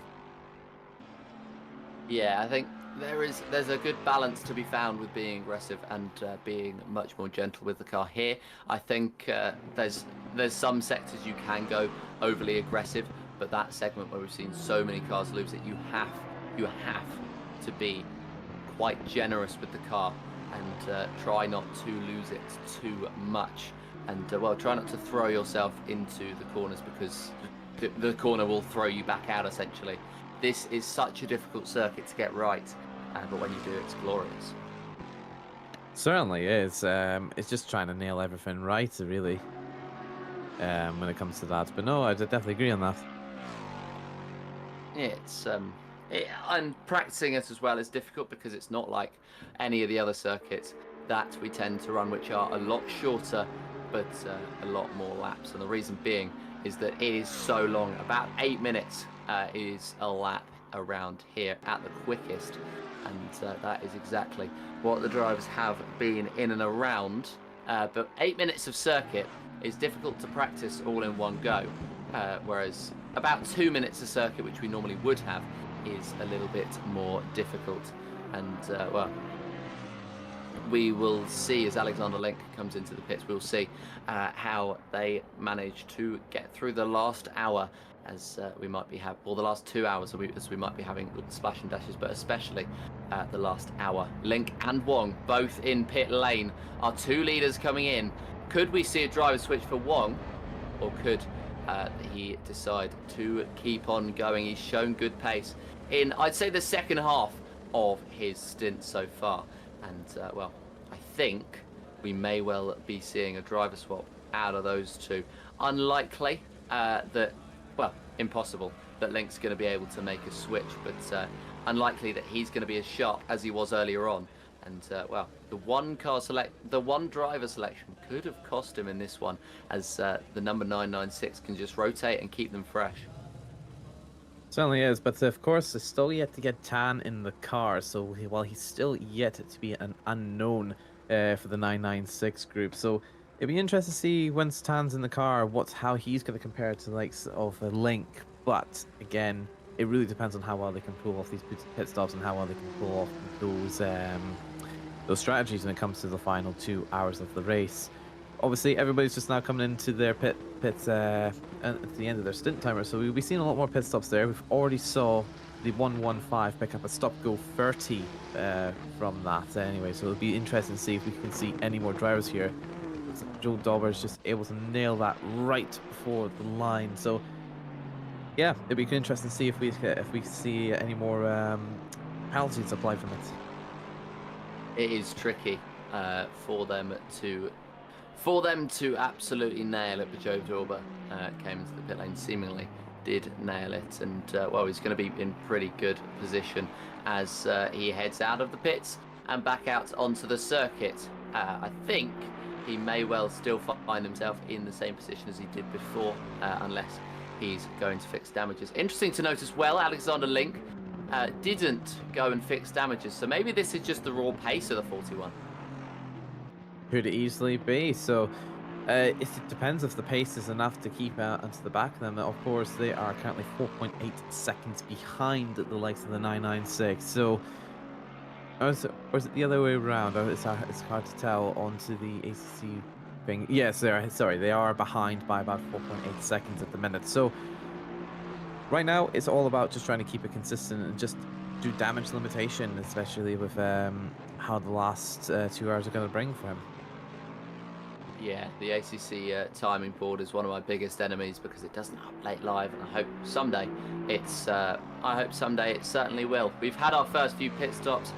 The front runners have come into the pits, and it's time for the commentators to dive into the pit lane. We're going to leave you with just the engine sounds as you get to hear the beautiful sounds of one of these cars, and well, we'll see you after the break.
Welcome back, ladies and gents, to the 6 hours of Nürburgring. We have just under 2 hours to go, so just under a third of the race to go. And, well, since we've been away, the battle between the top two has heated up as, well, Lee, who came into the car in the pit stop, has been closed in just a little bit by Alexander Link. But as happened at the start of the last stint, where we saw Wong get into the car, he initially took a little bit to get going, to adjust to the car, and ever since then he flew and managed to build up a huge gap ahead of Link because of a huge mistake he made halfway through the stint. My name is Joseph Black. I am here in the box alongside Stewie on production, and you would have heard his voice alongside Jesse Lee earlier on in the broadcast, and well, alongside me is Matt Malcolm. Yes, hello everybody, and welcome to the last 2 hours of this race here. So far, it's been really good for the some of the pit stops here. Link has been able to keep a consistent 3.5 seconds to the lead of Lee, sitting in the 996. Still yet to use their last driver, Tan, for the 996 is yet to be put into the car. So it might be a good thing to see for Link to have in the last hour, as it could be their slowest driver of the lot, but anything can happen. Also, we saw on there was a stop go 30 for Leichter for the 42 Lexus that he picked up onto his pit stop there. Like I mentioned before we went on break, it would be interesting to see if anybody else was picking up any penalties. So it's unfortunate for them to have a penalty this late in the race, but it could also give them a chance to get them in the right headspace and just hunker down, trying to push themselves up to P18. I think it's going to be an interesting one. The swaps between the top two drivers, between the top two teams, of course, with Link going all the way through all 6 hours, and well, Lee being in the number 996 at the moment, with one driver left to go in the Drive Just Boys 996. I think it could either be that he's one of the slowest drivers, or he is one of the or he is best at the dash to the end. It's a bit like a relay race with longer, as that's the number 505 going round once again. He's really had a torrid time today, and he will be very disappointed, I think, with his performance around the Nürburgring. But yeah, it's a bit like a relay race, and well, there is the number 505 coming back onto the circuit. Different driver, same problems for them. And they're going to try and reevaluate and come home cleanly within the last 2 hours. There is yellow flags still out though, so there's a car on circuit having issues, but we're back to greens. We're back to racing with Tom Watts in the number 46, the driver having issues, and we'll see what happened. He just went straight on. Looks like he not forgot that there was a corner there, but he just went straight on, and from there lost the rear, lost the car, and well, had a lot of concerns, but getting back going, don't think he sustained any damage, and well, safely rejoined the circuit in P18. So a lot of re-evaluation for some of the drivers' mistakes being drawn out in the last hour or two of this race. Now, this is what I mean. It's a battle of attrition. It's just trying to keep the cars on the tarmac as they go around onto there. It's easy for these mistakes to be made. It's easy for anything to go wrong. So it's just trying to manage the tires, manage the car, and just manage the conditions that are here. Thankfully enough, the conditions are still quite fair. We've currently got overcast, but the wind is picking up. So it'll be interesting to see if any rain is going to come into play for the next hour and a half. Yeah, potentially. I mean, there was supposed to be rain on the way at some point in this race, at least. And with it being clearer earlier on, I think the best opportunity for the rain will be towards the end of this race. Imagine that, a rainy end to a chaotic race at the Green Hell. That would be absolute carnage, but it would be a great spectacle to watch. And well, as much as I'm going to remain unbiased, I quite like to see a bit of rain, a bit of carnage, and maybe somebody else thrown into the mixer up at the top. Of course, Nico Kumpu, who switched back in to the 756, is quite a distance off Lee and Link at the top, so it'd be a surprise if they did come back into it. But never say never, and if there is rain that comes out, that means that mistakes would be drawn out. So definitely, this race is nowhere near its end, especially if there's rain on the horizon. Yes, especially with how grouped up some of these cars as well. You might see some gaps onto there. We can see down in the bottom left corner of the track where your leaders are sitting. There's quite a lot of traffic sitting by onto there, so having rain come into play around about this, if it was to come by now, it certainly would make traffic a little bit more interesting for these guys here. But for drivers of that caliber, it's something they'll definitely be able to hold on against each other when it comes to going around the track. But we're currently sitting in Rybecky's car on 107 Turner Motorsport, the Motorsport BMW. Currently second in the BMW racing cars, as we got Ivek in 77 leading ahead by a good 46 seconds, I believe. But it's still calls come into play, so sometimes it's about trying to aim for first place overall, sometimes about aiming for first place in your class or manufacturer with some of these drivers. Yeah, bragging rights to say you were the quickest Porsche, and then, well, somebody asks, wow, well done, where did you end up finishing overall, and how many Porsches were there? You go, P15, and, well, I was the only Porsche there. But that is if you're the number 778. But, yeah, bragging rights, always a great developer in these races, and of course with the Porsche not necessarily being suited to the Nürburgring, the fact that they are looking to finish the 6 hours is pretty good. But the quickest car at the moment appears to be the only of the Aston Martins in the race, and well, P2. There is only 2 Lexi in this race, and well, one's the 41 in second place. The other one, Sopgo 30, second to last. So mixed fortunes there. Certainly is, and it's just to point out for the Porsche, as Stewie has mentioned into our little chat box right next to us, apparently there was 4 Porsches that signed up for this race and 4 that looked to be a started this race. So I wouldn't discount the bragging rights for this Porsche. Certainly the one that has lasted the longest of the lot. So kudos to any driver who has lasted this long and is willing to, and kudos to any driver that has decided to participate with us for today. Of course, this is a hard track to be on. It's not going to be the easiest one to fight for, but it's certainly one that can provide a lot of fun to the right conditions, of course. I had a whole period of my life, about 6 months long, of every time I wasn't playing F1, which was very rare.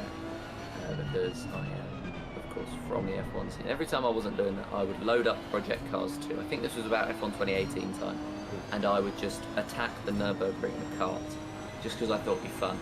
And it was fun. It brought some of the greatest crashes I've ever had. And I've still never completed it, but I still go back to that challenge every couple of months and try to complete it. Still never been successful. Project Cars 2 is a difficult game at the best of times, let alone when you're in a kart around the Nürburgring.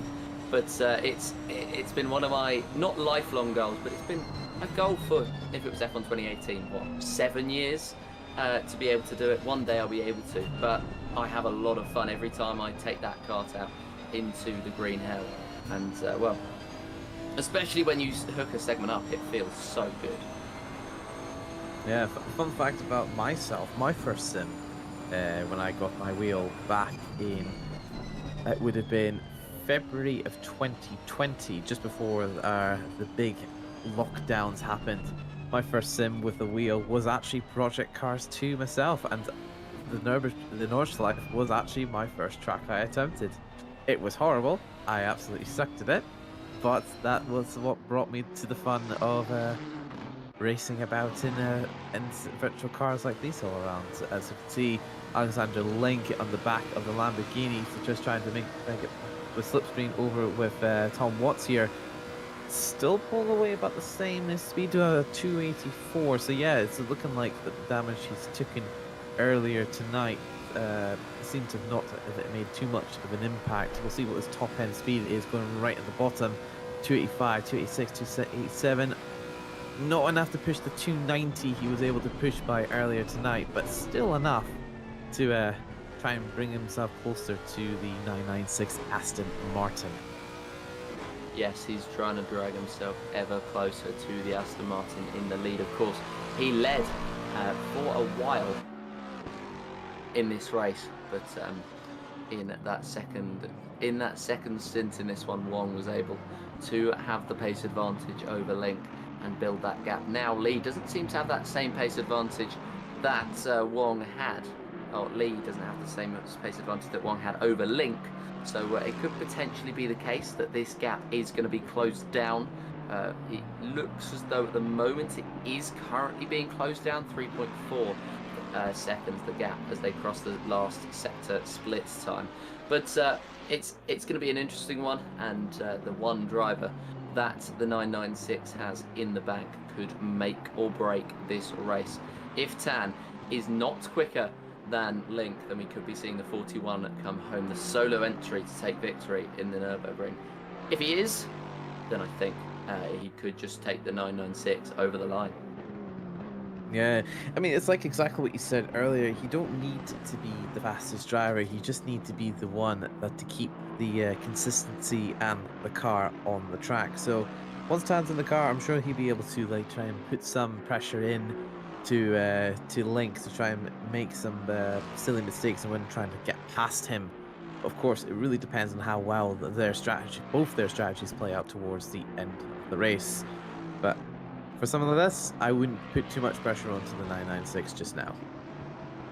No, I don't think there's that much pressure just yet. The gap isn't coming down dramatically. It's just coming down bit by bit as Link continues through.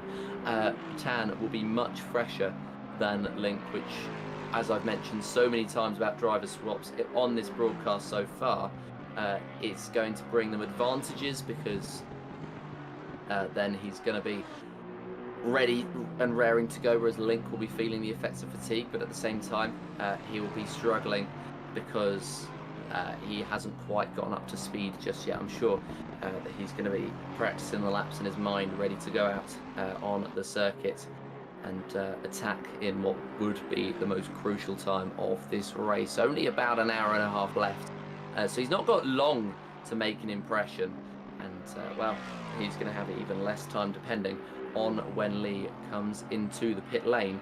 But yeah, it's a very difficult one to manage, and well, when you're jumping right in at the most pressurized hour, it's going to be difficult.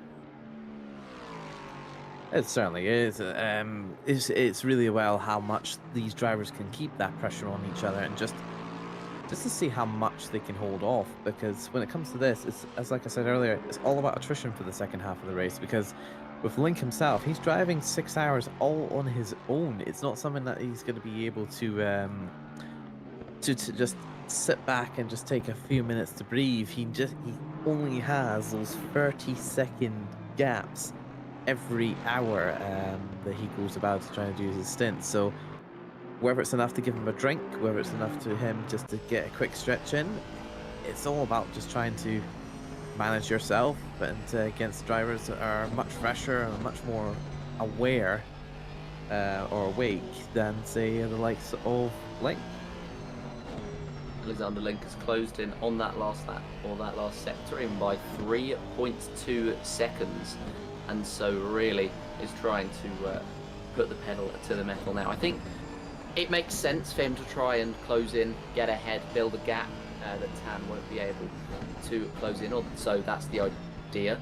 But for him, I think it's just going to be trying to make it through that last hour, whereas for Tan it's going to be trying to make an impression. So two different approaches. One is historically more successful, and it's that one of dashing right to the very end. He's not the only solo driver. Mind, we have 3 solo cars on the circuit at the moment. Arnold in the Ford in 10th place at the moment, and Watt in the 46 Lamborghini. But at the moment, I think it's fair to say Link has impressed most of them all. Certainly has, especially if you've got a driver of that caliber who's willing to put in the time, the effort, and the dedication to throw 6 hours into a race where you're chasing down the lead. You were holding it for so long. You're now chasing it down again. But the likes of what's going on here, I saw there was a couple of mistakes being made by Lee, so I wouldn't be surprised if the gap between the likes of Lee and Alexander Link decides to bring it down even a little bit more going through into the next sector. So currently 3.288. We'll see if we can drop down a little bit more, because it's looking like the gap is just a tad smaller, but we won't know until the times update between them a lot. Of course, I see a few other drivers on here that I haven't yet seen on the race so far. I think this is my first time seeing Timothy Flamger in the 39 Ferrari. I think we still yet to see the final driver out of the number 12 Non-Street Racing as well. And we also see Peter Varga in the 508 Ferrari. So for some of these drivers here, it's their first time out, especially with it being this late in the race. Is it worth taking a new driver out this late and then put the fastest one in last? Or do you prefer to get the newer guys in first and then, or the other way around? Well, it all comes down to that sharpness point I made earlier. If they are still sharp and if they are raring to go, then I don't see why they wouldn't put a new car or a new driver into the car just to try and maximise the result. Peter Varga, a very well-known name to those who watch Monday series, as well, ever since I've joined, he's almost been a mainstay, and I'm sure that we'll be seeing him when the Mini GT sign-ups open, as they are going to open very soon. Multi-class racing is coming to Mondays, and well, make sure you are right in there. We've got 2 days until the sign-ups open, and you can allow yourself to book a spot very, very soon. And well, make sure to do it. 7 rounds, Mini GT season, and well, it should be full of chaos. Mondays always are. I can attest to it as the one that tries to bring you through it, alongside John Dalton in there. Although it wasn't John last week, it was Jesse, who you would have heard earlier, step into the box to fill in for John, who decided that taking a holiday for the first time in 2 years was more important than the Monday series. Anyway, we just have over an hour and a half left in this session, and Mike Redford could be coming under pressure now from Arnaud. We mentioned him earlier as one of the only solo drivers in this race, and well, currently he's mounting an attack with just over an hour and a half left on the clock. Yeah, certainly. I wouldn't discount Mike Redford at all. I'm not trying to put on the commentator's curse like I've done for him all this season long, and I've just done it again with Mike Redford. Every time I say his name, it just goes wrong there. To get a replay of him over the chicane section here. Takes the normal line as usual, but he just takes too much of that curb, which just makes him go off the line. I think out of the maybe 5 or 6 times I've spoke about him over the last year of commentating, every single one of them has gone wrong for him. So it's unfortunate to see that, but he is an RCI veteran here. He's been racing for a very, very long time. I think since the early days of RCI itself. So I wouldn't discount him yet. He might have made a simple mistake just now, but I wouldn't obviously discount it with the likes of the Arnold in the 118 Ford Mustang, because that car's made a few mistakes already so far. Yeah, and I mean, I'm sure he would have been pretty nervous when he heard your voice over the broadcast. But yeah, just mistake being made and being pounced upon by Arnold. But yeah, it's it's a difficult one to not make a singular mistake across the 6 hours. It was just unfortunate that we caught Mike Redford at that time. And, well, he's not come under any pressure for a while. So it's just about him waking up, because he won't be falling asleep behind the wheel. But I would say he's not going to be as aware as he necessarily normally would be. No, certainly not. But again, he is a RCI veteran, so obviously he's the sort of person that also likes to watch the race. Actually, as Stu also points out, like, I do know he sometimes does like to watch it if he's quite quiet or he's quite bored for where he's sitting all alone. So having another car right next to him certainly is going to wake him up and bring him into the action once more. Yeah, I think it will. I think it'll wake him back up, bring him back to the reality that he has just over an hour and a half left in this race. But I think that's going to be pretty good, because all these drivers that will sign up for this, they'll enjoy it for around the first hour or two. Then the next few hours is a grind, and then at the end they're just happy it's over. Or at least that's my experience with endurance racing. You may have a completely different opinion, but that's my experience at least, where I'm always super confident that I'm going to enjoy it the whole way through, and then I get about 3 hours in and I'm like, meh, maybe not. And then the last hour I push through it, and the end is the best part of it. It's like running a marathon. It's actually very similar to running a marathon, but a bit longer and a bit less taxing on the body. Yeah, it certainly is. I think it really depends on the type of person. For me, I love every second of it. Endurance racing is my bread and butter for the last few years. I think I've been in every world tour since 2021. So yeah, I've really enjoyed every season of this world tour and all the endurance events that comes on here. So for me, I enjoyed every second of it. I even get to a point where I think either last year's or the year before, when we did the 24 hours of Suzuka, I drove 2 hours on my own stints, and I was like, give me a triple stint. I'm taking the triple stint, please, because I just simply enjoyed it through the night. Because for me anyway, I'm a night shift driver. I always drive through the nights, and I always seem to love those moments when you're just in the dark on your own. You're just trying to battle it out to try and get those extra spots. Night shift driving is absolutely unmatched, in my opinion. That's the best part of driving. It may well be not the most entertaining part of the broadcast, but it is certainly the most exciting part for a driver. Or not necessarily exciting, but it's a great part. I think just doing something in the night makes it so much more special. For example, people who love a football game under the floodlights, or I don't know, so it's something along those lines. A late night walk. But nothing can match a late night drive, and well, that is exactly what you would get if you're a night shift driver. That's exactly the role I like to play, and well, I don't blame you for that one. I think it's more the day driving for me that's a little bit more boring, because when the lights go down, it just really heightens up for me. Oh, it certainly has, and I think especially if you're just trying to. If you're just trying to run your own race and just trying to enjoy settling into the car and just enjoying the track itself, the night shifts is probably the best of the logs. You essentially got you're with drivers who are a little bit more calmer, a little bit more sort of follows your own wavelength. So then when you compare it to when you're driving against drivers that do all sorts of stuff, so yeah, I do quite enjoy a lot the night shift. Are you a music while driving the night shift driver, or is the engine sound enough? It's a bit of both. It really depends on the engine. If I was in the Lexus with the V8, I'm turning that engine noise to the max. If it's some other cars, or if I'm just trying to keep myself awake, yeah, I normally listen to music while I'm driving about. It's a bit of you know that type of motivation music, the one that gets your blood pumping, and that just the upbeat stuff for me.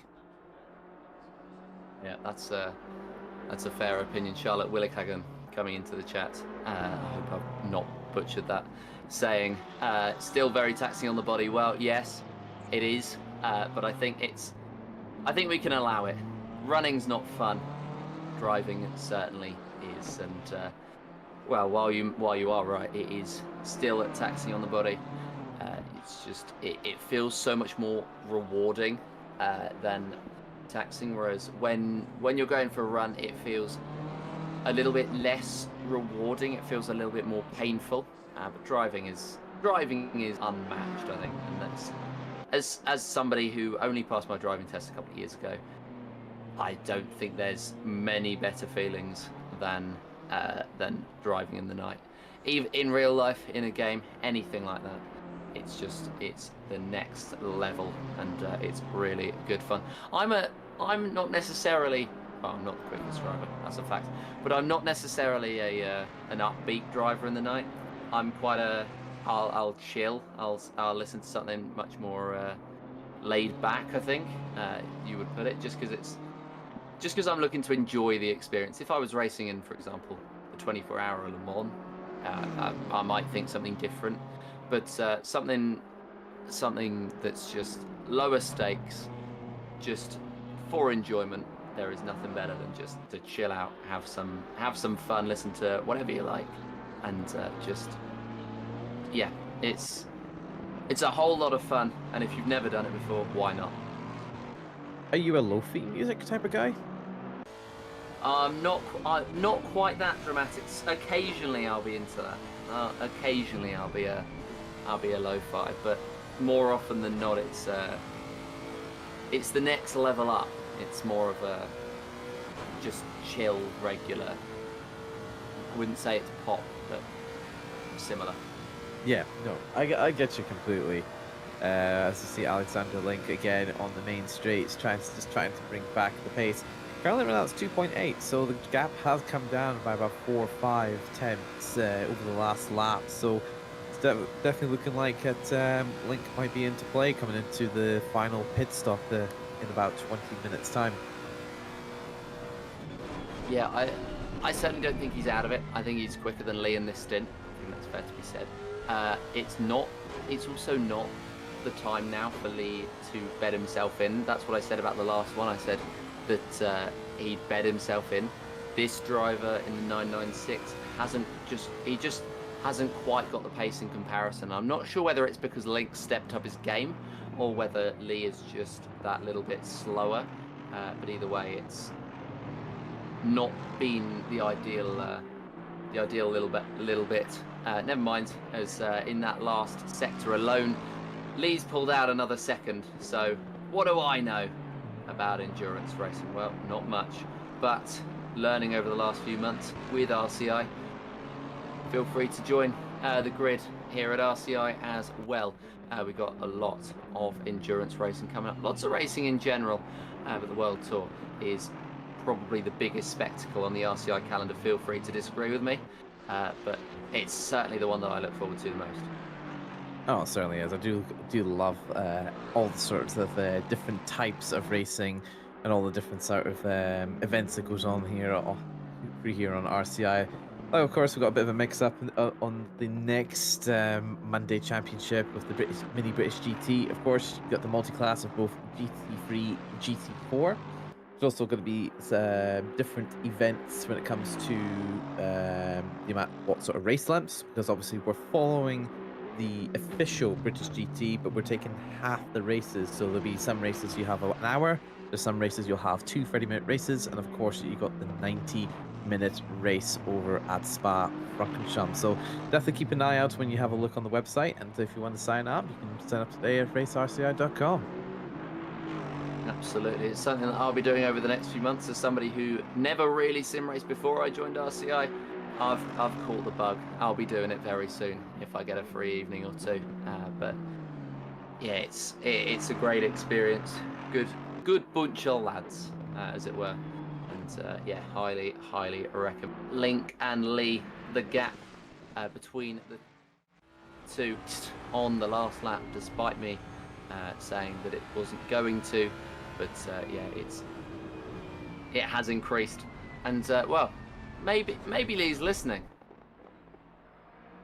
Potentially, which that's just the 119 Ford Mustang taking it far too fast around the corner there, just slamming into the wall and just going on its side. So that's a little bit of an unfortunate incident onto that part there for the 119. I did thought for a second there that was 118, but with their liveries looking so close to each other, that, of course, that's something I'm going to easily miss between these two cars. But doesn't look like there's too much damage. A little bit of a front bumper mishap there, but I think it looks to be a bit more manageable trying to get through the lap. There's a little bit of a squeal, just trying to fight the understeer from that car. But it looks a bit Joseph.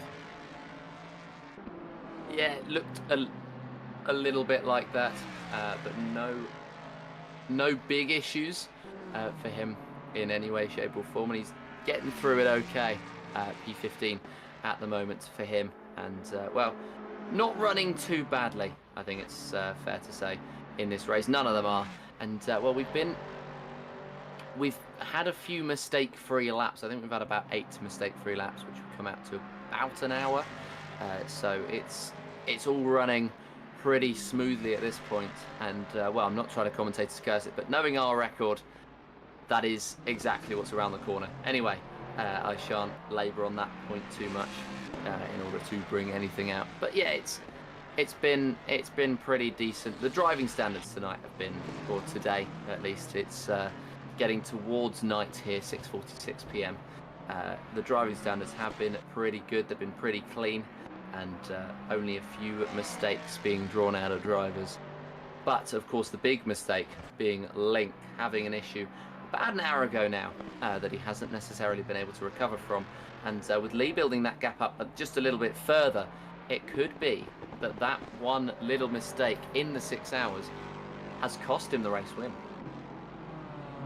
It certainly might have done, but again, you still got about an hour and 18 minutes left to go by. So currently right now, the last laps is only within about a tenth or so between each other. So there's still a neck and neck when it comes to their pace-wise. It's just whether or not that Link is able to capitalize on any sort of mistakes Lee might make. But again, there's plenty of time to figure that out, and there's plenty of time for anything that could happen. Yeah, plenty of time. An hour is about the length or what we've got left is about the length of a Monday series broadcast, and there's always lots of chaos that goes on there, as well, we've got yellows potentially out in this segment, and well, we certainly have them out now. The Nismo going round and proving me categorically once again incorrect. We are still having mistakes here around the Nürburgring, but yeah, not a terrible one from Nico Kumpu. We have seen worse today, and he's gotten back going, still in third place. Doesn't feel the need to come into the pit lane, and well, he will continue on for the time being. Yeah, a little bit of an unusual accident there through Nico Kampu. He's a very, very capable driver with ourselves. He seems to have a little bit of an issue with trying to get the car to turn in with the Nissan, which is quite common for these cars, especially if you upset the aero just a little bit too much. But for the likes of Nico Kampu for Rebound Racing, he has a lot in it. I think currently right now he's chasing down for the championship on the Monday series as well for the Super Trofeo. So because I mean currently right now he's actually sitting the lead of the series so far of 188 points over Joe Dauber of 185. So it's a close championship, but with Nico Kampu, he's a very capable driver, and I'm sure he's going to show that today once he finishes off his stint. Yeah, and it has been a really, really great one to cast so far in the Super Trofeo season. Not over yet, just over halfway through, in fact.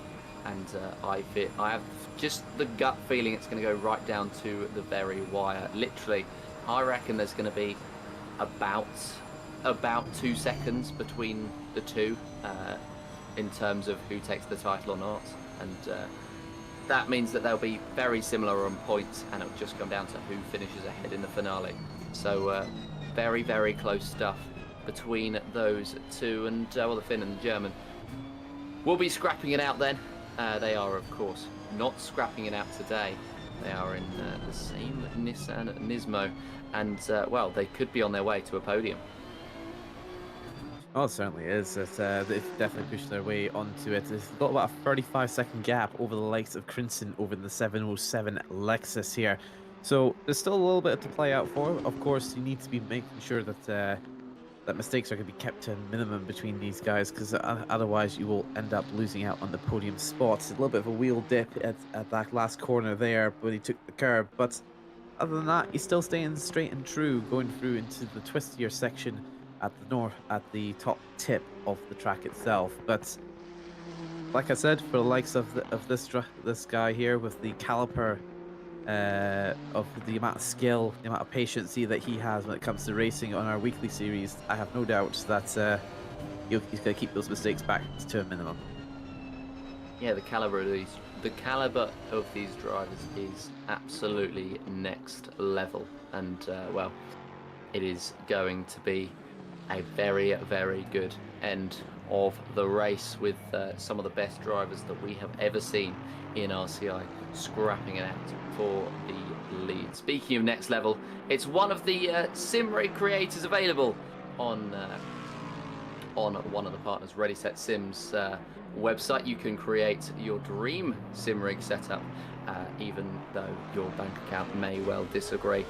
Made mine the other day. 14 grand was what it came out to, so I've got to do a lot of saving up to get the ideal sim rig, but with plenty of options. We are in a great place, not just in sim racing in general, but if you go by Ready Set Sim, you will have one of the most expansive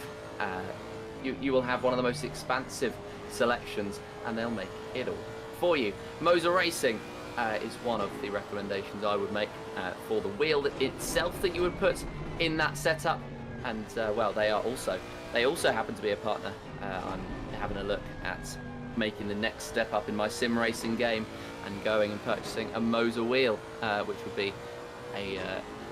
be a step above what I have now, and it would be the best wheels on the market, in my opinion, at least. If you're looking to get into the sim racing game, of course, you can use Ready Set Sim and Moser Racing. If you're looking for something to help you with those wheels, IMB race gloves, recommended by my co-commentator right here, Matt Malcolm, and well, we can't speak highly enough of them. You want to go buy one of the games? Absolutely fine. You can go to Green Man Game and get a key and get it for cheaper than the recommended retail price at the moment. What I did is, within the last couple of weeks, go on, make myself a cheeky purchase of well, one of the hot deals at the moment, 88% off of NBA 2K25. It is £7.39 at the moment, which is an absolutely unbelievable price considering the recommended retail price for that. It's at £60 total. So I've poured a lot of hours into that one very recently. But once you've gotten going, once your sim racing journey is underway, and well, you're looking to find those extra tenths, consider Coach Dave Delta. They help you climb the ladder in sim racing, and well, they've been doing so for a lot of the drivers in this series, and well, across all of the series I know, a lot of the Monday drive are using Coach Dave Delta at the moment, and they are getting seriously quick. I talk about the quality of the drivers. It's getting narrowed. Those at the bottom who are using Coach Dave Delta are catching up to the ones at the top who aren't. So there you go. There's a recommendation for you. And well, you want to race alongside us? Absolutely fine. You can go sign up, racerci.com. We are a recommended partnership, not just by myself, but also by Motorsport UK. And well, it's a great honour to be partnered with them. We're also partnered with AK Esports, a leading company in the organisation and management of premier esports competitions around the globe. So absolutely no reason you shouldn't race with RCI. Absolutely no reason you shouldn't use any of our partners, and we are your one-stop shop for everything sim racing, and our recommendations are well, the peak of performance. But yes, lots and lots of ways you can enter sim racing, lots and lots of ways you can stay in sim racing, and that is just a couple of your entry points. Certainly is. A big, huge thank you and shout outs to our partners that have been helping out with RCI through the years. But of course, with all of these drivers here, they're all trying to chase down those final attempts here as we're coming up to the 1 hour mark. pit stop should be happening quite shortly. So within the next 5 to 10 minutes, you're going to be starting to see start to see some drivers coming in. With Stewie's recommendation that you should start to see some of them coming in right now, which means there might have to be a splash and dash at the end, because after all, stint limit timers are set to 65 minutes. So when it comes to the end of this, it might just be pushing their league just a little bit further than before. But we'll see when that clock hits down to 0. We certainly will see when that clock comes down to near the end. We have seen, though, a decent chunk of fuel saving done around here. There is a lot of opportunities, but there's a lot of opportunities to fuel save, but you'll be going much slower than you were before. However, the drivers up at the top, at least, have managed to do around 7 laps, which is the equivalent to about 57-58 minutes. So the fuel saving they did helping them definitely through this race, and they have the opportunity to try to get to the end of this race. If they do huge chunks of fuel saving, then they should be absolutely fine towards the end if they can manage it perfectly. And at the moment, Lee and Link managing it perfectly at the top. But don't forget, Lee has to make that switch at some point. Tan would like to get into that car, and I'm sure he will do at some point soon. But yeah, the top two still in this race. Link has gained a second on that previous lap, so well, it's flipping between the two as to who is quicker. Yes, it's still a lot to play for, because of course 3.5 seconds that could easily be made up in the pit stops alone. So again, it really sort of depends on what's going to be able to be prepared for these guys here tonight. Currently sitting at Peter Barger's car for the 508 for Team Monkey Racing, just starting off with their new lap here. Seems to be right now they've got a little bit of a side damage on the right hand side. I don't know if when they caught that damage, but it looks to be that Vargas seems to be struggling just a tad with some of the corners here, as you can see him just slide open before he went into the big straight here. Let's just see if he takes the right hander, because this is an area where, with a Ferrari's characteristics, you might get caught out with its rear, with its lift-off oversteer that this car can be prone to have when you set the aero a little bit too low. But it seems to be holding up quite well. Going on to the left-hander here, this is quite a harder turn to make, because you have to lift more than you should. But he seems to be able to get that car planted nice and evenly to take it on to the next corner. Yeah, we've got just over an hour of the race to go, and we should be having a lot of action on the way. We have in the YouTube chat Arjun Lakshmi Narasimhan asking for aura farming tips, since they're in no man's land and it's the only thing they can do. Well, aura farming tips would be to bang in a fastest lap now. That would be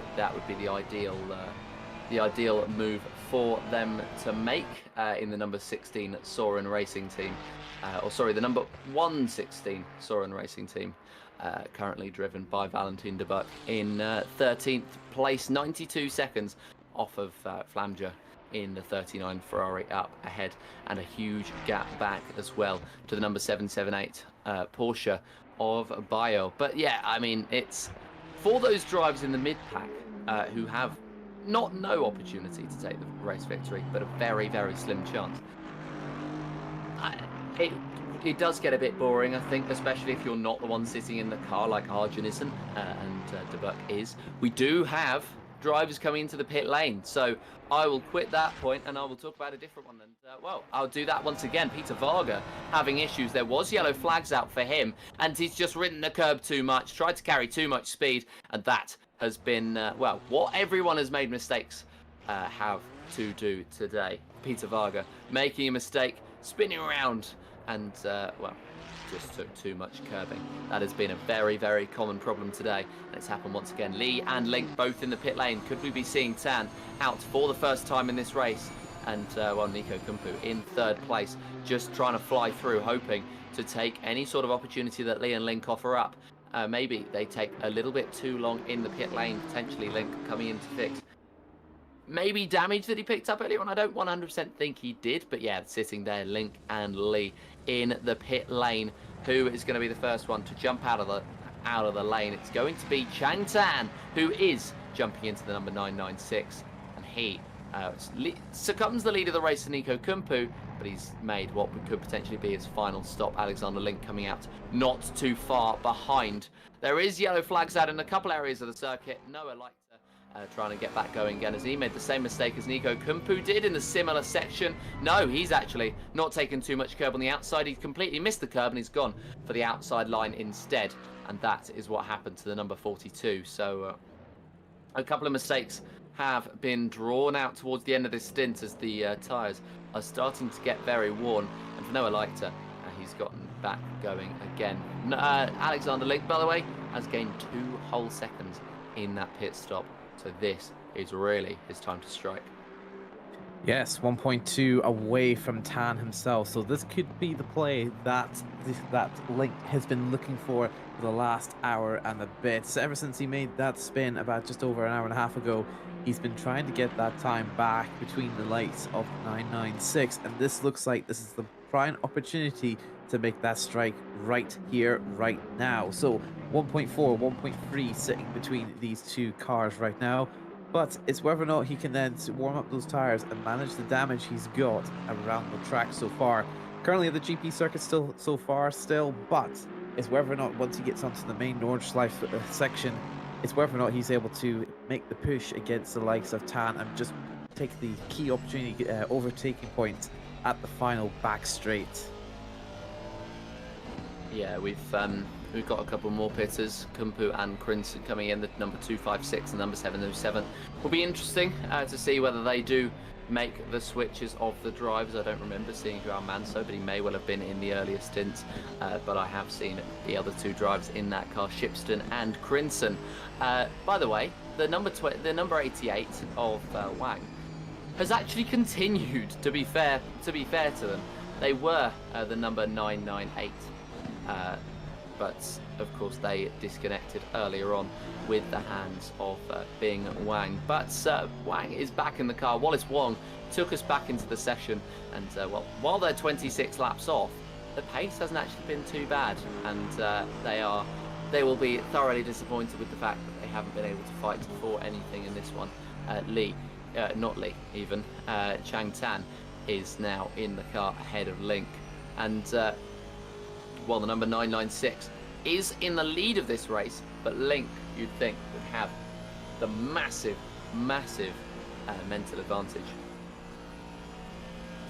Yeah, so definitely would see he would have a bigger advantage over it. But again, we don't know what the likes of what Tan has when it comes to the amount of pace. So far, he's kept it consistent between the 1.3 gap between himself and Alexander Link in the meantime, but it's whether or not he can able to keep that up through the rest of the stint. So remember, we've got 1 hour and 2 minutes remaining on for the both of us here, so it's whether or not they can hold off between here and do the splash and dash towards the end.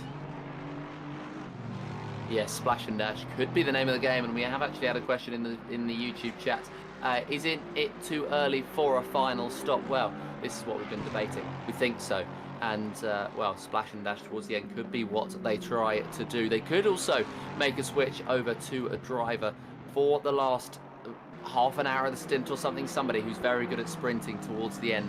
Or they could have switched over to a driver who's good at sprinting now. He does a good sprint now, then he waits and comes into the pits, then goes once again. Kaneko, same sort of area as we've seen mistakes made over the last couple of laps. Has he taken too much on the outside or too much on the inside? We've seen both. It's neither. He's just lost the rear, trying to take too much speed through at the corner, and he's spun himself around. And the number 117 is trying to recover himself. Lots of mistakes made in this similar segment.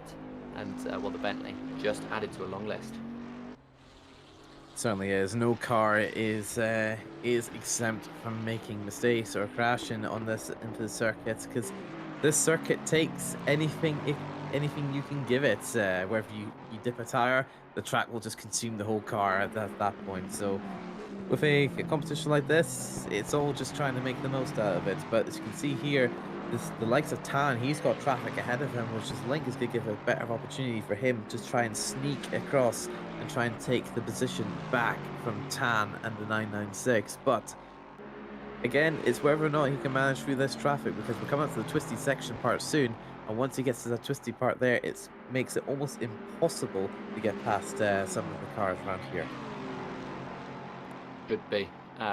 It certainly seems to be the case that it's very difficult to just get through this sort of section, and coming around to lap cars is also incredibly difficult. We have the first couple of drivers coming around to lap. Now you've got Tan and Link both making their way through, and both doing so pretty successfully.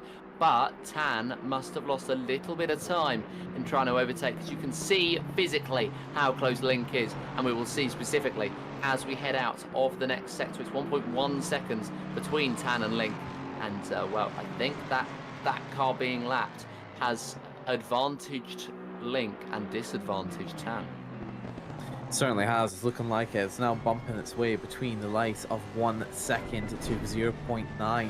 So it's lingering around that point there. So as we're coming close to the second part of the second carousel in a few moments' time, it's certainly getting to the point where Link really needs to make the push and try and keep as close as he can, because the gap is starting to widen up again. It's currently now sitting at 1.3, so he's losing bits of time here and there between these twisty bits because of the damage of the car and the way the Lexus behaves compared to the Aston Martin. That's just a very much all-round car. He just needs to just keep it close, keep it consistent, and just try and keep it so close enough so then that way he can push his way onwards over to the likes of the main straight, where he can take the full advantage of the Lexus's power. Yeah, this is going to be a very, very tight finish between these two. We're going to go for different approaches. I think Tan has about an hour left. Well, we've got just under an hour left to go. Tan has about an hour just to hold on to this race lead, and Link in P2 is looking to try and displace the Aston Martin in front. Yeah, this is going to be a very, very good one towards the end of the race, and I think we could be in, after 6 hours of racing, for an incredibly tight finish. Certainly would be closer than a lot of people would think, because with this track here, gaps do tend to open up quite large, as with some of these cars here. It looks like Link has just dipped his wheels into the grass. That's going to hamper him just a little bit going through into the back straight here, through this point here. So we'll try and see how much speed difference he's able to pull out towards the likes of the Aston Martin. Currently, right now, he's currently sitting about 2 to 3 kilometers an hour faster than the Aston Martin. And with the Aston Martin sitting at roughly about 277, with the Lexus sitting at 282. He's pushing as hard as he can, but the V8 is just not going to have enough to get it to the end of the straight to get him right into the back of that Aston Martin. But again, there's just less than an hour to go. Yeah, just less than an hour to go, and that's a big mistake made just there, slamming into the wall. And surely that's a lot of damage sustained for the Drop in the Hammer racing car. And, well, doesn't look to be too much, but he certainly dropped the rear. And, well, to be fair, I think most of the damage is on the sides. We're going to try and have... we were going to try and have a look a little bit there, but it didn't look as though there was that much damage, considering the level of the impact. Link closing in on Tan, and he's, well... He's just getting closer and closer, it seems, and it seems inevitable that at some point he's going to overtake him, but can Tan kick on? His last 2 teammates at various different points of the stint did kick on, and well, as we head towards the end of this one, Tan is going to try and soak up all of that pressure. Soaking up indeed, especially if he's got to deal with a Lexus that's going to be right behind him for the last 57 minutes of the race. But again, I think with these drivers here, we saw with the likes of the 996, they've driven in the 6-hour series last year. They were very competent. They were very much a team that drove on consistency, which got them into the good spots through the race last year. So with these guys here, I wouldn't put any doubts on them trying to hold the pressure off of them. It's going to be, I think, a very tight end. However, Link with that fatigue think is going to struggle towards the end of this stint especially, and then just going to try and fly towards the end. As with the last pit stops, we are going to once again take you to a break, so enjoy the engine sounds of potentially the Lexus we may well ride on board with one of the leading drivers as well, we have headed into our final hour. Don't go away.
ladies and gentlemen, welcome back. We've entered our final hour here at the Nürburgring for the 6 hours of Nürburgring, brought to you by RCI Racing Club International and all of our revolving sponsors down at the bottom left.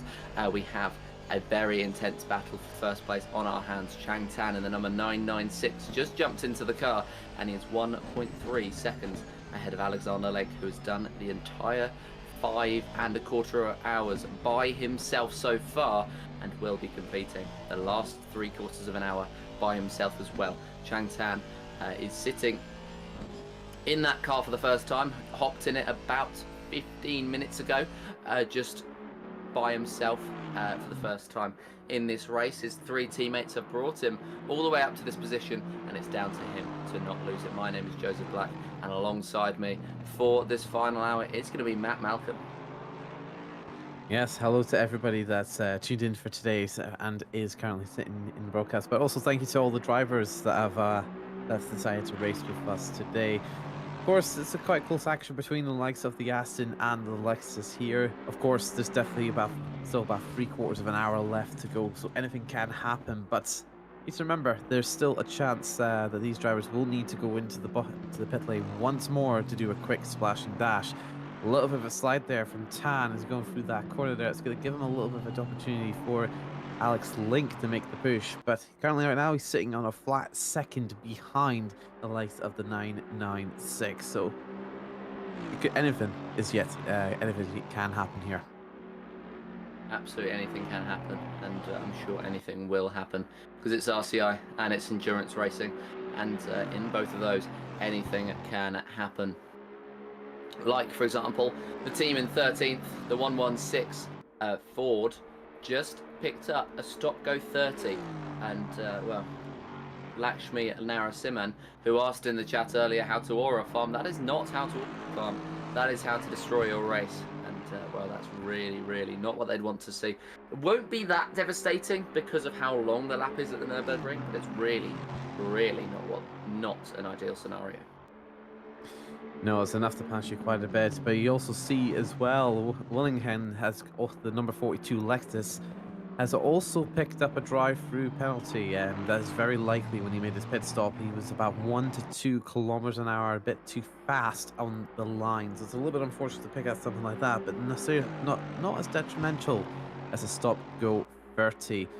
But of course, there's plenty of drivers that changed about now, with all going into their final hour of the race. So all the drivers who've yet to appear onto this race yet will have to be into this stint, otherwise they will pick up a penalty for not including every driver in the race. For example, Newhart for number 12 for Not Cheap Racing, so sitting in for his first and final stint here. As well, Winelski for the 727. I think this is my first time seeing him in the car as well, so I think this will be their moment to shine, and to prove that they have what it takes to extinguish hell itself. Yes, it will be a very good achievement for those who come out on top here in the Nürburgring, the green hell, as you mentioned, and well, it could be green and getting wetter. It was overcast earlier on. Rain has been threatening, but I don't think it will come. I think it'll just stave off, so it's just the raw racing action around the Nürburgring that they are going to have to contend with in Chang Tan, just over a second ahead of Alexander Link in second place. They're pretty happy to keep running. There's also the fact that they may have to lap drivers later. They don't at the moment have to lap anybody. They had issues earlier where Chang Tan lost a lot of time, and Alexander Link came back in. It was about 0.4 of a second that he lost in that, and they're just going to continue through. Link is going to continue to try to apply the pressure on the car in front, but yeah, we'll head towards the end of this race, and I'm sure these two will not be separated until the checkered flag. It certainly is. There'll be plenty of opportunities and plenty of things that can go about between every driver here tonight. But of course, with these drivers here go around through the carousel, it's just so clean there, Joseph. Just when you nail the carousel, there's something about it that just makes you just excited for how close this racing is. It really does, and well, it is some of the most close racing when it comes to it, because with the way that they are so close together, with the way that they've been scrapping for 5¼ hours, for them to be so close together, it is tense. It will feel much closer than it actually is, because of the fact that you're not expecting somebody to be with you 5 hours later. So Chang Tan at the moment is going to be holding that pressure, and Alexander Link, who's been racing all that time, has well, he'll be happy to see somebody around him on the circuit, I'm sure, but the last hour may well drag if he wasn't in range of anybody else. Although, to be fair, he's up at the top, so he'd still be happy with a good result. Think of someone like Wang down the bottom, who had those connection issues earlier on. He's continuing on for the love of the game, but there will be a part of him that's a little bit miffed about the way this race has gone, I'm sure. Oh, I'm sure there will be, and especially if you've got the point where you joined in as a second or a third driver, it doesn't give you the option for it. I don't blame them for continuing on in any way, shape, or form. And, well, kudos to all. They will probably continue on to the end of the race now. The amount of hours I've put in practicing for races that have never come, so for them to actually be sitting in a race that has come, I don't blame them in any way, shape, or form for wanting to continue on, enjoy the experience. Yes, they're 29 laps down, but well, they've had however many 8 fun laps, and then they had whatever it was 24 fun laps before.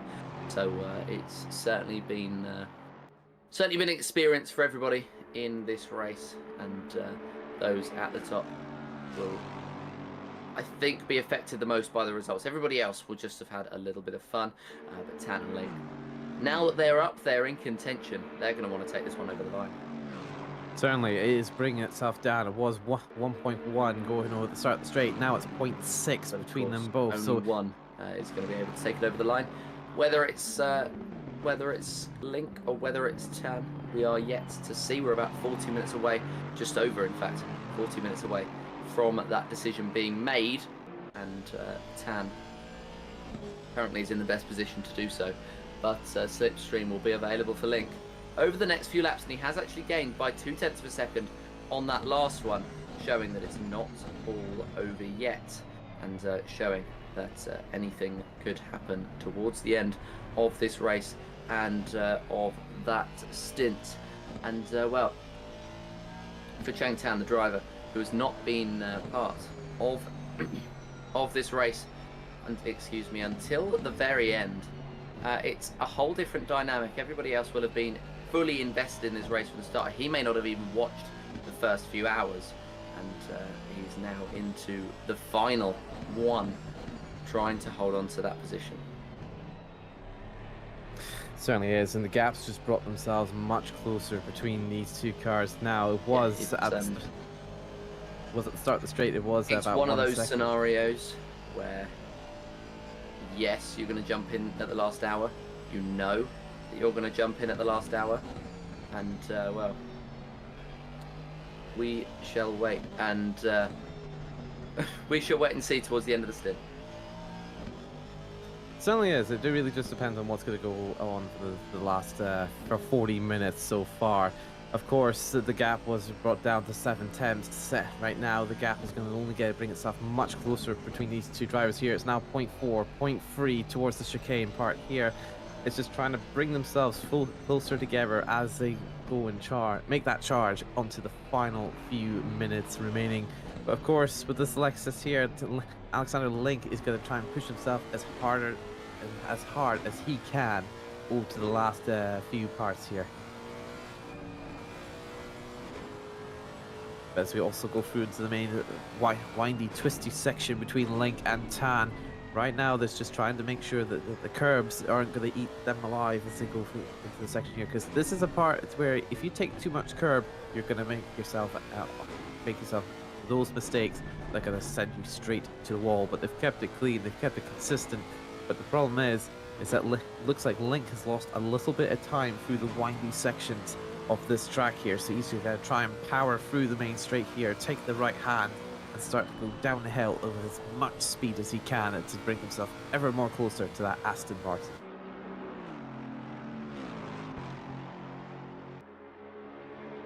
As they go down towards the hill, we can still see Lynx just bring it in just a little bit closer between them two, but is it going to be enough to bring them towards the main straight here?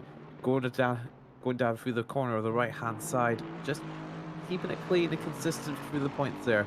So as long as he keeps it there, it's all to play for.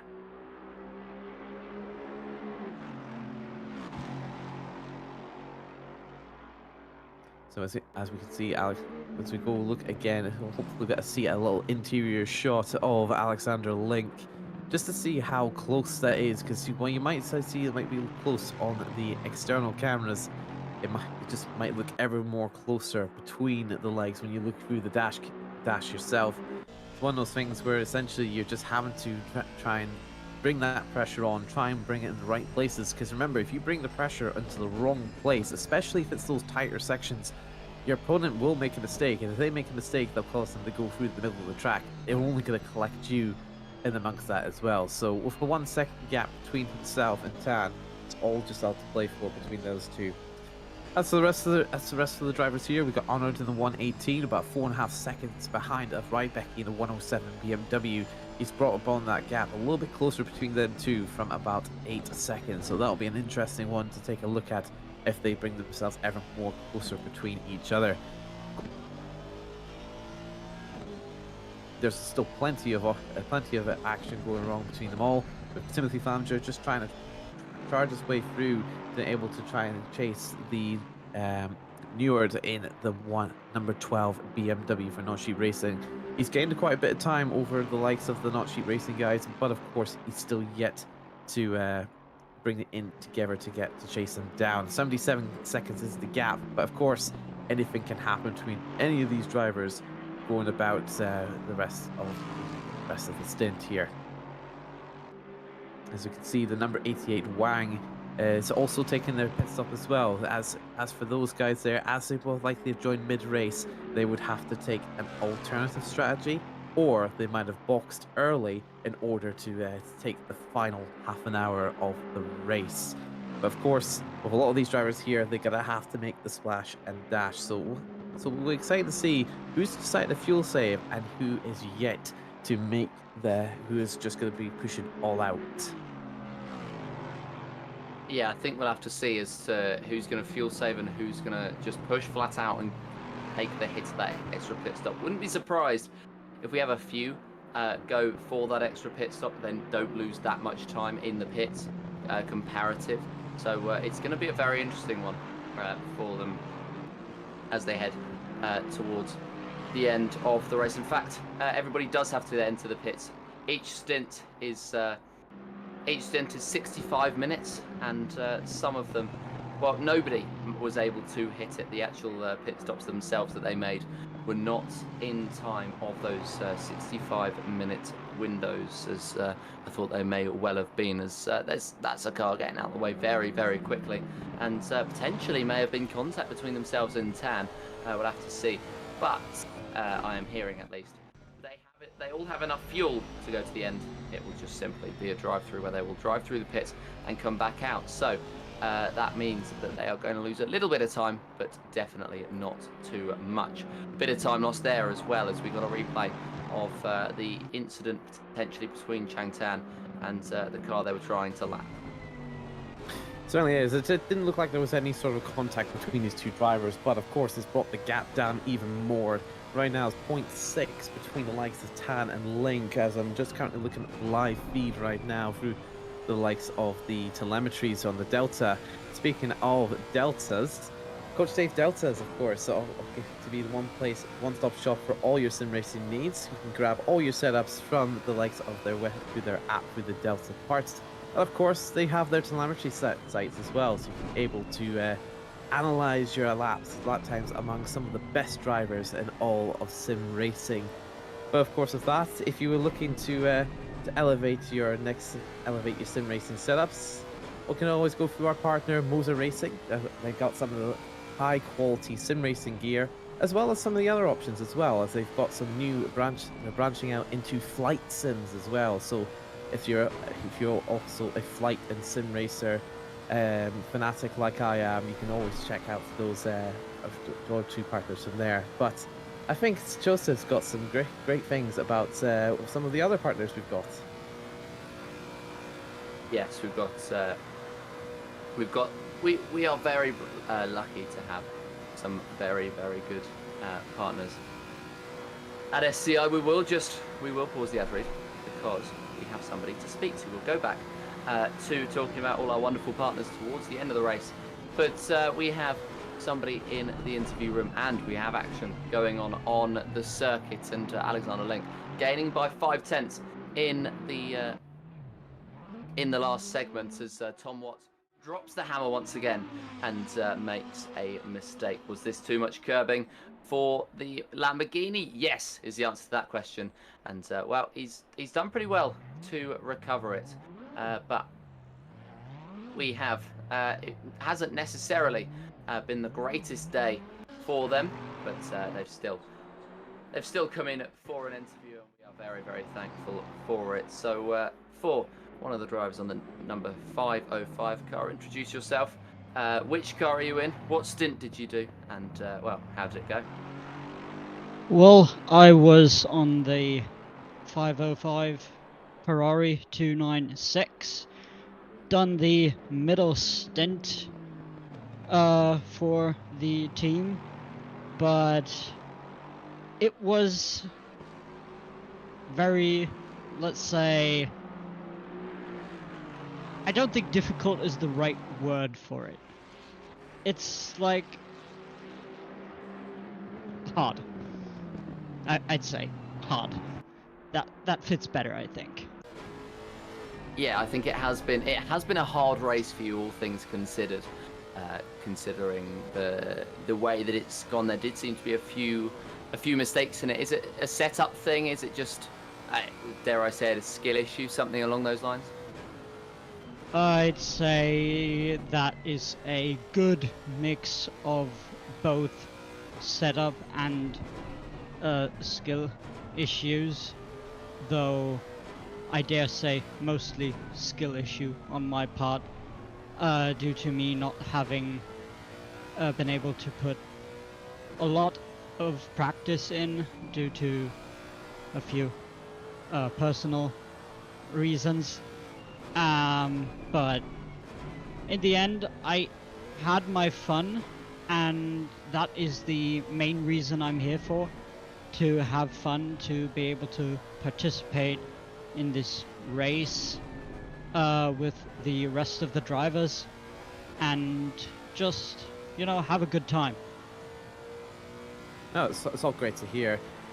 Could it also be determined also by the likes of the car choice as well? Because I know the Ferrari's not very great when it comes to curb usage when you compare it to some of the other cars. So would you also put it down to that as well, just with the car you've chosen for this series? That is very much a possibility. I do not want to rule that out entirely. Each of the cars has its ups and downsides, and for the Ferrari it's curb usage. There's no debate on that, I think.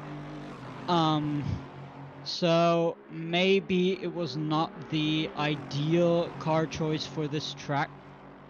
But all in all, I do think that the Ferrari was very fun to drive around here. Sure, the tire pressures we had were not optimal. I think if we had done a few slighter changes to that, it may have been a bit better even. But all in all, I'd say the Ferrari was not bad. There are tons of worse cars for this track, but it was not optimal either. And combined with bad luck and stuff like that, yeah, you get a bunch of issues and a few harsh hits into the barriers and walls, which ultimately end up for us being where we are. But all in all, it's still fun. Yeah, and that's the most important thing. Well, thank you for joining us. I know it wasn't the greatest of days for you, but I'm glad to hear you had fun. Nonetheless, we'll let you get back to watching yourselves finish off the 6 hours. We've got just under half an hour left, and well, before you go, anybody you would like to shout out? I would definitely give a huge shout out to my team, who have done a very good job so far, and of course to all the other drivers as well. Awesome job, very good racing here. I have next to zero complaints about the general racecraft over here, so huge shout out in that topic, and I hope everyone had their share of fun and everyone gets out of this race with being with feeling satisfied with the entirety of the event, like how it went and stuff. So yeah, huge shout out to my team and the rest of the drivers that have done their share of stints so far. Well, thank you very much. We're going to let you go now and enjoy the last half an hour of racing. And what a half an hour of racing it promises to be. Of course, you got the battle at the top, but not only that, you have the battles further down, and this is one that could be going on right here. Jacob is just ahead of Rebecki in the position in behind. This is the battle for 7th, and Rebecki just now trying to go for the overtake, could make the move, and well, he indeed does. Could be another move as Arnaud looks to get one through as well, and in the space of one straight, 2 positions were lost, and well, that is not what you'd want to see. Rebecki as well was trying to get through on the car in front, but in the end, Arnaud was actually looking to get through on Rebecki, excuse me, but in the end, he was unable to, and well, he just decided to sit behind the straight will beckon now, and he'll get Slipstream down there once again, holding the line to the outside of the first corner. Can he get through? But no, he can't. Earlier on the brakes, just trying to suss out his braking point versus Rebecki, and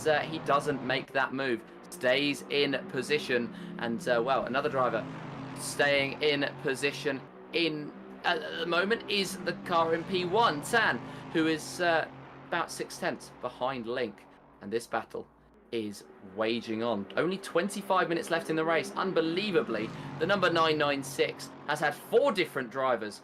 The number 41 has had 1, and they are still at loggerheads as they head down the straight. Tan trying to break the slipstream of Link, who stays right in behind, and well, this straight is incredibly long. They're about 2/3 of the way down it, and it has allowed the opportunity for Link to get back in. Tan was trying to break the slipstream. He's been unsuccessful, and Link draws alongside and draws ahead. The lead of the race, once again, is back in the hands of the number 41. It's taken him about 2 hours, but mission successful. He has retaken it. He's got 24 minutes and 30 seconds now to hold on to it. And well, he's got a fresh Aston Martin right behind him, ready to pounce and desperate to retake that position. But for the moment, the German Alexander Link retaking the lead of the race. Certainly is a great overtake here, almost to the back end of the Lexus there, but I think the mistake that Tan made was just weaving a bit too much between the likes of there, because when you weave a bit, it does break a little bit of your speed, well, if the Lexus can just power through the weaving altogether, so that way I think it was detrimental to try and defend, but I think that way of defending is costing in that position between him and Alexander Link. Of course, don't discount them just yet, because remember, the Aston Martin is still quite more fresh than the likes of the Lexus. There's still 23 minutes to play out between these two drivers, so mistakes can happen, but also the pace can be different through the different parts of this track. Yes, they have. They are in different cars, so they have potential for different setups and for different characteristics and for different times where they're going to be the quicker car. And we will see all of those times unfold throughout the next few laps of this race. They will all have learnt their. They'll all have learnt their cars over the last few laps, and they're going to try and do exactly the same thing as. They will try and spot or force a mistake from the car in front, and that could be a mistake. Big slide there from Alexander Link, but he's gotten out of the other end of it pretty okay. He's actually not done too badly out of it, but a couple of wobbles has opened up the door once again for Tan. We'll have a look at the battle further down as this is Cariano trying to go for a move on Rebecki. Back up into that 7th place spot. Arnaud invited himself into the battle a couple of laps ago, and well, he's been thoroughly successful as now they have broken that gap to Jacob by 2 whole seconds, 2.5 in fact. Seconds is the gap between them, but Arnaud ready to pounce on Rebecki. Link ready to bounce on Tan. We are nowhere near the end of the action here at the Nürburgring. That's what I love about these endurance races. The battles never stop here, especially when you've got ones for the lead and ones for further down the pack. That's the stuff we love to see here on RCI TV. A lot of things can happen, but of course, a lot of good things and a lot of bad things have come across from all this down through the grid. Right now, the Aston Martin for the 996 with Chen Tan. We're currently at the back of the Lexus right now, trying to chase down that lead spot once more after losing it on the previous lap at the back straight. He's got the momentum, he's got the pace on these twisty sections here, but it's whether or not he can outpace that Lexus on the straights, because that's where all the power is coming from right now. The Alexander Link through the Lexus has the power to just blow himself away and build that gap that he needs to protect himself through the corners. But of course, Alexander Link's been making a couple of mistakes here and there, so it's whether or not he's able to keep that momentum up without making any more mistakes in the last 20 minutes. Yes, no mistakes is the aim of the game, and Alexander Link is now in the prime position. It was Tan a couple of laps ago, but now it's the Aston Martin able to put the pressure on the Lexus, but hasn't got the same amount of time that the Lexus did to put quite the amount of pressure on that the Lexus did. There was about 2 hours where he was just constantly trying to hound the cars in front, and about an hour where he was constantly trying to hound Tan specifically. And well, he's been successful and he's taken that position, so it's a job well done, but it's not a job complete. The first coat of paint is on, but you still need the finishing touches, and we've got 20 minutes left to go in this race. Link leads Tan, but only by about a car length. Car length is enough for them to make the opportunity stick, but of course it's whether or not they can make the pass here. It's going to be the tricky part of the second of the track to make any sort of gains between the likes of the Lexus or the Aston Martin. So the last few bits here is just trying to keep himself as close as he can towards this section here, because if he can get the slipstream going onto the back straight and get as close as he can, he might end up just being side by side once more. But again, it's all about trying to keep it nice and clean through this part of the track. Yes, it is, and well, we've seen many mistakes drawn out at this part of the circuit, even by drivers that are alone, and well, we have seen a fair few lose the rear, drop their race, and well, just struggle towards the end of this one. But yeah, it's these two have barely made any mistakes at all, let alone catastrophic ones. And Lincoln Tan leading this one to the line, and they are leading by an absolute country mile. Dorber 137 seconds, or 2 whole minutes, over 2 whole minutes in fact, behind. We get a replay of the 5:05. We just spoke to the driver who did the middle stint in this car just now, Mr. Jonas, but now he's just had a snap, massively overcorrected. and that is not ideal. We've strayed free from them for a few laps. They haven't made many mistakes in the recent laps, but yeah, that is one drawn out there, but fair enough for keeping going. The same can't be said for the number 998, as that morphed into the number 88, which has just been in and out of the race. They've been dipping in and out, and they've done all right today to keep going as well, because don't forget as well, they had like up to race leading pace. I'd say they were in third until they made their mistake, and they made that mistake, came into the pit, disconnected, retired, whatever happened, they did not take any further part. But then the number 88 appeared and flew the flag for the number 998.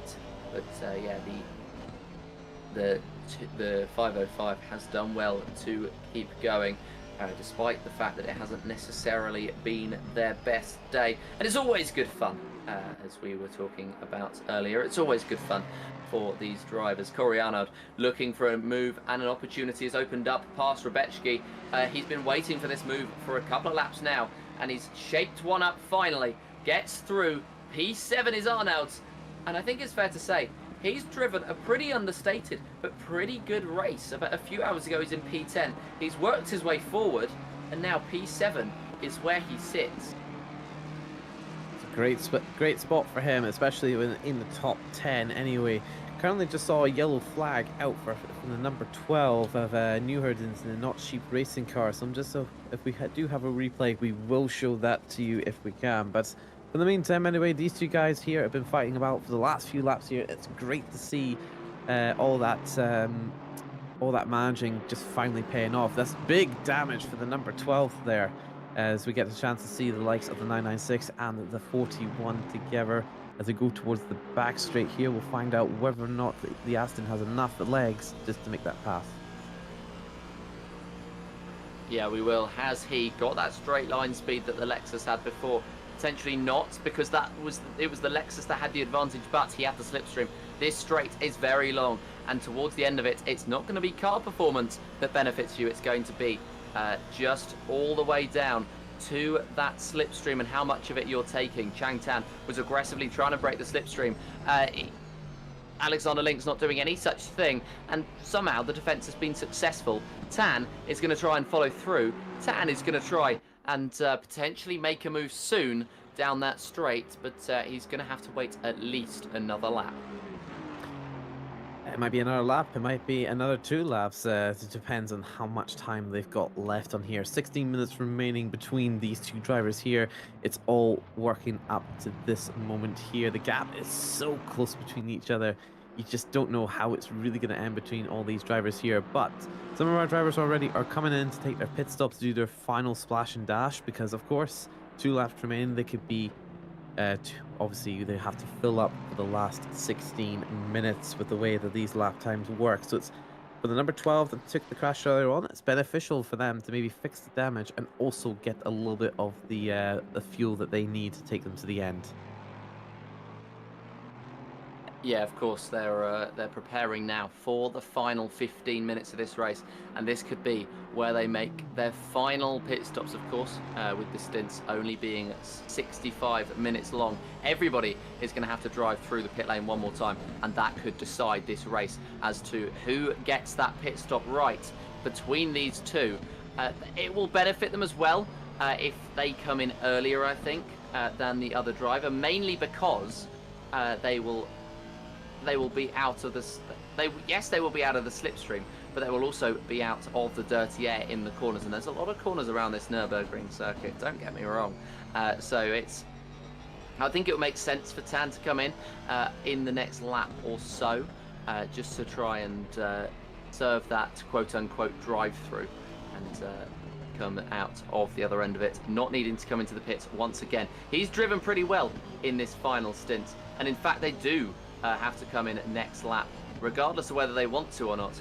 That 65-minute window has elapsed, and they're going to have to come in on the next lap, which could potentially, probably will be, heading on to the final lap of this Nürburgring circuit. Still getting used to the the fact that this lap is 8 minutes long, it is a whole different challenge. And, well, that is why we love to see races around the Nürburgring. We're heading towards the end of one here, 6 hours of it. And, well, the green hell has thrown some exciting things into the mix. And, well, we are not at its end. It may well be hell for some of the drivers who don't end up in the positions that they want. And I think it'll certainly be hell for the driver that finishes in second. Second is still a commendable result, but they will want to take that crown home. Yes, especially with how close it is, how close that top step is. They want to push for all they can, but it looks like Tan is able to keep on the rear of the Lexus. Just doesn't not have the legs that it needs to overtake the likes of it. Because as Stewie's mentioned in our little chat box on the left, the Aston Martin tops out about 280 after the tow, where the Lexus just did 289, 290. So even with it, there's just right now it's not really a way for this Aston Martin to get past past them on the tow, unless say Alexander Link makes a bit of more of a mistake for them to pass. Yeah, it's not something that we haven't seen from Alexander Link. We saw a mistake earlier on, and that could be one, or if he has another one, that could be one to decide this race. He's done incredibly well actually to recover himself from such a big mistake. And, well, Tan was just, or whoever it was in the car at the time, was able to take advantage. I believe it was Wong who was in the car at the time. Either way, the driver took advantage and moved up into that first place, held that lead for about 4 seconds all the way through. But now they have only 12 minutes to go. We will have 2 laps of racing to go. They will have to come into the pits, both of them, at the end of this lap. The Lexus will lead the Aston Martin in, and it's going to be right down to the very wire. The last lap here at the Nürburgring. I know they're long laps, but I can see it coming all the way down to the final sector, or even the final corner. These drivers have been inseparable for the last hour. These 2 teams have been inseparable for the last 3 at the very least. And, well, we are set for a thrilling finish. Alexander Link, who's driven by himself, he will be feeling the fatigue, but Tan, who's only driven this last hour or so, and well, he will be fresher than Alexander Link, I think it's fair to say. But we're going to get another replay here. What has happened to the Ferrari as he headed through too much curb potentially, and yeah, it's just one mistake to another, and well, he spun around, and not ideal there, especially towards the end of the stint, but it is completely understandable. The question is as well, does Alexander Link know that you can just do a drive-through penalty? But I think there is, I think the team of the Chinese drivers, the Drive Just Boys, do know this, but they may not have known it until it was mentioned in chat earlier. So this could be make or break for Alexander Link. Is he watching the stream? Of course, many drivers do like to watch the stream. And when you've got 4 drivers in a team, they're going to be watching that stream because they're not out in the car. You can see that timer ticking down on the front of the 996. He knows that he's going to have to come into the pits at some point very soon. They're about halfway through the lap. And, well, they're just going to try to come to the end of it, come into the pits. As yellow's out, Timothy Flamger, what has happened to him? He's gone through the same sector where many have made mistakes before and just locked completely up, slammed straight into the wall. In fact, it's not even a lockup. The car just doesn't turn left anymore. So that is even more devastating. Yeah, it looked like he took a hit on the wall earlier, just before the replay, which is, you can probably explain why he wasn't able to turn left at all. That's going to take a bit of a hit on his position after he overtook in the likes of Nürburgring to the number 12 Noshi Racing. So that's going to get that place straight back to them if they're able to get out in the pit lane fast enough. But again, these guys here, they're still bumper to bumper essentially at this point here for the last 2-3 laps now, but it's just trying to fight back that lead for Chang Tang, for the Drive Just Boys group. They want this, they're fighting for it, but if to say that if Alex Ander links listening to the stream, the one thing I'll always say is flash your lights for us. If you're on the main straight, just flash your lights at us and tell us that you're listening, because that's the thing we love to see. If any of the drivers here today are listening while they drive. Yeah, it's something that I would be doing if I was racing. I'd be listening to the broadcast. All 6 hours of it probably, even if I was taking a nap halfway through. Tan pulls into the slipstream, pulls out and pulls alongside, but Link has the straight line speed. He's about 10 miles an hour quicker down the straight than Tan, even without the slipstream. So it's not going to be down the straight where Tan is going to take that advantage. It's going to be in the corners, and at some point soon he's going to try and make that move. We have 1 lap left to go in this race, you would imagine, and well, these two are so tight together.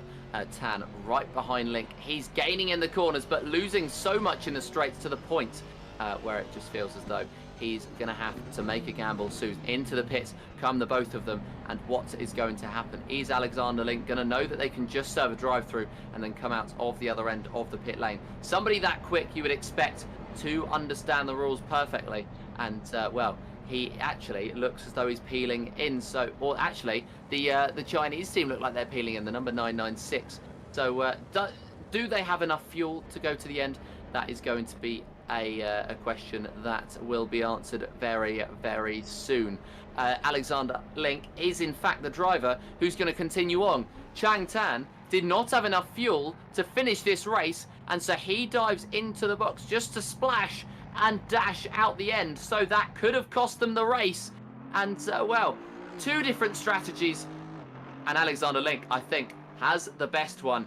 And well, he comes out of the pits in first place. Second place is going to be Chang Tan, and he's got a big gap forward now. We will see what it is as they cross the split time, but something I can certainly tell you is it's going to be much worse than the 996ers would have been hoping for at this time, and it could be that Alexander Link, just in that pit stop alone, has just taken victory. Yeah, that brought them upon a 9-second increase of the gap between the likes of Tan and Link. So it's not really great for them to lose out on that much time between them, especially if you're on the final lap of the race right now. As we're currently sitting on Roscam for Rebound Racing, currently sitting on P6 for the Nissan GTR. It just seems that they've done a great race so far. They've kept it clean. They've kept it consistently enough to bring the GTR up into there. They're not going to have enough time to catch up. The likes of Catalan in the 508 Ferraris are about 2 minutes behind them, but they still have the likes of Arnold and Rebecca behind them between 11 and 16 seconds respectively between those guys. So it's close enough between all those guys, but it will be interesting to see what the final lap of the see if there's any incidents might occur between now and then.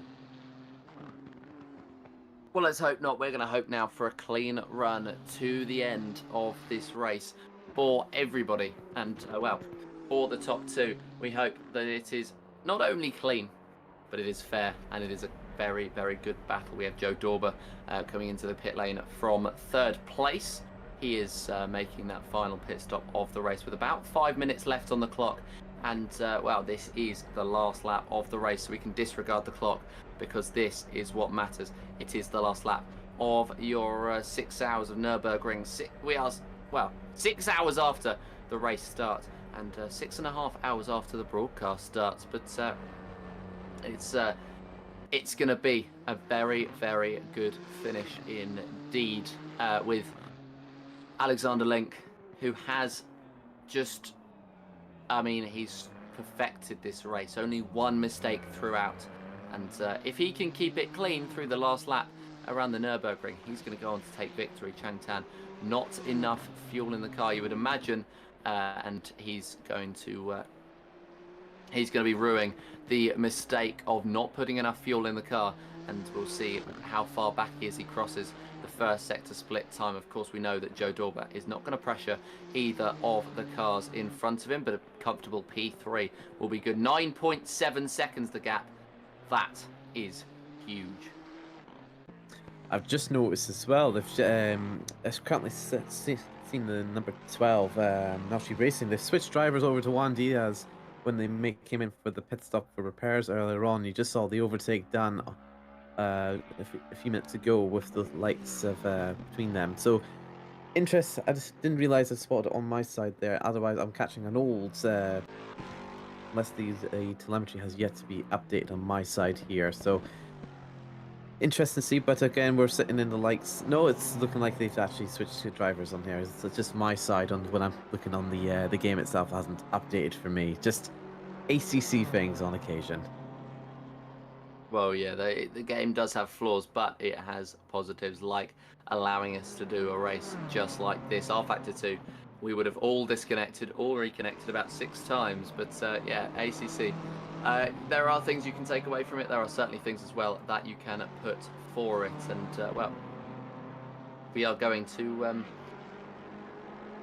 towards the end of this race, we are going to have a lot of people to thank and a lot of people to speak to as well, I'm sure. But I think certainly we'd love to get a word with Alexander Link. Whether we will be able to or not is another question. And well, he may well just enjoy the ride towards the finish. Oh, certainly is. He'd be taking it a bit easier for himself anyway, because of the light of while the gap is larger, it is now 10 seconds. He's got a bit of breathing room. He can't falter here because again, he's on his final lap, so he needs to just take it a bit calm, just enjoy the last few moments he has with this car and track.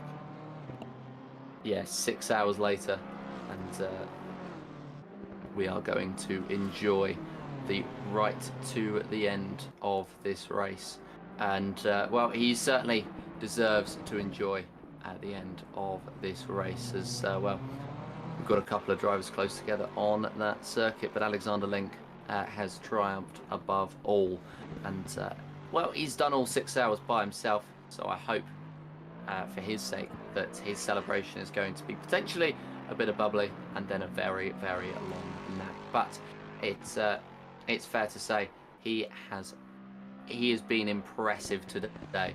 While the 996 have needed to swap drivers to keep up with the number 41, he's just done it all by himself, and it's something that I would love to be able to do by myself. I don't have the stamina or the attention span or anything like what Alexander Link has been able to show today, and well, he's not got long to go until he is crowned RCI 6 Hours of Nürburgring champ.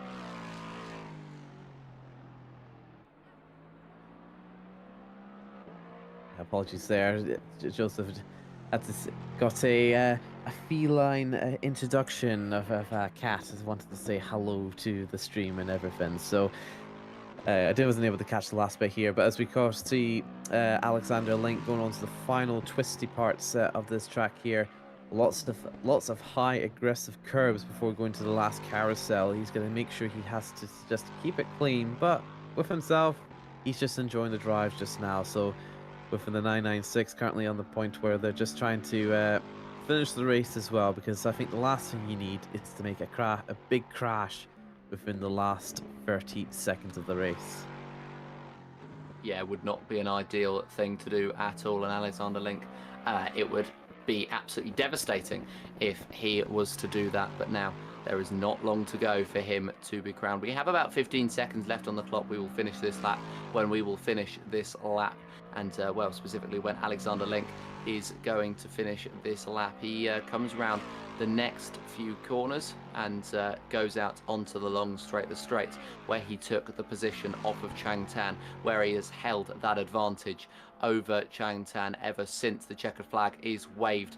And for the number 41 Lexus that looks a bit beat up, it's been a very, very good race. 42 laps will turn into will turn in to a checkered flag and will turn into just one more victory lap around the circuit when he pulls this one off. Chang Tan and his team have tried and failed to keep it close to Alexander Link, and well, checkered flags being waved. Alexander Link has been absolutely almost flawless today, and he takes a fully deserved victory here at the Nürburgring. An incredible drive, and it's been capped off. Alexander Link, after 6 hours, is the victor at home.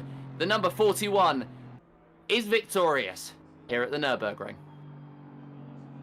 Certainly is great stuff to see is Shang Tang taking P2 along the ground. A hard-fought battle between these two guys here, fighting for hours on end just to try and take the top spot here on the Nordschleife. But of course, Joe Dauber here in P3, just finishing up his lap as well. He's currently on the twisty part of the section here, like I mentioned earlier, but he will be able to take the third place spot from there.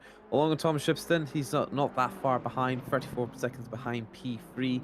He looks like he'll be settling into P4, but collapsing a bit over P5 if they keep their places respectfully.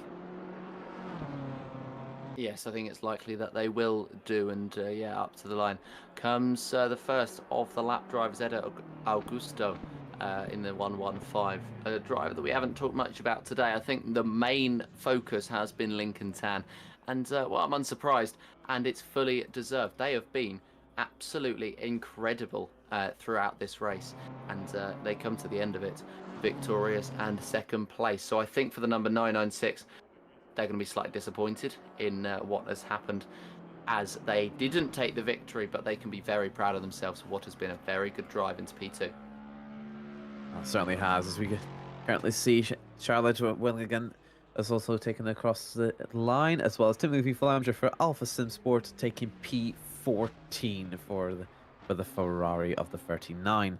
Joe Daubers on the final straight, so who just ended trying to complete his final lap, but he'll be happy enough to take the P3s. He's still got a good huge gap between himself and Tom Shipston in the Lexus 707, so he can just take it nice and clean, nice and slow around this part here. He won't need to worry too much. No, I'm sure he won't, and well, it's just enjoying towards the end of this lap. As I said, the first 3 hours odd are incredible fun. Then the next couple are a bit of a drag, and then the last one you can just have a lot of fun, and that is exactly what these drivers are going to do. As at the end of it, you've got the next few drivers coming up to the line. Fourth place hasn't even crossed the line, and 11th, 13th, 14th and 18th have.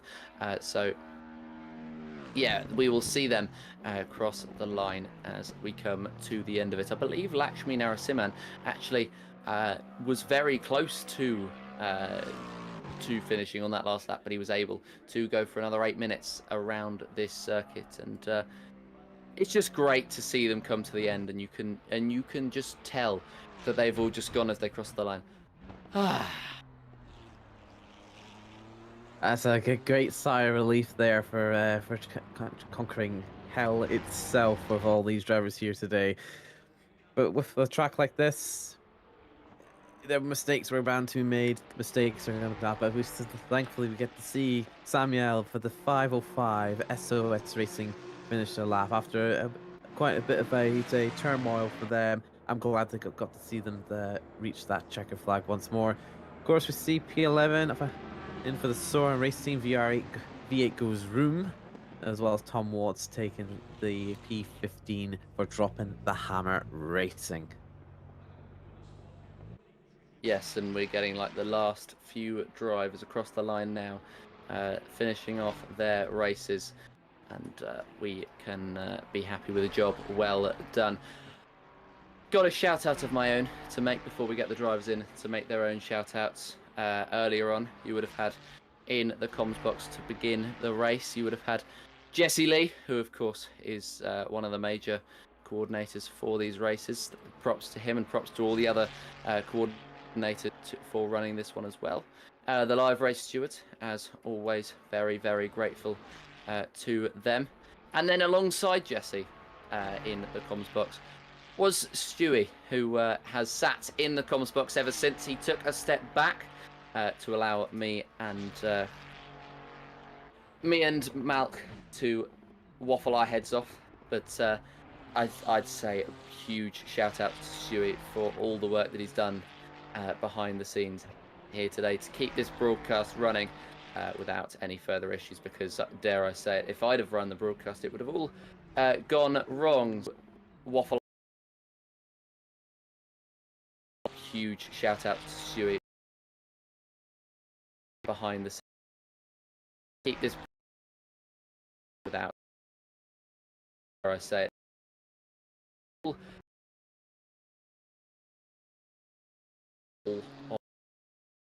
all the involvement, but especially those that allow the broadcast to run, because then we have the ability to put cool events on like this. We have still 7 drivers to come to the line. I don't think Wang's going to be coming across the checkered flag. He's already in the pit lane. The leading lap. Everybody else was lapped. No, it's great racing from everybody here today, and again, thank you to everybody that's been watching by, and of course, the same shout outs go to all the staff here and everybody that's partaking on for this event today. It's always been a great to have everybody brought together to enjoy some nice racing between friends, between colleagues, or even just between race fans alike. Yes, racing is incredible. Always is, always has been, and always will be. And you can catch a lot more racing at RCI very, very soon. Well, as soon as Monday, in fact, I believe, is the next race in RCI. Correct me if I'm wrong, but the Lamborghini Super Trofeo season is in full swing, and we'll be continuing through the rest of the season. 2 rounds left to go, and an incredible title fight between teammates Nico Kumpu and Joe Dorber. You've got Nadal coming up very soon. The Hyper Sprint, that's running very soon, and then you've got the LMGT Sprint Series. That championship ends in about 2 weeks' time. In fact, it does end in 2 weeks' time. You've got the favoured layout of Bahrain, as many would say, on that would be next Friday, and then just to finish off the season at Imola, which Formula One is warming us up for. Then the RSS Endurance Series will continue on the 31st of May at Watkins Glen, 6 hours running there, and then the World Tour will be running next on June the 14th, and yeah, of course, as we've mentioned a couple of times in the broadcast, Super Trofeo season, once that is finished on the 26th of May, then we have a week break. Then we're right to multi-class racing on Mondays, the Mini British GT, 7 rounds in GT3s and GT4s, and well, I'm certainly going to keep an eye out for that one. It's been a good day. It's been a very, very good race, and well, fair play to all the drivers for continuing through. That is your lot.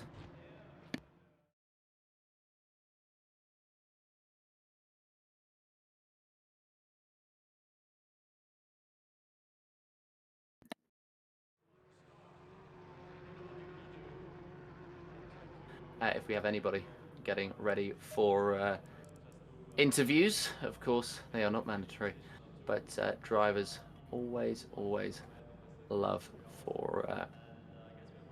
to get themselves interviewed. Of course, I don't blame them. I am exactly the same, but sure we'll be getting some of them in very, very soon. But yeah, you can see the 4 drivers of the 996 who got very close, and then the one of the 41 who ended up taking that victory.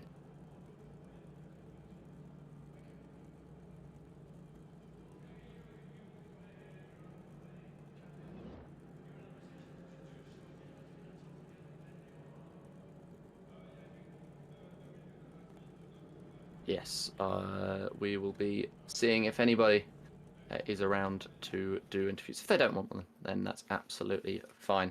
But yeah, I think after driving for 6 hours, I think for some drivers here, especially with the heat and all that, I think some of them might want to catch the last few bits and pieces of the sun that's going about. But of course, obviously, as Joe has made the throughout all the events we do that. Obviously, we want to thank you to all of our partners on to here from the likes of Coach Dave Delta, Moser Racing, Green Man Gaming. We've also got other ones such as IMB Raceware, as well as the likes of us being a recommended partner through the Motorsports UK esports section as well. But of course, you can't forget our other partners of Ready Set Sim, and of course, of AK Esports too. As we get to see a replay of lap 1 here, we can get a chance to see of some of the action that myself and Joseph never didn't get the chance to catch. Let's start with the 999 here. We're going around towards the side there, getting overtaken by the Porsche, of the 21.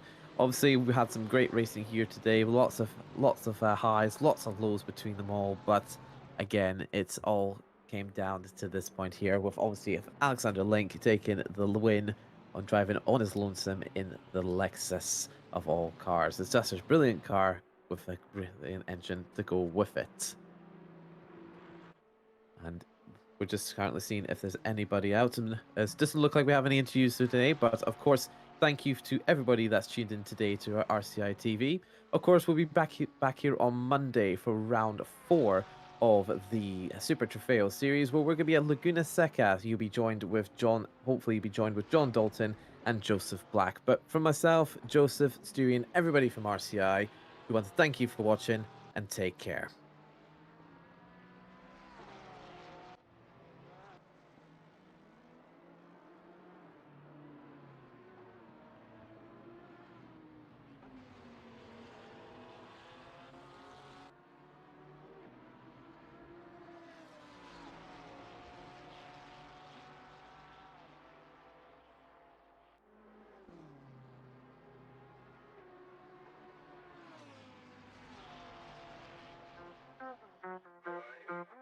You ready?